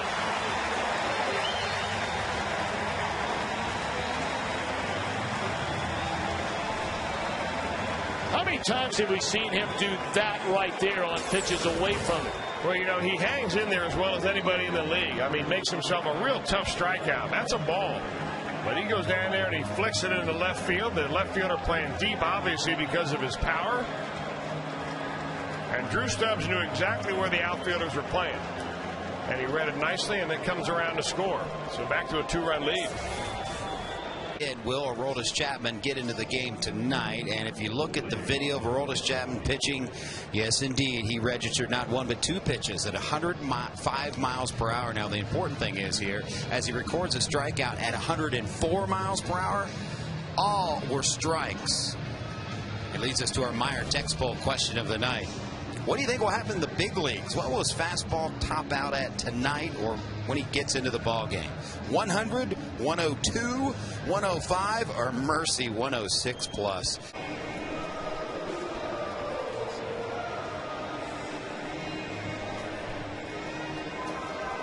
Ryan Hannigan, Paul Janisch, and Sam LeCure due up. Reds in front 5-3 against Gallardo and the Brewers. The Cardinals still trailing, batting in a 6th inning with 2 outs and nobody on, trailing 3-0.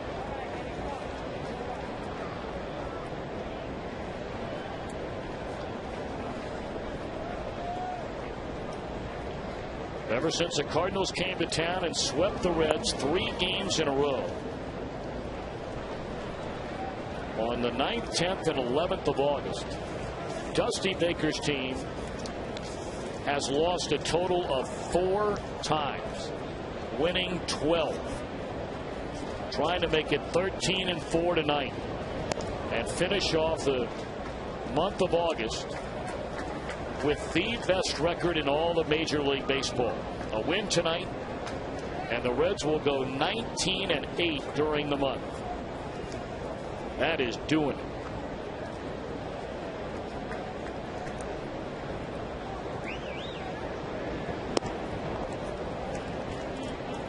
And really, it has been such an odd month, Chris, in so many ways.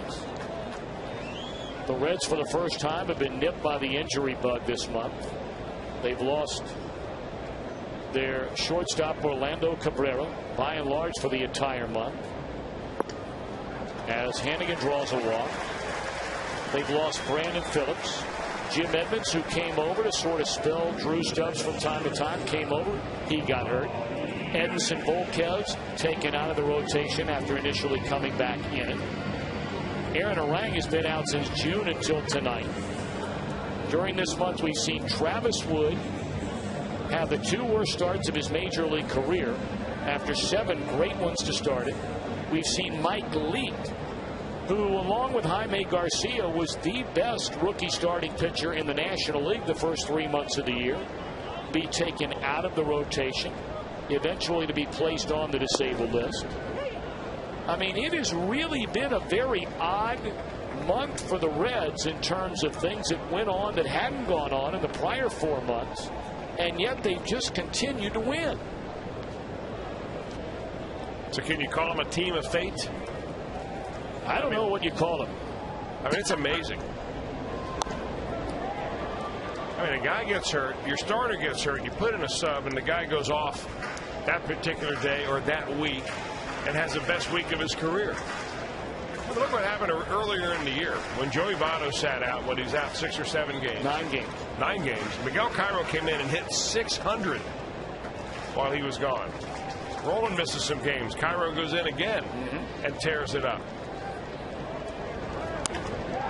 Giannis down the left field line, and that'll go to the wall.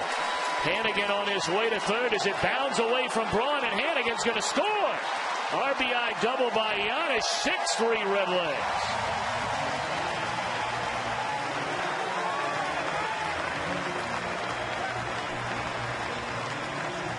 So Paul Giannis, after struggling most of the homestand, a couple of hits and an RBI tonight. Now they got a breaking ball that hung on the inner part of the plate, and he lashed it right down the third base line, and it hits that into the scoreboard area, and it kicks away from the left fielder. Well, you talk about a bad hop right there. Ryan Braun chasing that ball around like it's a live rat, and Ryan Hannigan will come all the way around to score. That's what good teams do. They add on. You're right. And now lefty on lefty. Here comes Votto against Parra with 2 on and 2 out.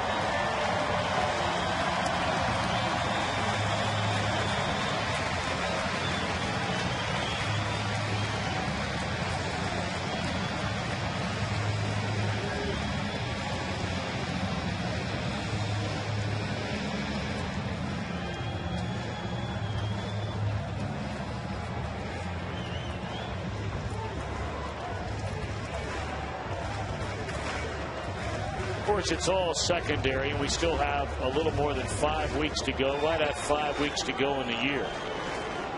And of course, the team is what you're thinking about, and that's the number one concern. But man, when you look at the numbers of Votto and Pujols, trying to determine who's the most valuable player this year because their numbers are almost identical, that is going to be one fascinating vote. Where you give if the these edge. guys, pretty much stay where they are. Yeah, but don't you normally give the edge? I mean, say you meaning the voters. I know we don't vote, but to the team that is on top. I would. I mean, that's the tradition. But I mean, Andre Dawson, one of my favorite all-time players, won an MVP award on a last-place team. Well, there's sometimes you have such an outstanding year that nobody else is even close, but you're talking about two guys that are within reach of each other. Yeah. You don't know how it's going to end. There's still, 26 games to go? No, 30 games. 30 games, I believe it is, after tonight. Yep. Breaking ball away. What we do know is Votto has 2 doubles and 3 RBIs tonight to take the league lead, with 97 runs batted in.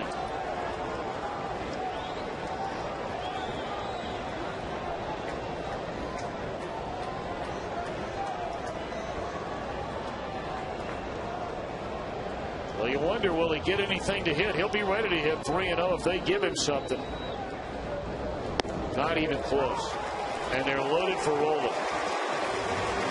It almost seems like Manny Parra is more comfortable throwing to right-handers than he is left-handers, at least left-handers like Joey Votto. I mean, look at these numbers. And these aren't the only 3 categories where they are almost identical.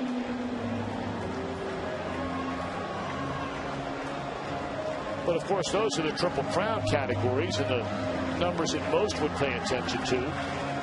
But you start looking at total bases, Pujols does have a substantial lead in that category. How about OPS? Well, they don't break that down, but on base percentage, Votto is 1, Pujols is 2. As they're loaded for rolling. Check swing, ball 1. In slugging percentage, Pujols at .602, Votto at .600, although Votto's gone up tonight with 2 doubles. Pujols is second in the league in extra base hits. Votto is 7th. Votto is above Pujols in OPS. Not by much, just a couple of fraction points. Yeah, I mean, basically it's a wash. And here's a base hit by Rowland that'll drive in at least 2 more. Dickerson able to cut it off. A big 2-out, 2-run double by Scotty Rowland. And the Reds extend their lead to 5.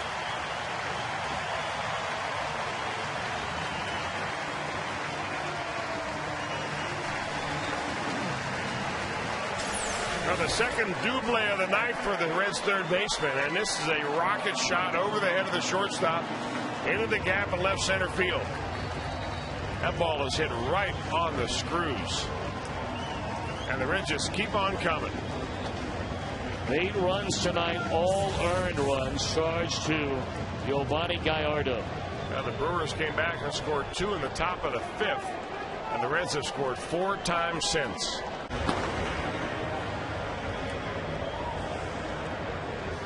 Well, at the end of the inning, Tom, saw a lot of people heading into the exit. You know, he reaches 10 o'clock, got to get some kids into school, but I imagine that they hear the news that Chapman might be up in the bullpen, they may just come on back to their seats. Well, he is clearly getting ready to come into this game. I mean, that's just not out there just to get loose to get a little throwing in on the side. You have a pitcher spot due up, fourth here in the inning. As Heisey hits a ground ball to Counsell. And, of course, Chapman, and you know about this, Chris, it takes a little while to learn how to get loose as a reliever compared to get loose before you make a start. And he's been at it long enough now where that probably is not a big deal. Yeah, I mean, a couple of months worth. And the crowd reacting now as they put Chapman up on the board, getting loose in the pen.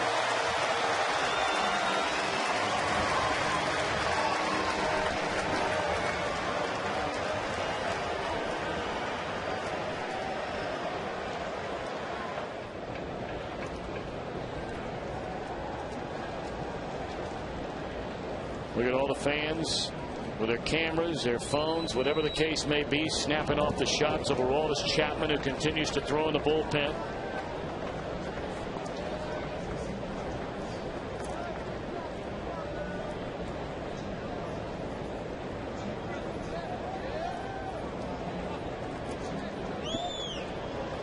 There's one, there's two. Are we about to witness the major league debut of Aroldis Chapman?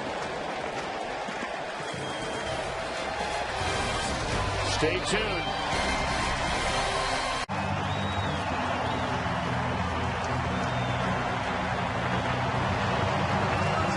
This 22-year-old Cuban was signed by the Reds to a 6-year contract on January the 11th. A young man, of course, who was a star pitcher of the Cuban national team, but had never pitched in the United States, had never been to the United States. He defected from Cuba in July of 2009 before the start of the World Port Tournament in Rotterdam, Netherlands. Established residence in the Principality of Andorra, making him a free agent eligible to be signed by any major league team. He turned 22 years old while the Reds were in Goodyear, Arizona in spring training. Chris, we saw him down there a handful of times. Now, he looked like the real deal down there, Tom. Pulled the ball very hard. They sent him to Louisville for some seasoning as a starter. Had some great moments, had some tough moments. Had some control problems that he eventually overcame, especially when they switched him to the relief role about 2 months ago. It has been 23 days for Aroldis Chapman since giving up a run. Of course, that was down in the minor leagues in AAA. The first batter he will face in his major league career, Jonathan Lucroy of the Milwaukee Brewers, on this August 31st, 2010. Fastball strike. And Ryan Hannigan immediately turned and flipped the ball into the Reds dugout to save it for Aroldis Chapman. 98 miles per hour on the fastball. Just getting loose.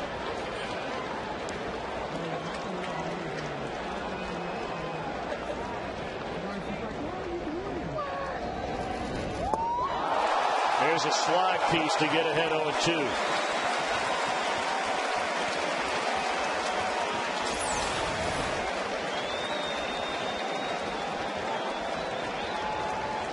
Oh, nasty.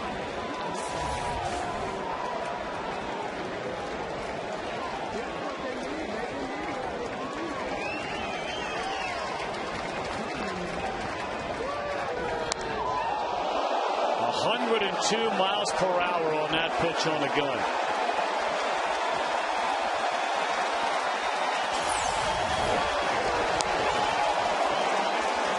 Boy, how did he even get the bat on it?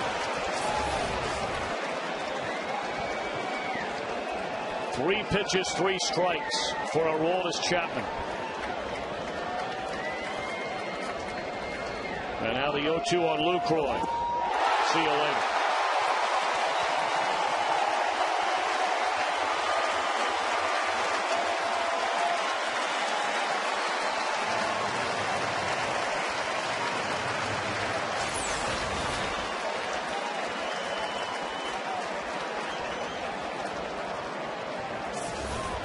Mercy, mercy, mercy. I mean, you've got to get the bat going so early to catch a fastball at 100 miles an hour. You drop a slider or a breaking ball of that quality on you, you have no chance. Now Craig Counsell, a left-handed batter. Triple digit.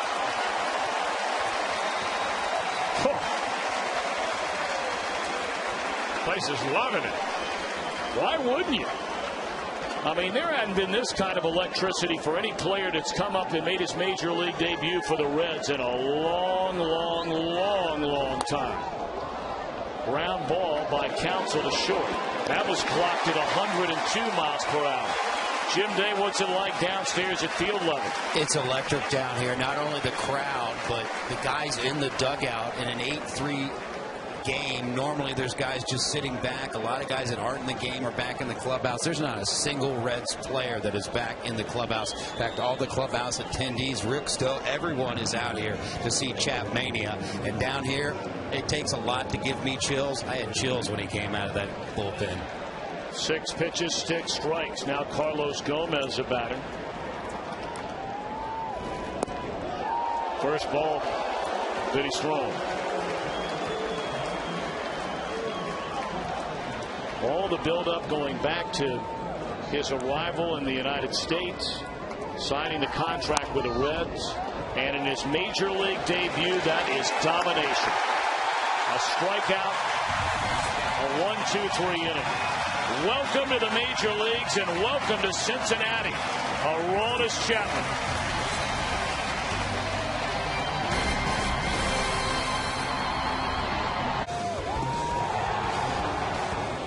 First batter in the career of Aroldis Chapman. A strikeout. What an inning. I mean, Bill Schroeder, longtime major league catcher, longtime announcer for the Brewers. He just looked at us through the glass in between the booths, and the only word he could say was, wow. That was unbelievable. I'll tell you what, he all of a sudden just electrified this ballpark. Just under 20,000 in the ballpark tonight, and almost all of them stayed, and they were all on their feet the entire inning.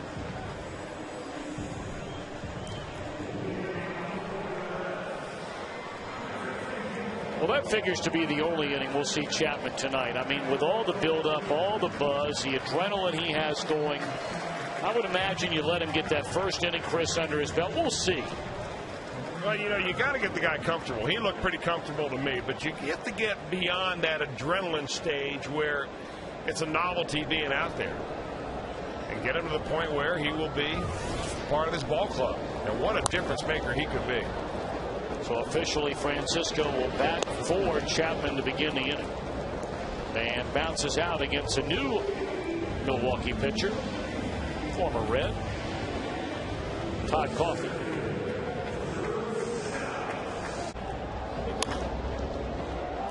Nice play by Votto, and from his knees gets a runner at second base. Oh my goodness, what a play by Joey Votto. He already has 3 runs batted into the plate. And how about this with a glove? Wow.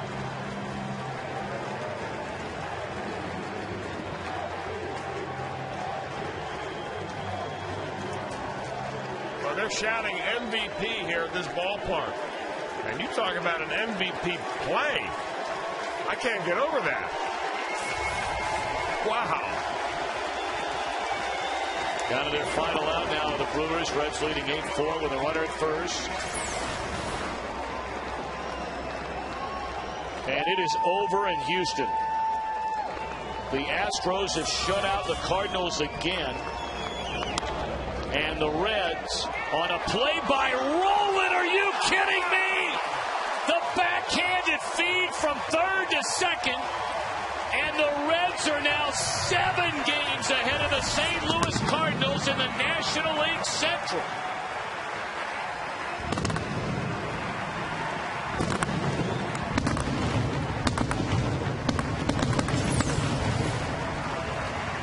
First a play by Joey Votto, and then the backhanded throw by Scott Rowland. It's almost like watching a Harlem Globetrotters of baseball. The last 2 plays that you saw, Dusty Baker not only saw that kind of defense, he saw a pitcher that he ran after, throw 102 and dominate in his major league debut. And his ball club score 8 runs against one of the better pitchers in the National League in Giovanni Gallardo. And they take 2 out of 2 so far from the Milwaukee Brewers and 7 games up on their closest competitor in the National League Central Division, the St. Louis Cardinals. Well, you almost wonder, you get the feel this is almost like another major statement game.